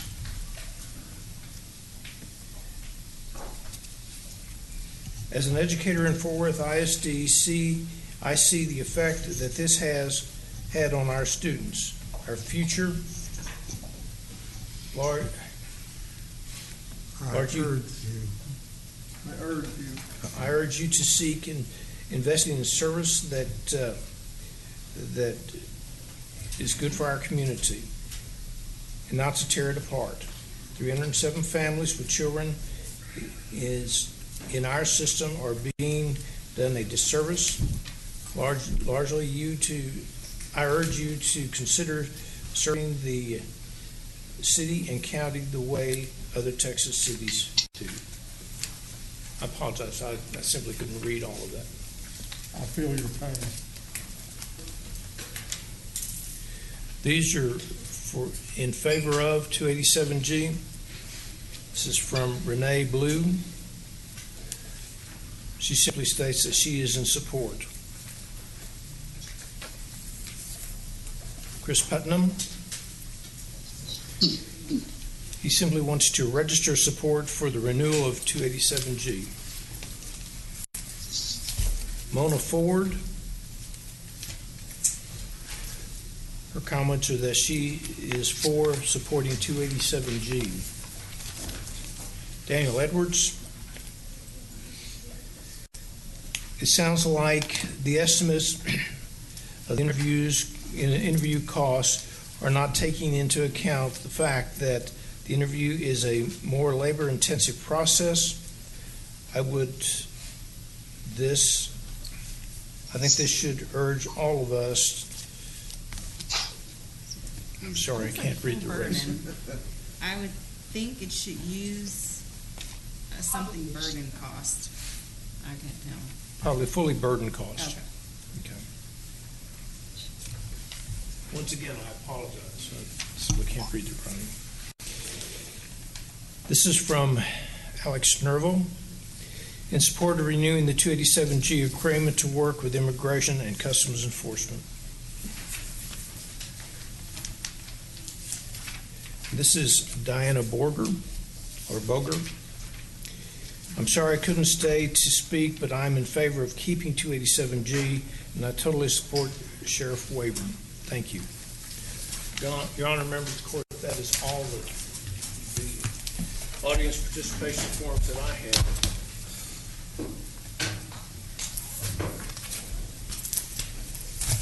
I do have some that Judge, I have three. Mr. Gonzalez, Jody Gonzalez, number 65. I don't know if he spoke. Brody Mulligan, if Brody spoke, or John Toms, number 77. I know we called Brody. Is there anyone here who signed up and who has not had an opportunity to speak? That's all I have, Your Honor. Okay. Comments or a motion?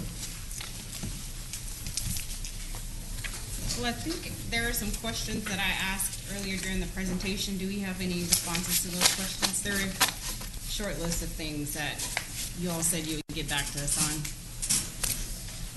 Your Honor, I haven't actually left the seat, so I haven't had a chance to go research those. So I was planning to do those people this week. Even though we're calling a vote today. Is that an answer? I mean, what would you like me to find out? And I'll go get it right now for you.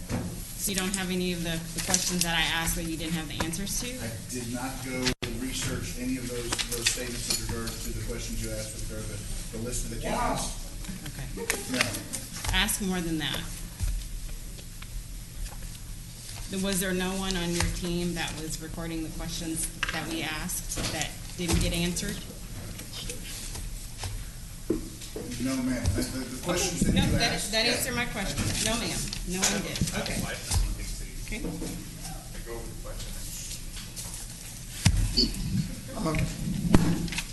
Chris, I have a question concerning the agreement is somewhat open-ended. Is that? Yes, Your Honor. Yes, Commissioner. As Chief McClellan said before, the way it's written, it's written where it would have to be terminated by one of the parties. So it would have to be terminated by the county or terminated by ICE. Well, I think a question that I guess we might want to think about is that if this passes, do we want the ability to review this thing in a year, 2 years, whatever? If not, it just, I guess if a court member decides they want to review it, I guess they can request that. As written, absolutely. I mean, if any one member of this court wants to bring it back up for a discussion and or a vote, then that's the prerogative of course this body.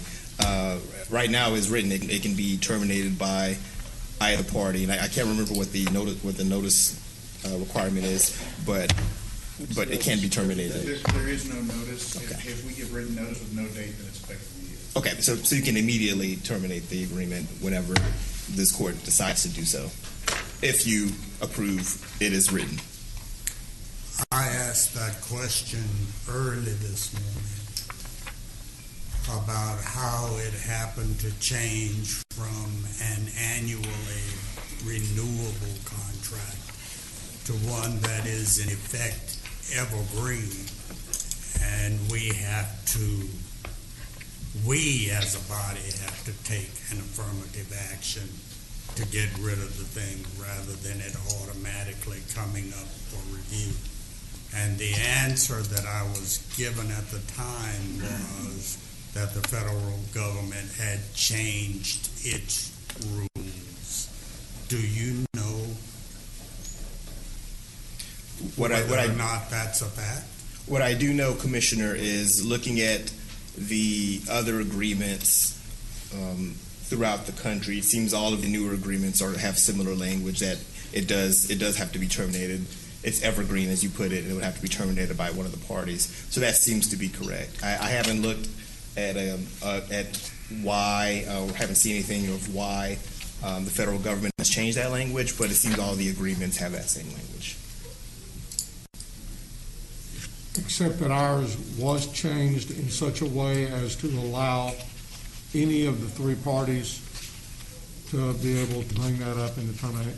And is ours, as was stated this morning, is ours unique in the fact that the Commissioner's Court is a party to the deal also? It is true that the majority of the 287G agreements, it is the law enforcement agency itself, and that it's very few of them, and I don't remember the exact numbers, but a small minority of them that has the actual local entity. It's like 2 or 3, as Chief McClellan saying. So we are unique for sure. That is true.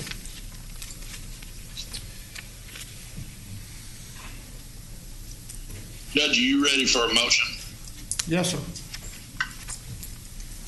I move approval of the memorandum of agreement and addendum to the memorandum of agreement between the U.S. Immigration and Customs Enforcement of Tarrant County. ADA, Tarrant County Sheriff's Office.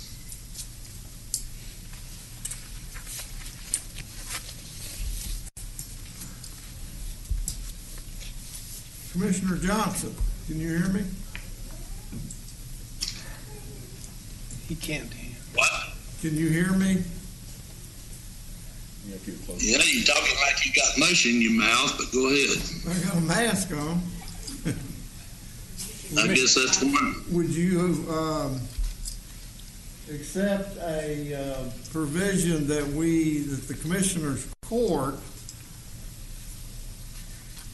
can review this agreement in 12 months? Lynn, would you repeat what he just said? What Commissioner Fickus is saying is that would you agree that, you know, we don't have any place set up to where we review this, since it would be a permanent type of a deal unless we voted to terminate it. I think Commissioner Fickus is saying he would like to set up at least an annual review of the document. And would you be okay with saying that you would approve it and then ask for an annual review by this court?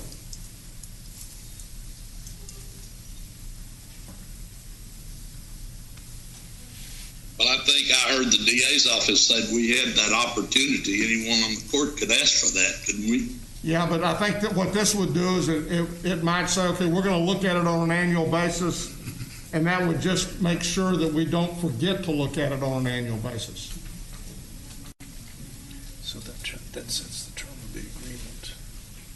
Well, if that's in the form of a question and a second, I will accept it. Okay, I think, is that what you're... So we have a motion and a second to approve the agreement and to review it on an annual basis. Discussion. I have some comments.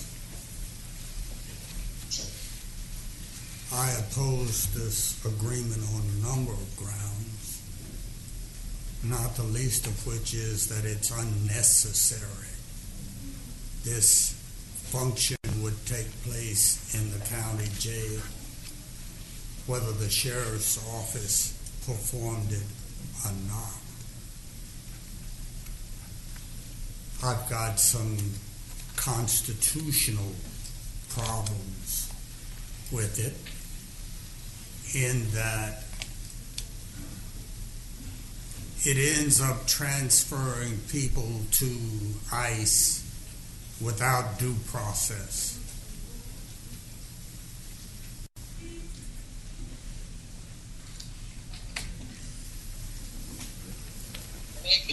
But mainly, voted for 2 years ago, Roy. I'm sorry, what? I believe this is the same agreement that you voted in support of 2 years ago. Well, you know, I'm 2 years older than I was 2 years ago.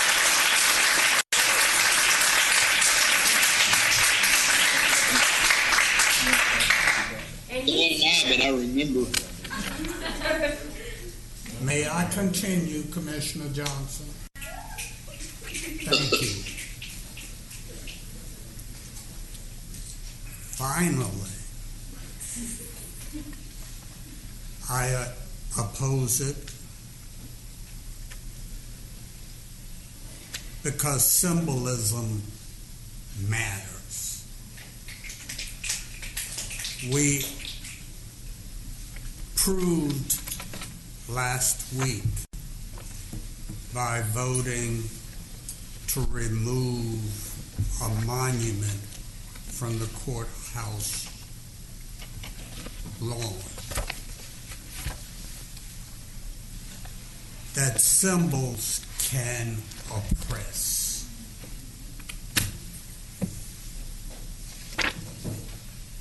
Now, it's hard to judge whether something is oppressive to a people unless you're able to stand for a while in their shoes. I have heard the pain of those who have testified all day today. I feel the pain of those who have testified all day today. but I cannot know that pain because I cannot stand in their shoes. So I am left with only one option, and that is to believe what they say.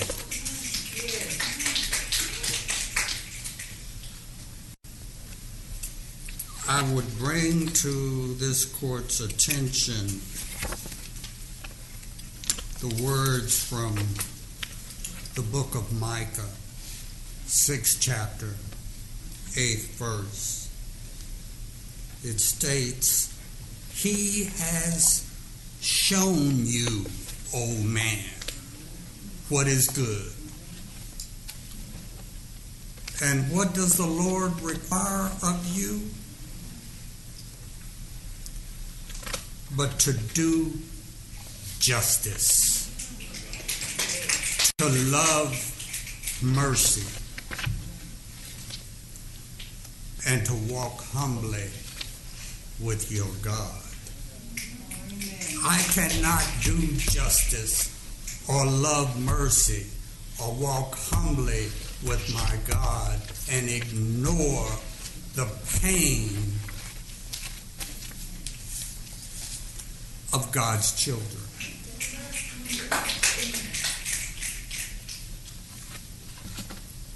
There is humanity and there is divinity in the face of each and every one of God's children, regardless of their race, color, creed, national origin, sexual orientation, or documentary status.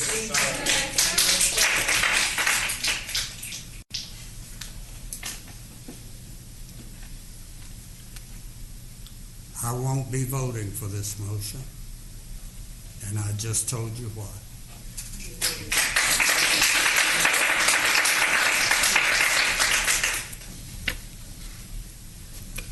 First off, I want to start by thanking everybody who made their voice heard today, regardless of where you fell on the issue. I think it's an important part of our process, obviously one that I've consistently advocated for, even though folks perhaps were most familiar with it given our discussion last week. It doesn't...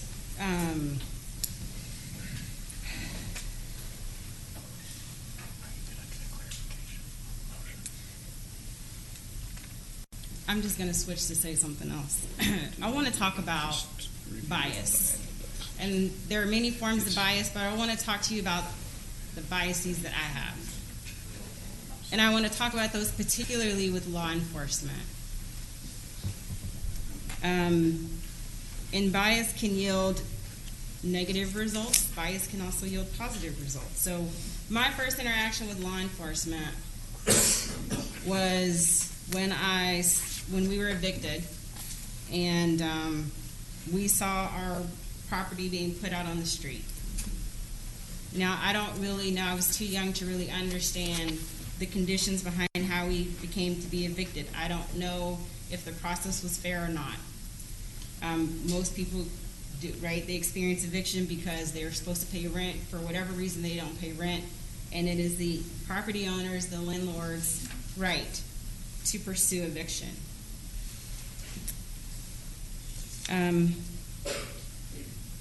And at a very early age, I had a negative view of law enforcement.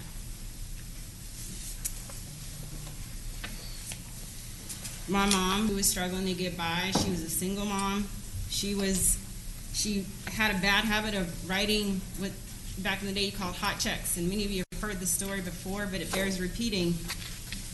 So that's when it's called check kiting, where you write a check and you hope by the time that the check makes it to the bank that the money's in the bank.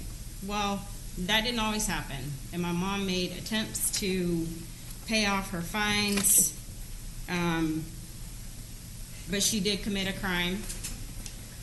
And the law at that time allowed for the judge to pull together her misdemeanor offenses into a felony.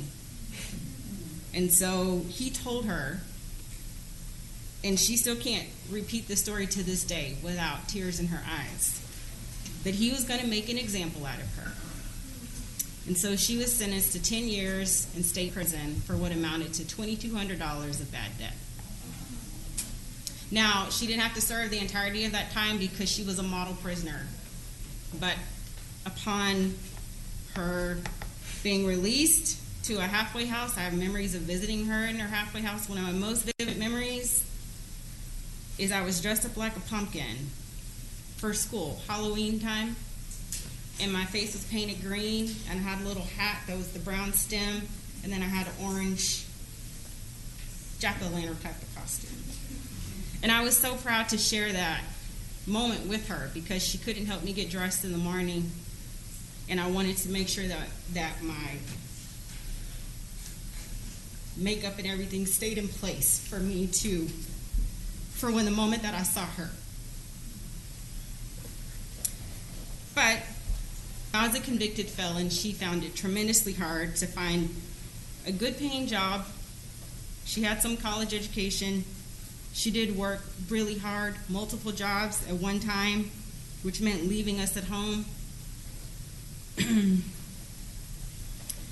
And we're talking about in the late 80s, early 90s, so a single black woman with a felony record with 3 kids. So who was going to lease to her?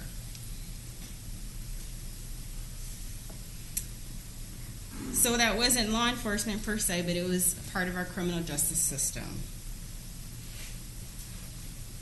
Now fast forward to when I was 16 years old and I couch hopped. So at this point, I had lived with a family who took me in, and I worked probably 30, 40 hours a week, was an ROTC, was an honor roll student. And, you know, like any 16-year-old kid, you kind of just want to blow off steam. So I was out, hanging out with a friend of mine, and he happened to be 17 years old, and I was 16-year-old. Well, at that time in Denver, they had a curfew. And if you were 16 or younger, you were to be at your place of residence by, I forget the hour. Well, I wasn't where I was supposed to be by that hour. And so my friend and I, we were at 7-Eleven, went to go get some snacks.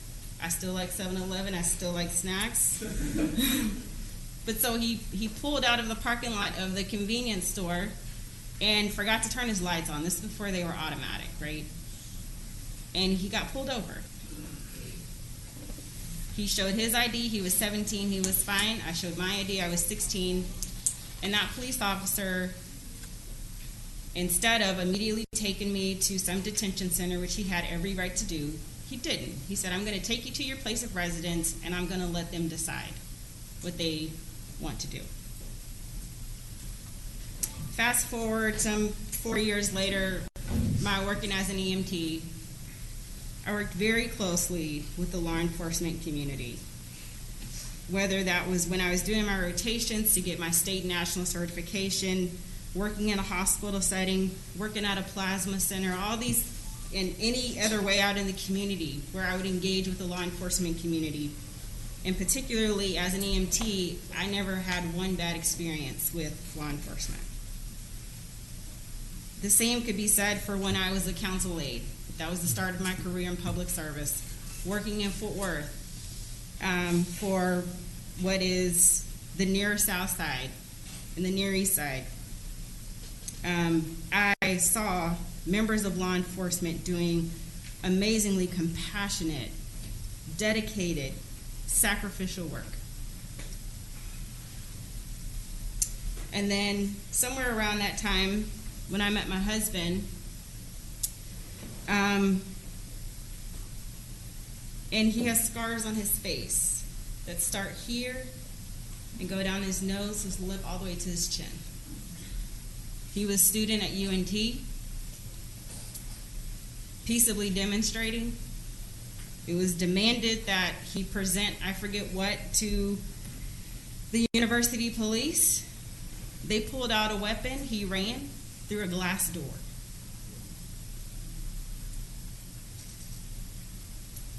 Still to this day, in 76006, he can get pulled over for walking in our neighborhood.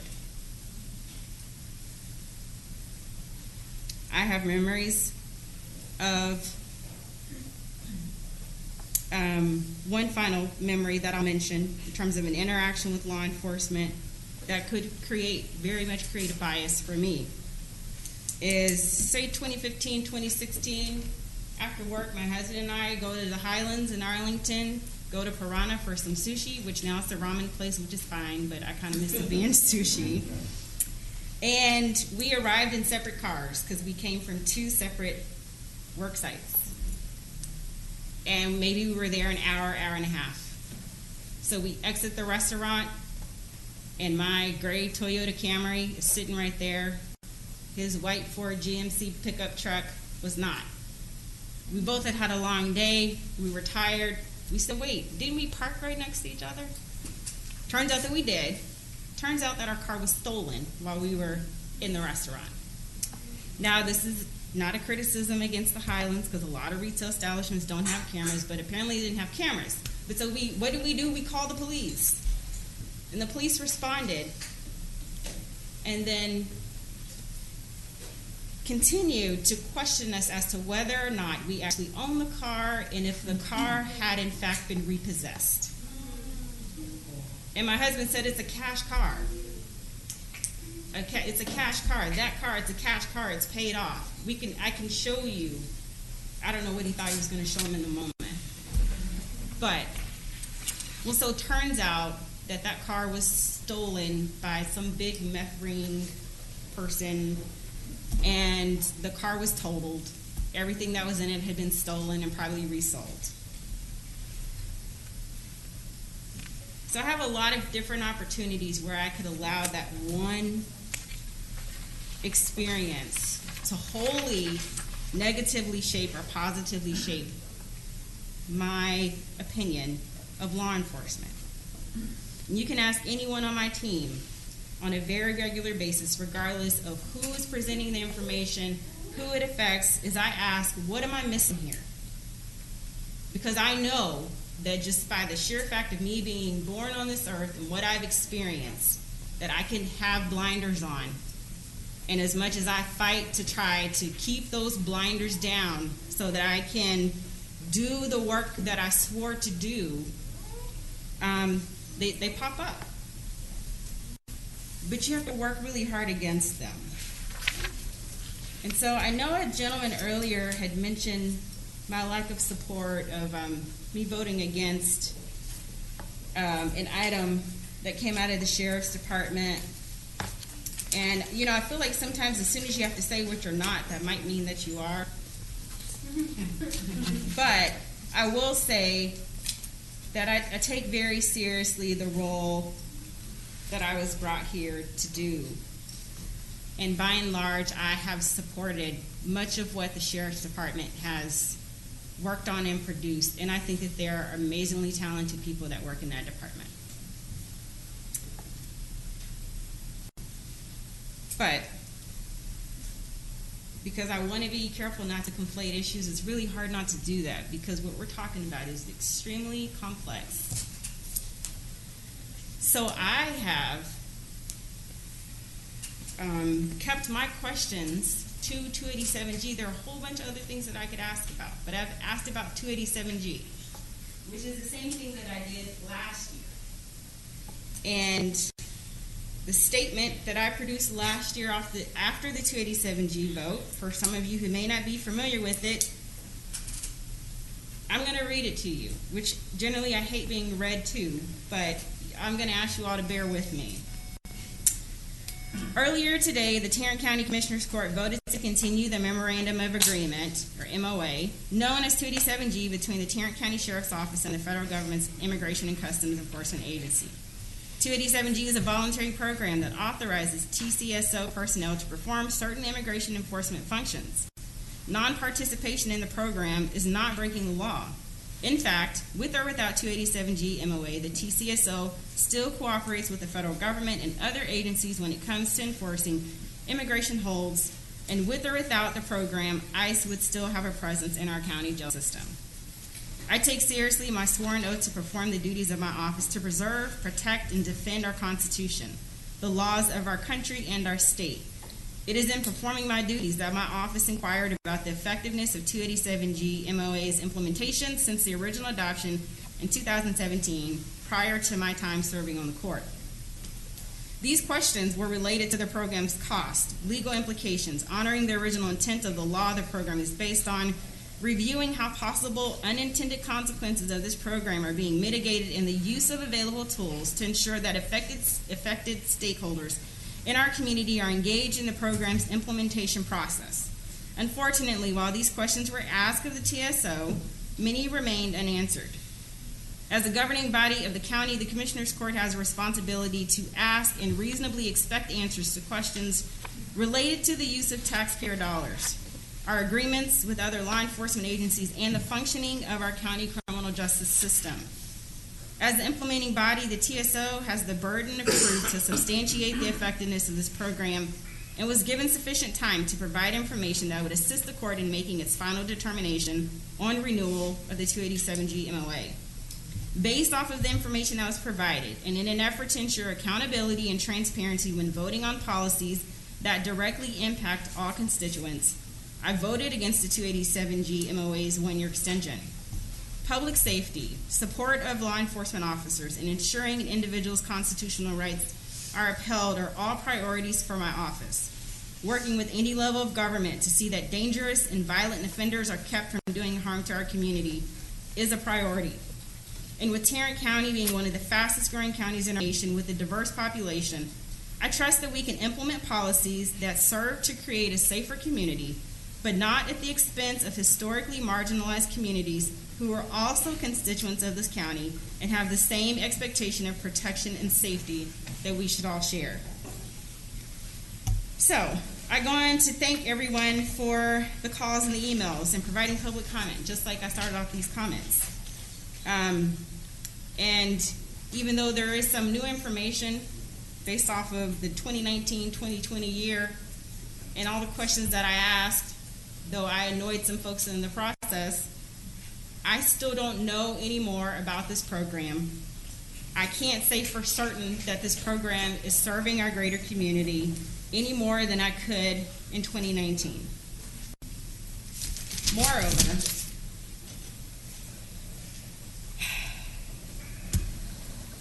when I interviewed for this position, a lot of people ask me, what does a commissioner do? So I think one thing, because there's actually some mention of that on the county website, I think we should add that a county commissioner listens, because we should do that. But what a county commissioner should not do is to support the renewal of this program. Therefore, I intend to vote no.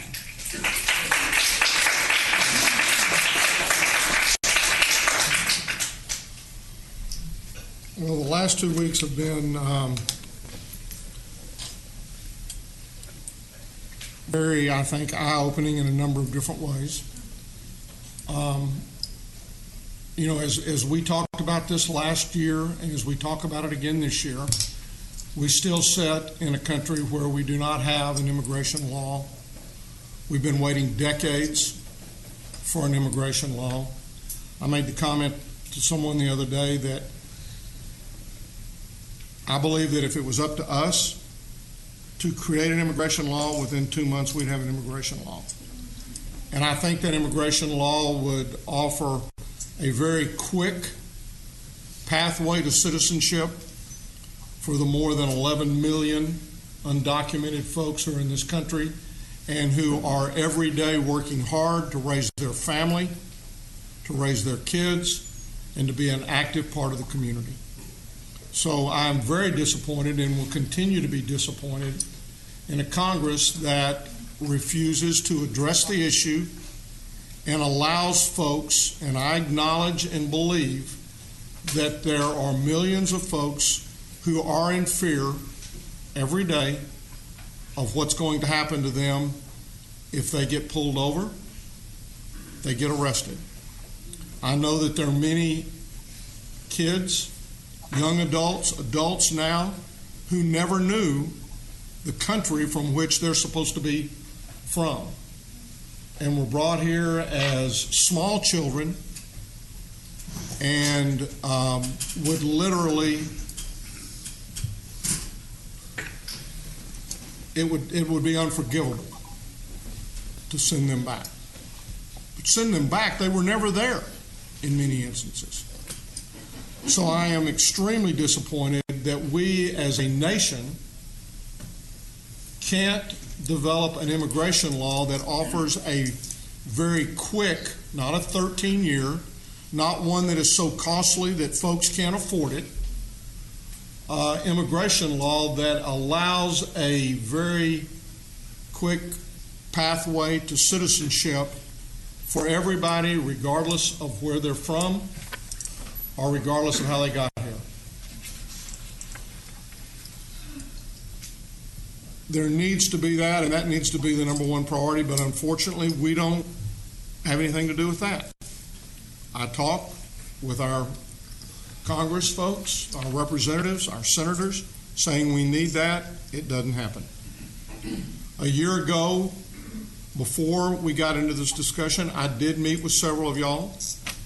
I went back and tried to look at data. We did not have a lot of data at that point in time. And so in working subsequent to that meeting and to that election last year, I asked IT, I asked the Sheriff's Department to get with IT so that when we got to this point this year, that we would at least have something more than a couple of weeks or a couple of months data to indicate where we were. Because I was very concerned and would remain concerned and would not support the program if I felt like we were putting people or turning people over to ICE who were calling in to report crimes, who were being pulled over for minor offenses. I would not support it, even though the program itself, I've heard many references today to things that cities do. And I know y'all know we're not cities. We take care of the folks when they're brought to the back of the jail, delivered to us, and say, here's what we got, here's what they're being charged with, and we book them into the jail. And in the course of the booking them into the jail, that's where we have some responsibility in what happens. But as far as those 1,100 and whatever the number was that are already here with a detainer, we don't have anything to do with those particular folks. They're brought here that way. We have no choice when the system gets ready to release them but to call and tell ICE that we're about to release those folks, and then they have 48 hours to come and pick them up. So that's why, as we looked at it this year, I said I want to focus on the ones that we are placing the ICE detainer on, and I want to understand what were they arrested for, what were they convicted of, when they were turned over, if they were turned over to ICE, please ask ICE, and please understand that ICE did not have to give us that information. They did. They did because the Sheriff's Department called and asked them to give that information, not because they were required to. And so I know we talk a lot today about the cost, what an insignificant cost it is. We talked a lot today about what a small number it is. But I've been told constantly as I talk about things that it can be, it can be a very small or minor or insignificant number unless it's done to you. At that point in time, it becomes a very significant event and one that you don't want anybody to ignore. And so as we look at the 236 people who we actually sent to ICE, the Sheriff's Department called ICE and they came and they picked them up. Then we looked, and what I said is that of those numbers, 107 of them basically committed felonies and above. And what ICE ended up doing with them, they deported 70. 61 of them voluntarily said, we want to go back to where we came from. 89 they went before the ICE, the judge, and the judge released them, gave them a time for a hearing, in which time they will come back over a 1 or a 2 year period. And then at that point in time, something will be said. But of the ones that were deported, you know, we're talking about somebody who's, here's one individual, and I'm not mentioning any names or numbers, so y'all don't get excited. One person DWI'd 5 times. Here's a DWI assault, theft with a controlled substance, domestic violence twice, assault with a deadly weapon. You know, and those are the folks where if you had not placed the 287, if the sheriff's office had not placed the 287G on them, they would have bonded out or they would have been released back. Now, I've heard a lot about what about all of the citizens that this happened to. We don't have any, there's nothing we can do about those. They bond out, there's nothing we can do. There's some folks, for some of these crimes, I wouldn't let them be bonded out. But the government, the law, says we have to do that. But if it was your spouse, if it was your daughter who was sexually assaulted, if it was your sister, if it was you, and you found out that this was someone who we could have kept from being back out there, it all of a sudden is not a insignificant number. And so as I looked at it, my first thing was to say, are we doing this for people who call in crimes? Are we doing this for people who got pulled over for a traffic violation or because they didn't signal? And what the sheriff said last year and what I could see last year, but now what I could see over a full year is that was not the case. And I will continue to look at the numbers and we'll continue to refine the numbers and try to draw the data and give more data to look at and to research. We're finished with debate right now. I'll be glad to talk with you afterwards. So for that reason, that is the reason why I will support the 287G agreement again, because if it stops one person from being assaulted, if it stops one person from being domestic violence, then I can tell you if it was a relative of mine, if it was a friend of mine, then I would look at that and say, I'm glad I did it. I'm glad I did it. Now, I know I cannot, just as Commissioner Brooks and Commissioner Allen have given testimony and things that have happened in their lives that I can never experience, and things that you've experienced, I also know that I can never experience. I have to do, again, what I would feel like I would want done if it was my family member, if it was my daughter, if it was my sister, if it was me. I have to feel like if I can keep one person, 2 people, whatever, there's not an insignificant number at that point in time when it's yourself. So I know it's not going to be happy or something that many of you feel like you can support, but at least I will be able to feel good about it. And again, we'll be the first one there with you. We'll be glad to go to Congress with you and say we've got to have a citizenship process that allows these millions of folks who've done nothing but be good citizens, hardworking, and to raise their family, not to be in fear of the bad apples that every group has. The folks that we're holding on to in 287G are the bad apples. The ones that they're not the ones that are working hard, and the splitting of the families. Yes, I hate that, but anyone who basically ends up committing a crime, whether they're a citizen or not, are taken away, and their families suffer from that. And unfortunately, that is something that just has to be lived with. You failed us. You are racist and only protect people that look like you. You're misdemeanors. You support a president that is divisive. White supremacists. Commissioner Fields, do you have anything to say? Immigrants. Not now. Please vote. Commissioner Johnson. The budget for this? Yes. Motion passes 3-2. You betray humanity. Can I ask a question about the budget We're for this? voting you out. Johnson, Whitley, bye.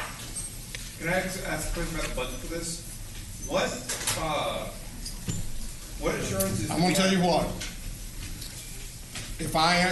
I'll let you ask one question with regards to the budget. That is it. That is it. So come forward. No, you're going to come forward to the mic. That's not it.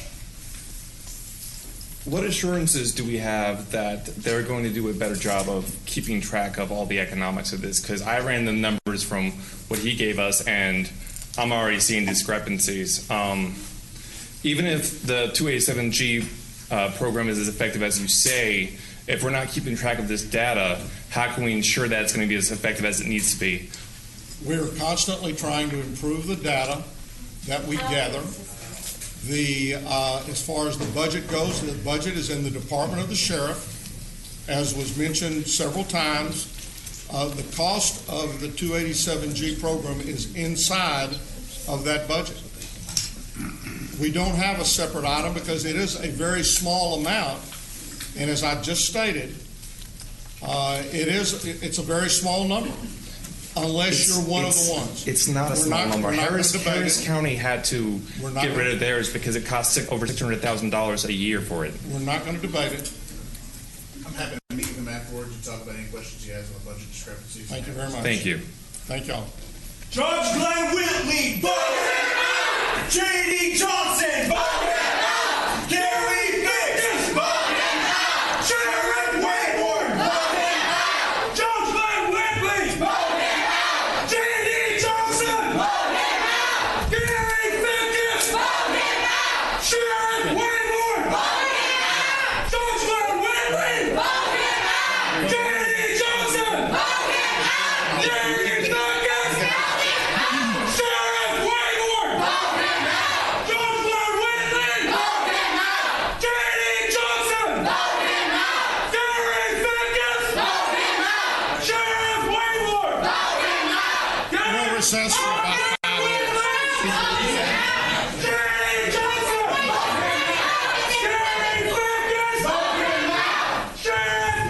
That the person that's up here speaking, they were, screaming that we weren't following the law.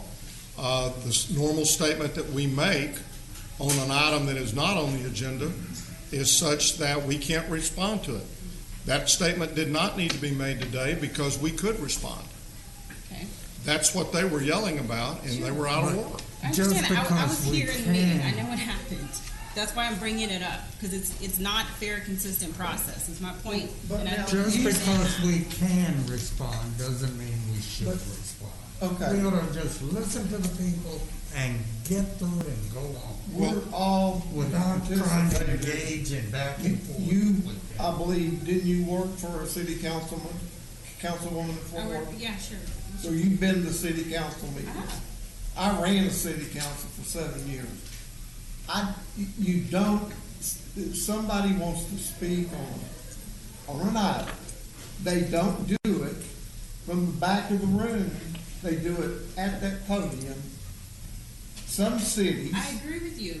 make you You don't sign want to hear that that form. part that I actually agree with you. I'm agreeing with you on it. I'm just saying That that was moving totally out of forward, line with that person. And that person has been here and done that many times. And Commissioner Brooks, I didn't know who the it next was. time It's you the want to speak, professor. do you want me to tell you we I shouldn't didn't know respond to who it was somebody at from the the time. podium? The person had a mask on. I didn't He's the recognize. guy I wasn't that- looking to that see who. does the national anthem so well. Or the- Well, you just, I have the right to speak whenever I want to speak. and so do I. And so your comment about there's sometimes when we shouldn't respond, There were instances where I disagreed vehemently well, with the person speaking. And I didn't engage them. and you I have that just right. sat. But that doesn't mean that I can't respond. And that's why I asked you, if you decide to respond, Because you can, doesn't mean you should. I'm not going to disagree with that. But I chose to do it, and I don't think you would be very considerate of me saying, well, Roy, I don't think you ought to respond at that time. Oh, you've done that to me multiple times. So I told you not to respond? No, we're not joking about this now. No, we're not. I haven't been this entire time. Not this entire time, Judge. Well, I think that we all can say what we want to say, but when I am presiding officer You are. of the court, I'm the presiding over this court. I respect your position. And when someone is going to speak out from the audience, then I'm going to call them down for that. Sure. And I wasn't criticizing you for doing that. And what you're Well, hearing then is, what were you criticizing me for? that means you haven't been listening. You're right, I guess I haven't, so go Okay. ahead and repeat it again. I'm not going to. Does she need to be here for overtime? Just give me some wipes. Okay, let's proceed. Okay. So it is 5:30. And so let me make a suggestion. Rather than spending a significant time talking about COVID, we have several items that we need to have approved by the Commissioners Court today. And we'll ask Dr. Tanasia to come back next week and do your report. And also, we're not going to ask Guidehouse to make their report today. You've seen the slide presentation is in your packet. So with that, I would like to move to item number. And by the way, next week, the 23rd, we will have full discussions on COVID. Okay, so I'd like to now move to item number 3 under the Administrator section. We're going to request that the Commissioners Court approve an ILA as related to the municipal distribution of the CARES Act with the cities of Azle and Hazlet, and authorize the county auditor to release the funds after the full execution of the agreement. Move approval. Second. We have a motion and a second. Any discussion? Please vote. Commissioner Johnson, Yes. do you mean to be voting against this one? Are they still in? Motion passes unanimously. Okay, I'm going to finish one more action item, and then we have 2 audience participation forms on COVID-19. If we can move to item number 4, I'd like to give you a report. First of all, this concerns the mobile testing sites for Texas Division of Emergency Management. This past weekend, Friday and Saturday, we were at the Miller Avenue facility. And on Friday, we tested 86. Saturday, we tested 85 for a total of 171. With this action that we're seeking on item number 4, we're requesting that the court approve the site as the Northwest Sub Courthouse, which is located on Telephone Road in Lake Worth, as the location for this upcoming Friday and Saturday. That would be June 19th and June 20th. Move for approval? Second. We have a motion and a second. Any discussion? Please vote. Commissioner Johnson? Yes. Motion passes unanimously. And we do have 2 audience participations. This is on the discussion and possible action concerning the impact of COVID-19. It's Clint Ludwig.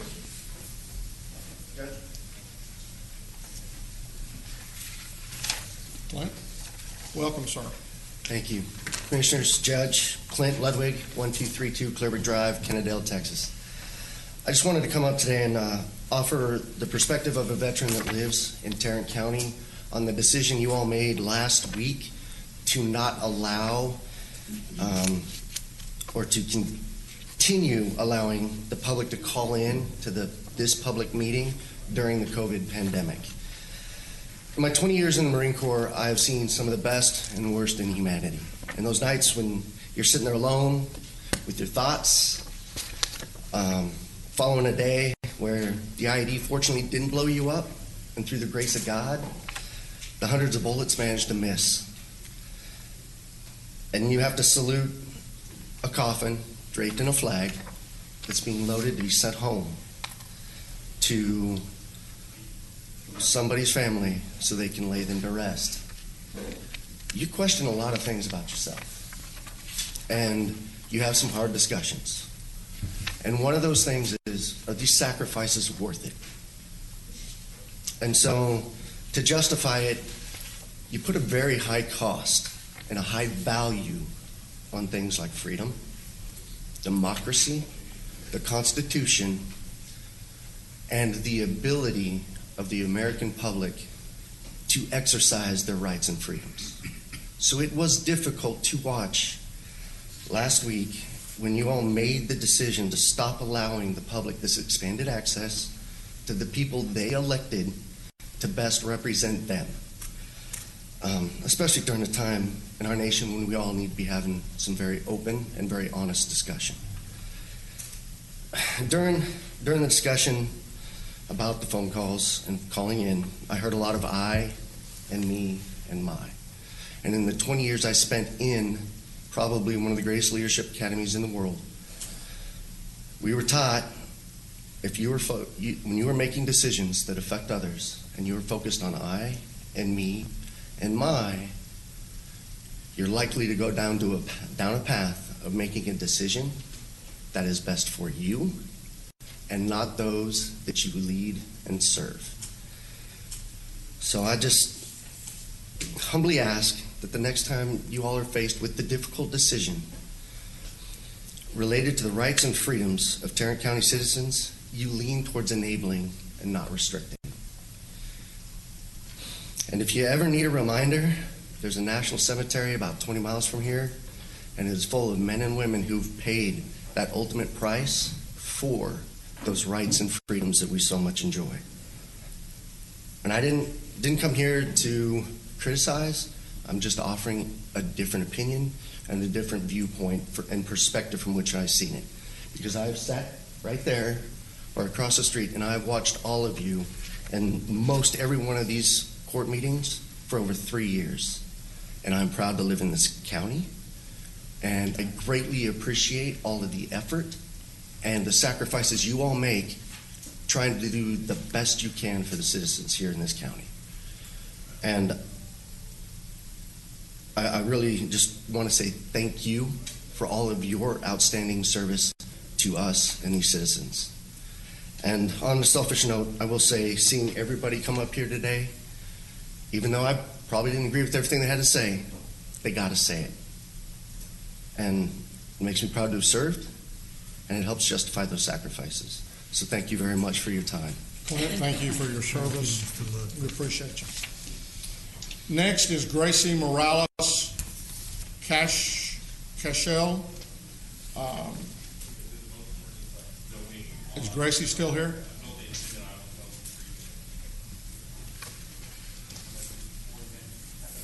I don't believe so. Okay, Mr. Manius? That's all that I have. We can now go to, I think HR. Ms. Glenn. You're up next, Ms. Glenn. Personnel agenda. Second? We have a motion and a second to receive and file the personnel agenda. Any discussion? Please vote. Commissioner Johnson? Yes. Motion passes unanimously. Thank you. We have one additional item. That's item 2. We're asking the court to approve a waiver of terminal benefits for public health. Dr. Tanasia is requesting a waiver of 158 vacation hours.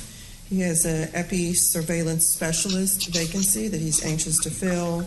There will be no impact to the general fund. This is a grant-funded position. Move approval. We have a motion and a second. Any discussion? Please vote. Commissioner Johnson? Yes. Thank you. Motion passes unanimously. Your Honor, I'm going to ask that we hold item number F, which is information technology, because of the time of day. These are two really important recognitions. I'd like to really have a fresh court to recognize those. What's that? Okay. Mr. Beecham? Let's do that.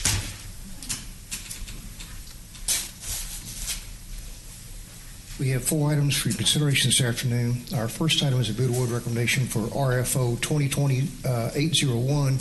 This is the purchase of a 26-foot mobile medical clinic for the Public Health Department. Recommendation be to award to Lewis Management Company in the amount of $158,000. If approved, we're seeking contract approval from the court. Move approval. Second? We have a motion and a second. Any discussion? Please vote. Commissioner Johnson? Yes. Motion passes unanimously. Item number 2, also a bid award recommendation for RFQ 2020-842. This is a request for qualifications for purchase of 5 mobile medical clinics for the Public Health Department. Recommendation be to award Exploration Outfitters in the amount of $254,747.60. Move. These were in the budget. Move approval. Second. We have a motion and a second. I have a question, Mr. Beecham. Were these in the budget this year? This is CARE money. Which we previously approved. All COVID related, yes. Both of them are. The delivery on the first one, I'm thinking about it, was 3 to 4 months. These 5 mobile trailers, one by August 3rd, the other 4 by September 1. Commissioner Johnson, as Commissioner Allen said, we've already approved the budget for the expenditure. This started at $4 million. Yes, it 2 is. weeks ago. Yes. Yeah. Please vote. Commissioner Johnson?